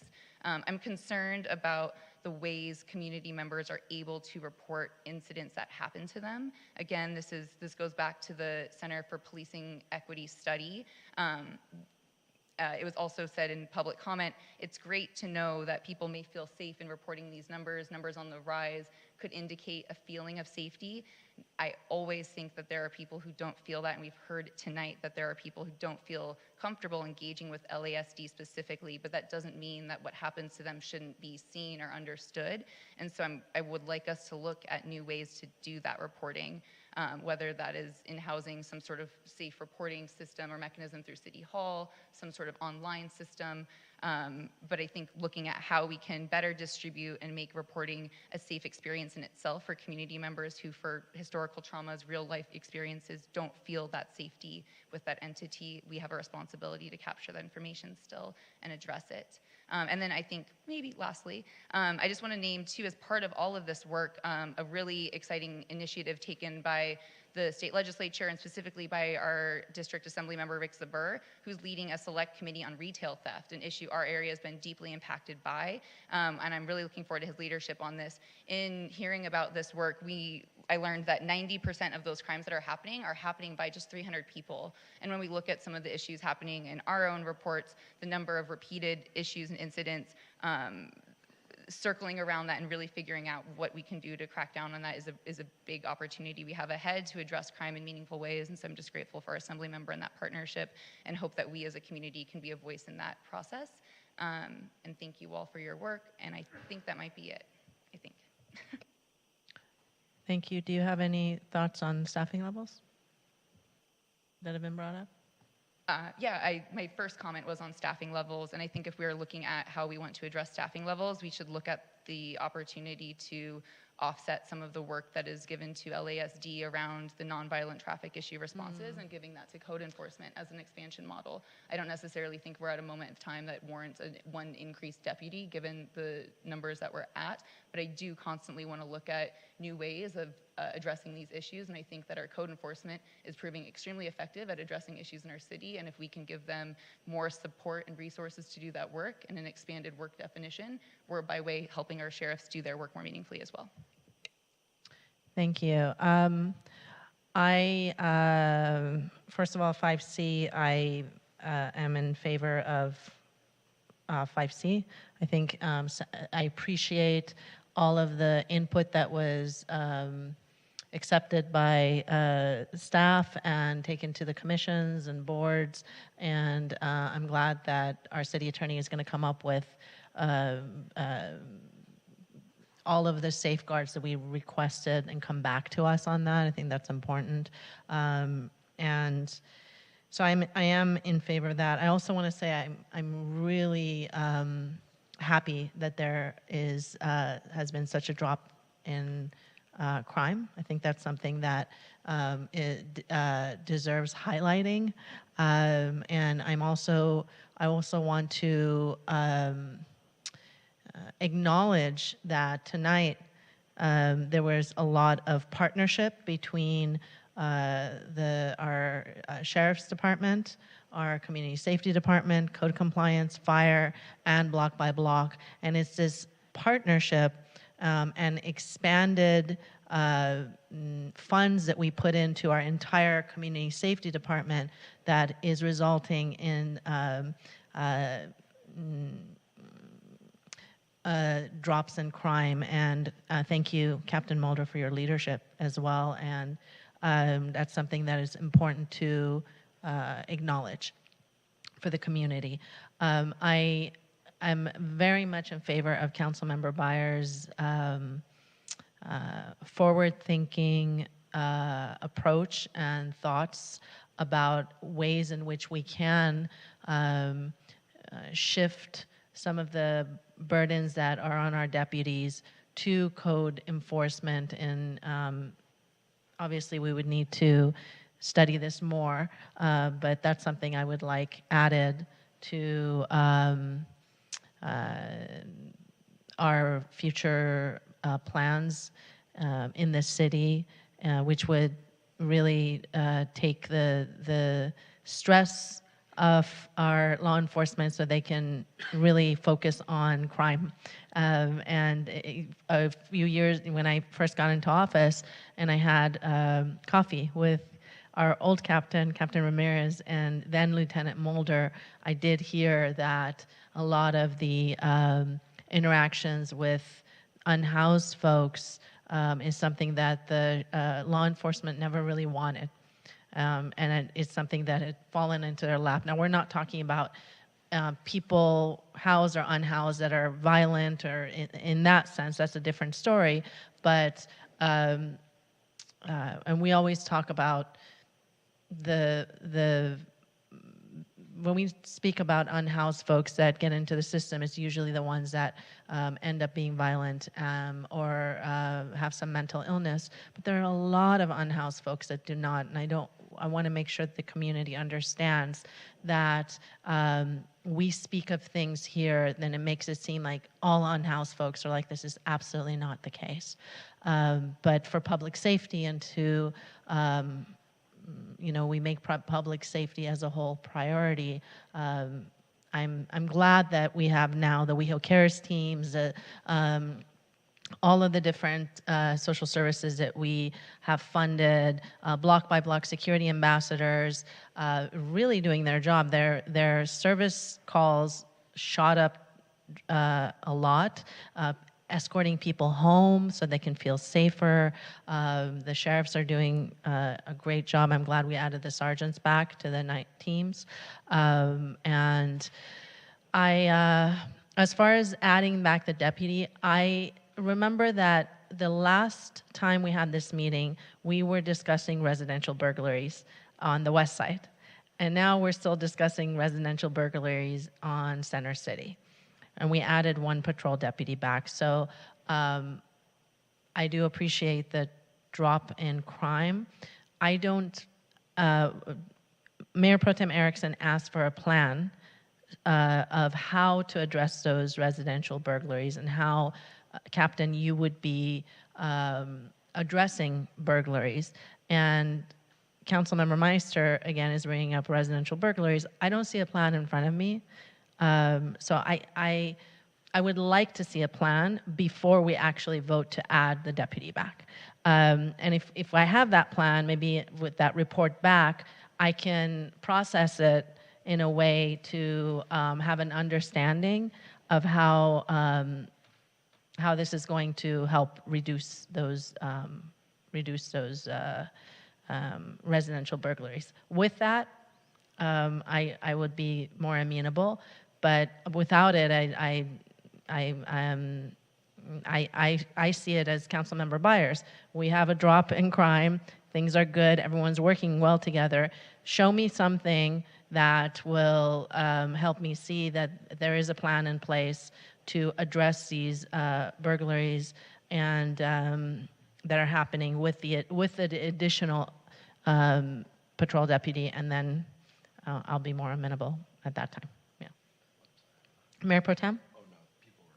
Oh, okay. Councilmember Heilman. Thank you, Mayor. One thing that was brought up with respect to retail theft, particularly on the east side and the mall over at La Brea and Santa Monica, my understanding is that several of the stores actually don't try to stop people who are engaged in theft. And I think that is, you know, obviously that's a problem if the store owners and store managers and store security have been instructed not to stop people who are committing some kind of shoplifting or some kind of problem. And I know there may be legal reasons for that, but I hope that that's a conversation that Captain Mulder can have along with our economic development staff and come up with a strategy so that they're actually trying to stop that kind of behavior and deter it. What I heard earlier was a consensus on 5C, that there was pretty much clear support on that, with the understanding that the policy would go back to the public safety. On 5B, I'm hearing there's some disagreement about whether to add an additional deputy, but I did hear 3 people say that they supported it, but it was contingent on us having our captain report back with a plan on how that additional deputy, that additional resource will be used to deal with residential burglaries. So I don't know if we're prepared for a motion, but I'm prepared to make that as a motion that we approve item 5C, that we approve item 5B, with direction to come back with the addition of 1 deputy and the sheriff to come back with a plan for how that additional resource will be used for addressing residential burglaries. May I? Yes, Councilmember Meister, yes, you're next. Thank you. I'm fine with that motion, but I also feel that one of the things we saw was it wasn't an incredible decrease, but we had a decrease in crime in certain areas and not in others. We also increased the sheriffs. So to me, that says that maybe it worked. We still have crime. So to say, well, we have a decrease in crime, so now we don't need those extra sheriffs, that's not true. We have an 8% or whatever it was decrease in crime. We still have crime, so we still have to focus on dealing with that crime. I would be fine with saying right now we're good with getting 1 additional sworn personnel, sheriff's deputy, and a plan at the same time, that we direct Captain Mulder to come back and Danny to come back in January or whatever is feasible, to come back with that plan. But I'm perfectly comfortable with that, especially knowing it's not like we don't have crime anymore. We still have crime. So, and if it helped that we got 2 additional sheriffs, and we're going to get technology started and work with our commissions and advisory boards to get a policy together, I want to give Captain Mulder all the tools that he needs to make us as safe as we possibly can be. And, oh, and the other thing I was just going to say is, I think it's great what Councilmember Byers brought up, but I would also like to, when we start researching it, what is the reality of the legality of having code enforcement personnel doing sworn officers' jobs? Because we know that we can't have block by block doing things because they can't do what sworn personnel do, and we know that, you know, we can't have, you know, parking enforcement do what they do. So that should be part of this, is researching what is legally possible and what is not, so that we are realistic. Captain Mulder, can you convince me right now? Can you provide a plan? Oh, yeah, absolutely. So Okay. with regard, if we add, and it wouldn't be adding a deputy, it'd be restoring a deputy that we have before. So, and I think you saw that, to Councilmember Meister's point, the crime rate, they have held down the crime rate, but and brought it down, but the deputies working the station, working very hard at doing that. But then in certain areas, it has gone up. And so we have to address those particular areas. So by adding back, you know, there's never less deputies is going to make it safer. More deputies will make safer. We'll have more deputies out about patrolling the streets of West Hollywood. So I mean, I'm from the belief that more deputies on the street make it much safer. So using that deputy in terms of a plan, specifically with the residential burglary issue, when that deputy does come back, what we can do is pair that deputy with the other restored deputy and have a team doing specific patrols in these areas that are experiencing residential burglaries at those specific times, and a flexibility with that team to use them in that manner and fashion. So there are many different things we can do, and we can try different things, but that's kind of, if you're talking and asking for a specific plan about residential burglaries, bringing back that extra body, pairing them with the second body, and kind of extending our holiday patrol, but refocusing them on addressing this particular issue at the times and the areas that it's occurring, to try to bring down that and catch people, and coupled with some of the things that we've been talking about, like additional lighting, cameras, drones, and all those things.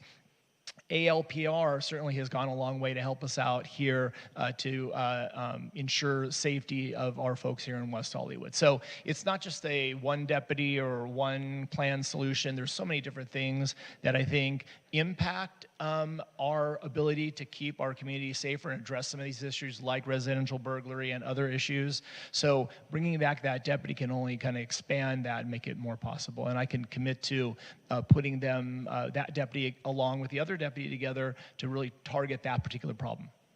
Great. And how would bringing back a deputy affect potential foot patrols? Because that's something I hear a lot from our businesses, and there's a need. There's just a need for probably now, especially during the holidays, for more foot patrols in our business districts. So what would that effect have at all?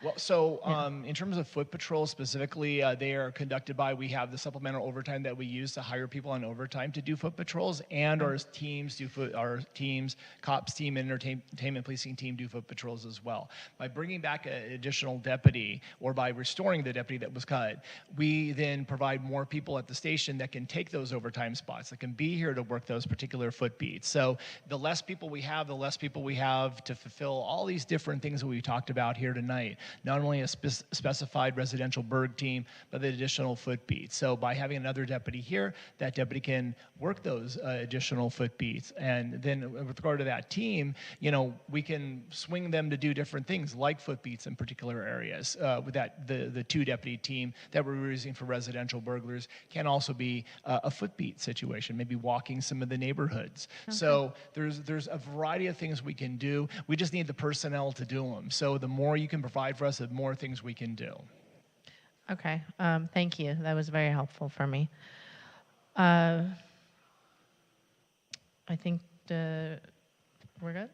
Just with We're- regard yes. to the motion, the speed camera item was added to item 5C as a note for include. So I just wanted to make sure that was going to be included. Okay, Yes. got head nods. Yes. And because we are combining items, I just want to indicate my opposition to the added deputy, as it sounds like that'll become a part of this motion. I plan to vote yes on this motion, but want to express my opposition to that. I do believe that there are paths that we can continue to add the necessary capacity to LASD without adding that deputy back. So I just want to state that, commit to that ongoing work, and yeah, for the record, thank you. That's all. I will second the motion by Councilmember Hunt. Oh, thank you very much, Councilmember Meister. You did it before me. Fast fingers. Are we including in this motion looking at alternatives for code compliance to take over some of the duties of the sheriff's department? I wouldn't be as specific to say vehicle stops, because that may not be it, but we can look at the various things that code compliance could do as well. And I think that should go to the Public Safety Commission, at least for conversation regarding this as a larger policy, I think, debate, but. At least from my standpoint, the thought is that we should always be looking at alternatives to using sworn deputies for nonviolent violations that could be dealt with probably less expensively and with less conflict. So, but it may not be possible for us to do that with respect to traffic stops and other things that are obviously an important component of what the sheriffs do. Wonderful. That's why we did block by block and added them. So I'm glad that we're all headed in the same mind frame. Yeah. And then with respect to the deputy, we could bring a standalone item in January if that's what we want. It's likely that we won't need additional budget for this year because it's going to be half a year, and we've had savings on the other two positions that are not filled. And so it's likely we can just do an item in January for that, separate from the mid-year budget. Okay.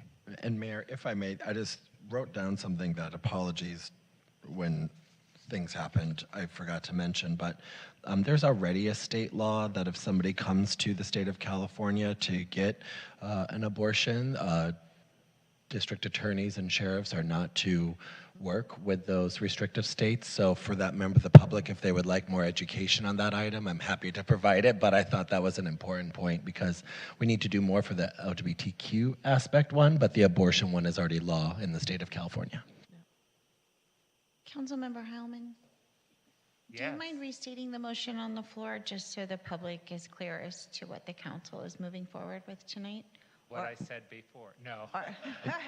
And I'm sorry, Councilmember Ahmed, and Council, if I can just make mention, I know we're focused on code enforcement officers, but maybe just expanding that and just saying, looking at alternatives in terms of, looking at what would be the best fit position, because there are other positions that aren't code enforcement that are trained and capable of kind of utilizing that. So maybe just broadening that a little bit too, if that's okay. That was my thought. So the first thing is to approve the recommendations with 5C with the understanding that the policies will go back to the Public Safety Commission for review, that we would be approving 5B and also adding a deputy back with the understanding that the city manager will bring this back to us as a standalone item, possibly even on consent, and that Captain Mulder will provide us a plan on how to use that deputy along with other personnel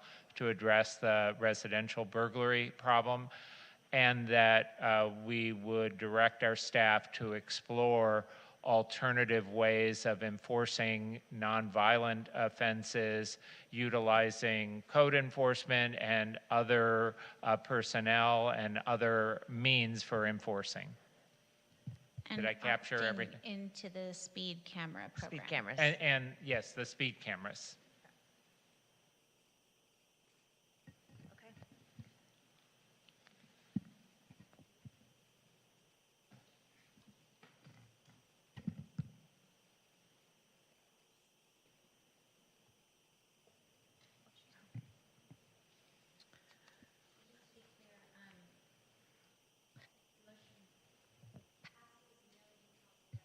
Really? Councilmember Byers, no vote on the additional deputy. Thank you. We will now, we have no new business. We don't have anything on excluded consent calendar. We're going to move to the last public comment portion of this evening. Do we have any speakers? Yes, we do. We have two. Okay. The first speaker is Annie Vicente, followed by Victor Amolchenko.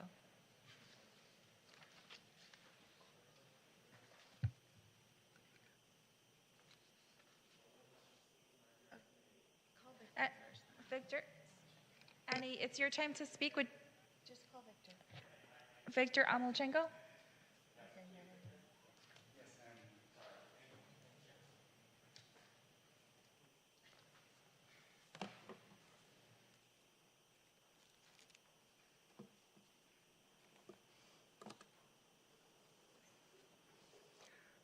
Well, Victor Omolchenko again. I guess it was too much coffee, and I guess it was too much high energy, and I apologize to you, Mayor Shine. I just felt so, it was happening so quickly, and I wanted to be able to comment on 5C a little bit more than I had commented on 5B. So I apologize, and I don't think I've had an outbreak like that. There was one 10 years ago, I guess, at rent stabilization. We have the tapes, Victor. Huh? We can look up the tapes. Okay, look up. Yeah, it's on tape. Imagine the media coverage tomorrow. But I'm so happy to hear of your discussion today on 5C. And you know, what I heard from the city manager was, hey, neighbors, when you see something, you see trespassing, call the sheriff's division. When you see maintenance problems, like on that vacant property, you call the neighborhood and business safety division. And I'm so happy to have heard all of your deliberations today and how you're going to try to work more with the developers, as City Attorney Langer mentioned. It's kind of switching from just all about developers to maybe like about the maintenance of the properties. And so what I just wanted to leave and say is, what you've been teaching us to do is, in Spanish, si ves algo, di algo. In Ukrainian, якщо ви щось бачите, скажіть щось. In Russian, если вы что-то видите, скажите что-нибудь. And in, I think, Farsi, agar chise didide, chise bigide. Meaning, if you see something, say something. And I'd love to maybe see a public service announcement like that on our digital billboards along Sunset, besides all the ads for the products and that, something like that that will focus. The number one priority is public safety. Thank you so much. Thank you. The next speaker is Annie Vicente. I'm going to be taking more time. Let it be known for the record that Deputy De Gregorio, the reason why we stopped was because he was staring at me for over 5 minutes, at least over 5 minutes, which is an act of intimidation during agenda item 5C. That definitely needs to be stated. Why did we stop? Now I have to move on to actually what we were talking about. I can't believe...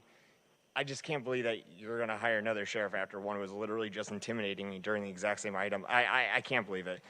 Anyway, I'm trying to get back to what the hell I fucking wrote. This is taking forever.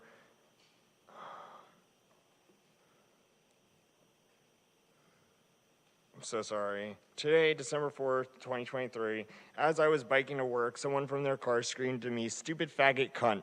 They sped off into a development. As I waited at the corner to see if they reappear, Lynn, an ambassador, strolled across the intersection. I told him that someone hate crimed me. He stopped and radioed that I was blocking traffic while being in a legal and lawful place. He did not care to hear that I was hate crimed.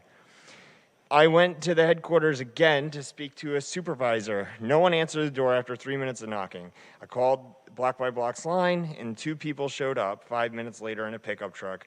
S-A-I, an ambassador driving the truck, walked up to me and asked me what was going on. I attempted to quickly tell Say that Block by Block has a history of misgendering me, but Say kept interrupting me. As a friendly neighbor walks by, yells hello to me, Say tells them that I'm a bad actor, all the while misgendering me before and during this new interaction. It was nice to hear my neighbor yells, "She's a good person," from far away. I yelled to Say as she was telling my neighbor I'm bad, she, and after a moment, Say changed the pronouns, only after 5 times misgendering me and yelling at Say to gender me correctly. After the neighbor left, I attempted to repeat what was Annie. I attempted to repeat, I don't care. Your time is up. We're going to mute you. I attempted to repeat what was happening, but Say interrupted me.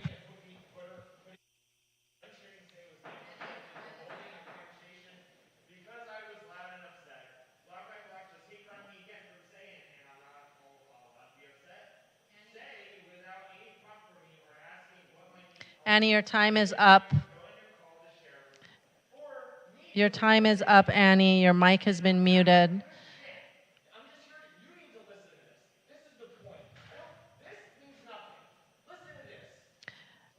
Annie, I'm going to ask you to leave.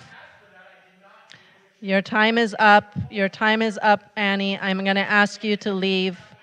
I'm going to ask you to leave the meeting at this time.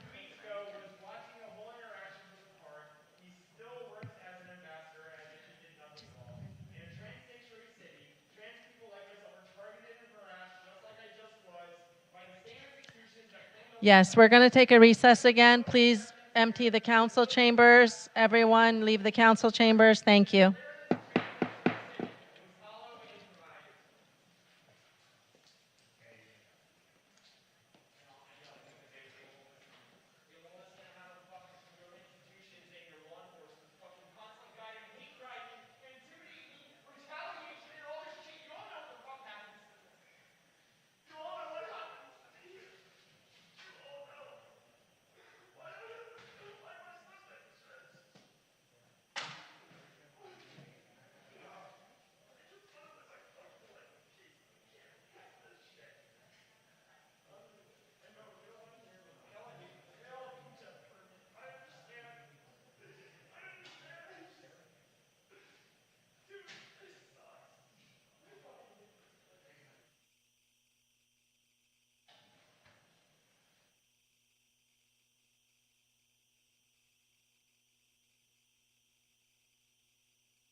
Just waiting for Councilmember Meister.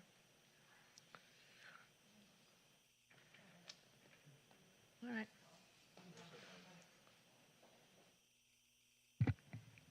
Can we start? No? Yes?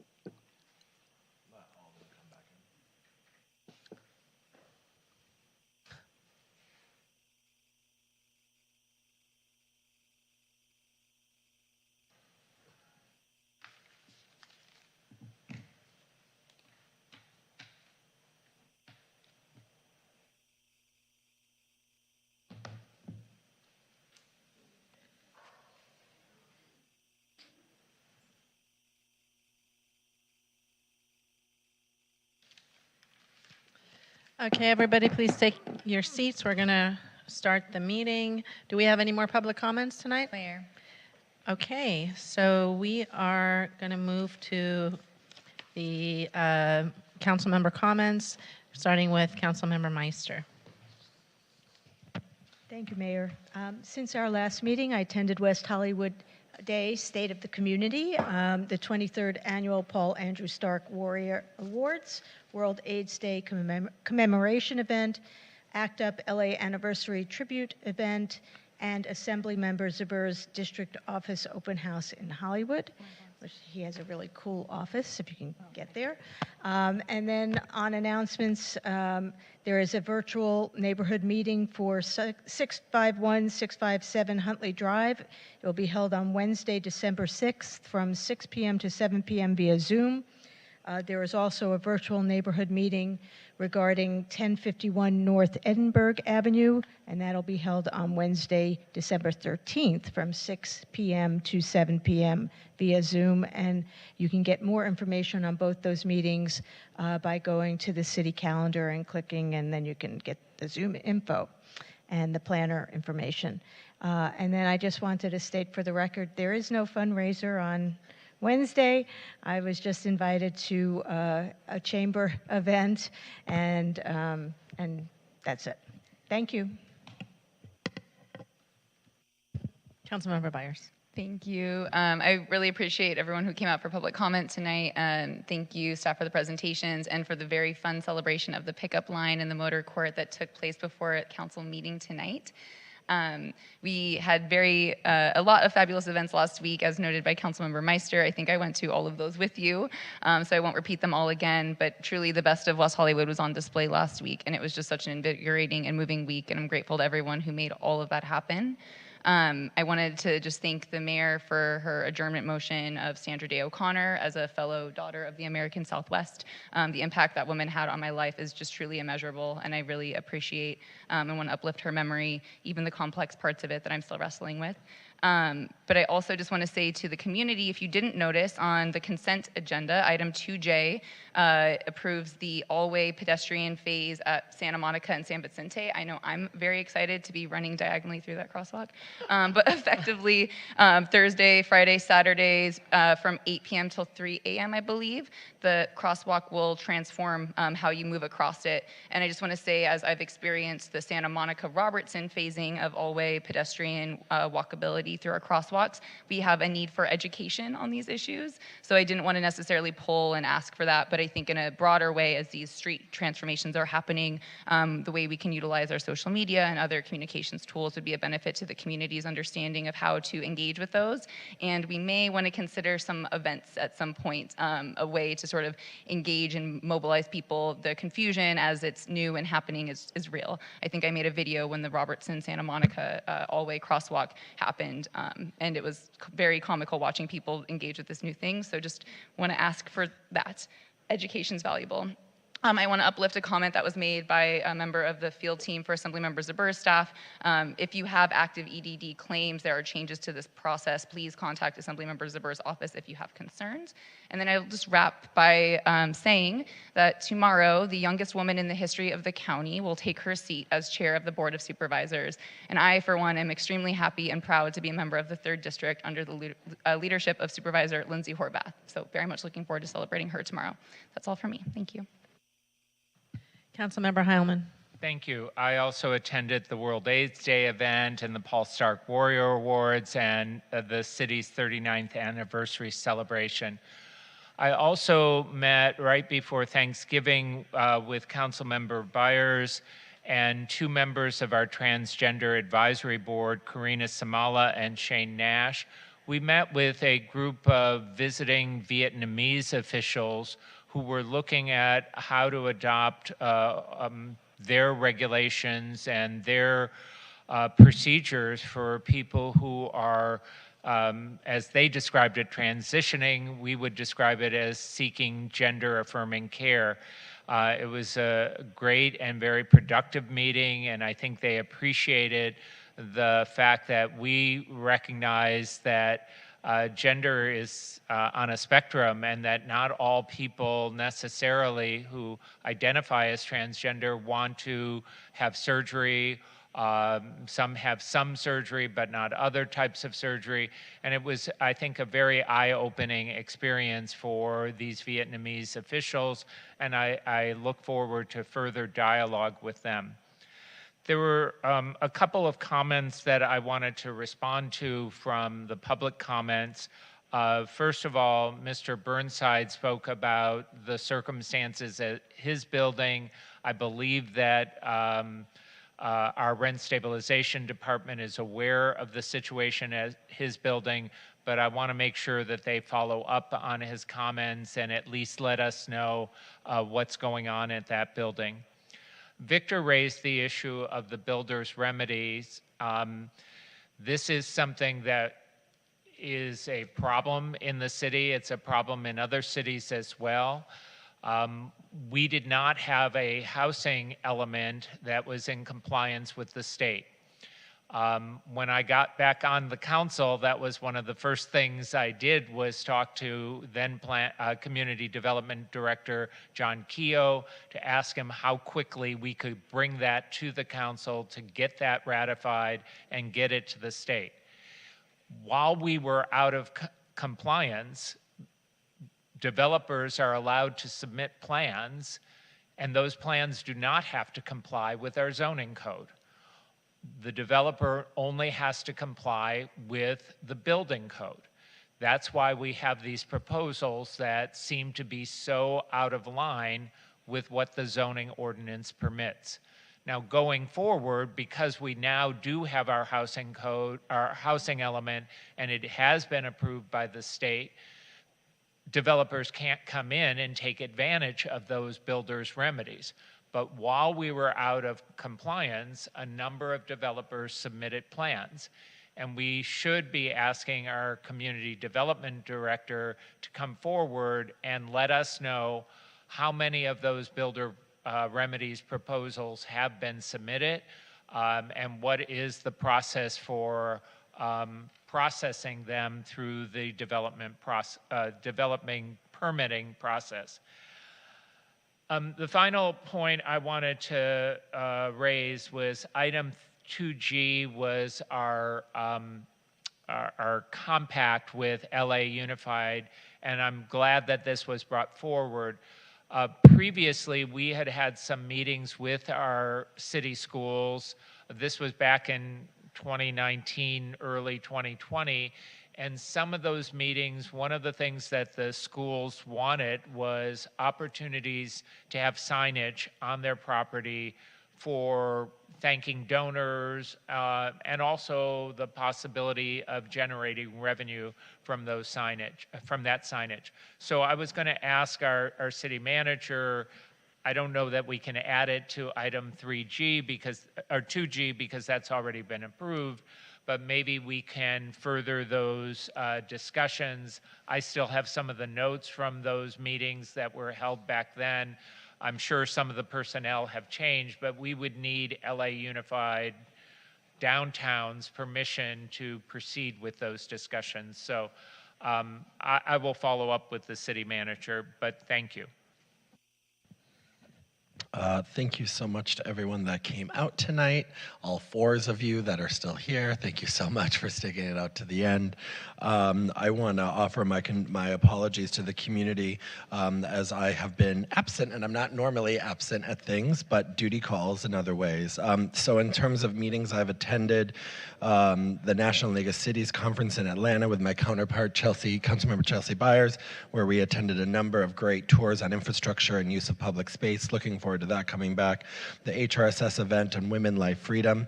I attended the opening of the Fangirl Cafe, and if you're on a diet, I don't recommend looking in their case of sweet treats, but great coffee and a great women BIPOC-owned space. I additionally attended the Victory Fund Conference in DC with Mayor Shine, where we got to meet with elected officials all over the world and network with them, and West Hollywood is still leading the way on a number of issues. And it's always great to hear when cities say that they're introducing their first non-discrimination ordinance, and we get to say, well, we did that way back when. I'm sure we have the dates. Additionally, I attended a Care Court virtual town hall. Last but certainly not least, I did attend an event on behalf of the city for Scola San Pietro de Trapo to Rome, where I did have the opportunity to meet with the Pope. I actually met with the Pope on 2 different occasions. and had a life-changing experience there promoting civic and community pride. But specifically in my meeting with the Holy Father, I asked the following question. Holy Father, I represent a large LGBTQ city. It's really important for me to know and to make sure everyone knows that they're children of God or that they are loved. And without missing any beat, the Holy Father held out his hands and said, I do not believe in labels, and I believe when we label people, we make mistakes. And that my number one rule to everyone is to love unconditionally.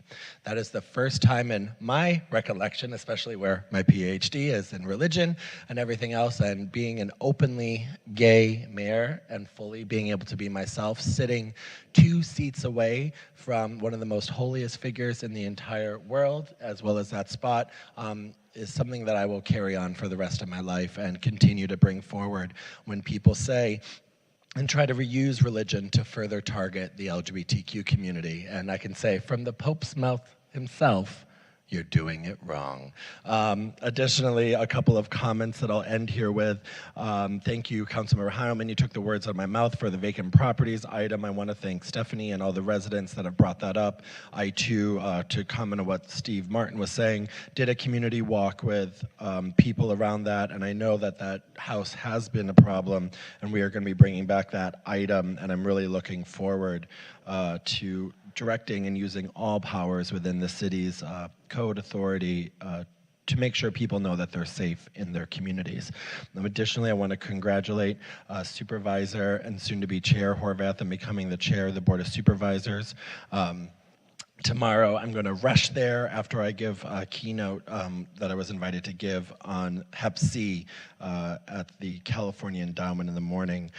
Additionally, I wanted to also make sure the public was aware that in regards to the increased anti-LGBTQ extremism in our schools and our communities, along with the LA LGBT Center and Supervisor Horvath's office on Wednesday, December 6th at 5:30 p.m., they'll be having a conversation with parents and educators and local allies and at the LGBTQ Center, and you can go on to almost called Councilmember Supervisor Horvath's social media and website to find out more information.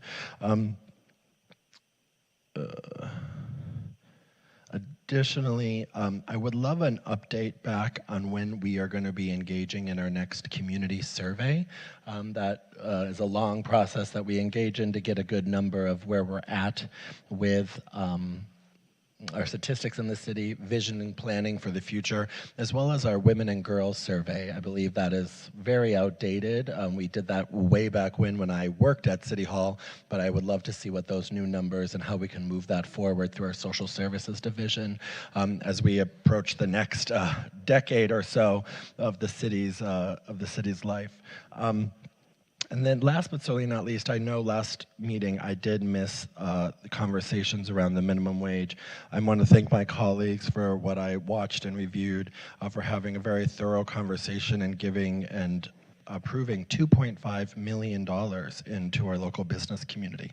I saw some of the comments regarding something regarding Seattle and a tip credit, whatever it was.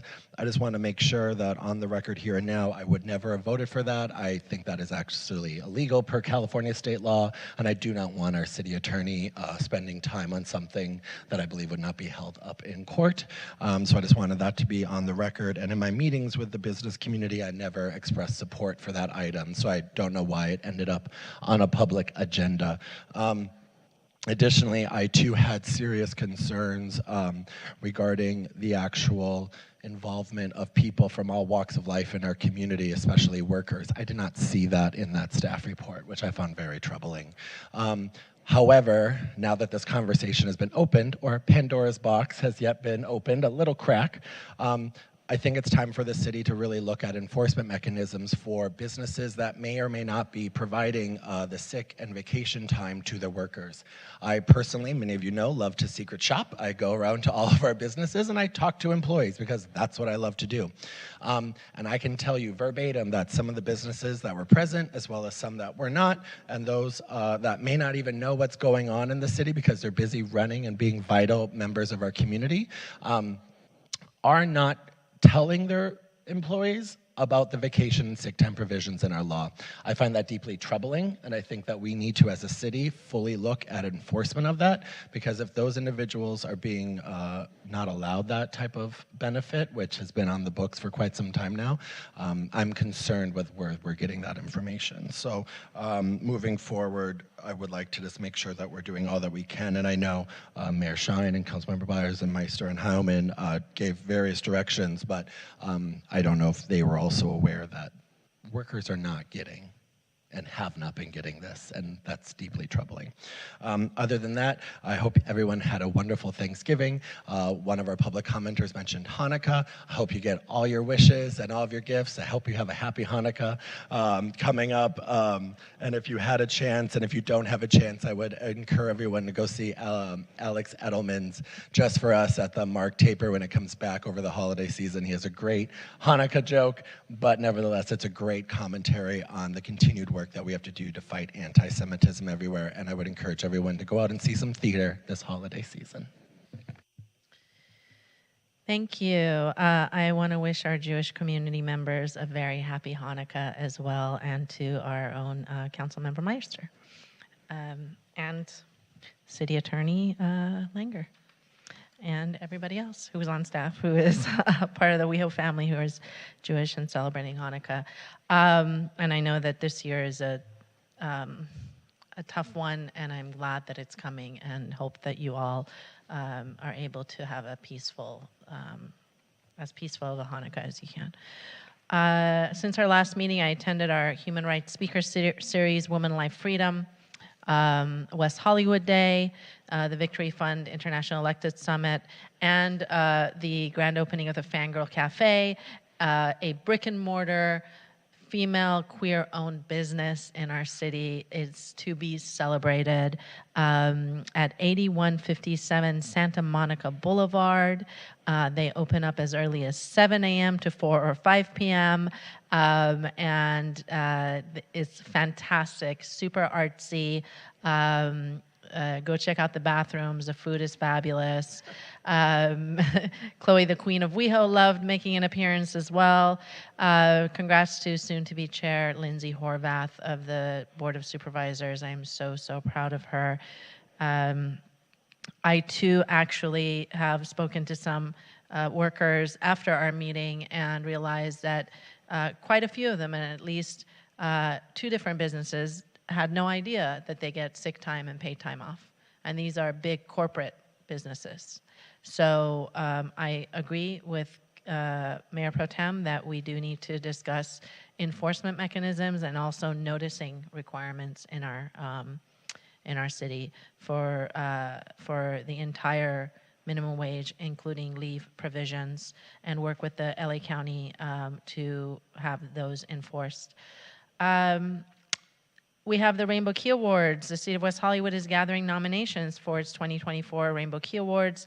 The city's Rainbow Key Awards recognize people who have made outstanding contributions to the LGBTQ+ community. Nominations may be submitted electronically through the city's website at www.weho.org/Rainbow Key. Nomination forms are due by the end of the day on Wednesday, January 31st, 2024. Tonight, we celebrated the 10 years of the City of West Hollywood's free weekend trolley, the pickup. The City of West Hollywood reminds community members about an important safety message during the holidays. Do not drink or use and drive. Driving under the influence of cannabis carries the same DUI designation as alcohol. Launched in 2013, the pickup is the city's fun, flirtatious, free weekend trolley that runs along Santa Monica Boulevard on Friday and Saturday nights from 8 p.m. to 3 a.m., on Sundays from 2 p.m. to 10 p.m., and on certain holidays as well. The pickup carries people safely to and from bars, clubs, restaurants, and entertainment venues in and around the city's Rainbow District, Center City, and East Side areas. The pickup provides more than 100,000 passenger trips each year and connects people to the places in West Hollywood they want to go. Everyone enjoys a ride on the pickup. Most importantly, it reduces driving while intoxicated and eases parking and traffic congestion. Thank you to everyone who made public comment, and thank you, Victor, for apologizing. We all make mistakes and we all have outbursts and reactions, but it takes a true, honorable person to give an apology, and I really appreciate that. Thank you.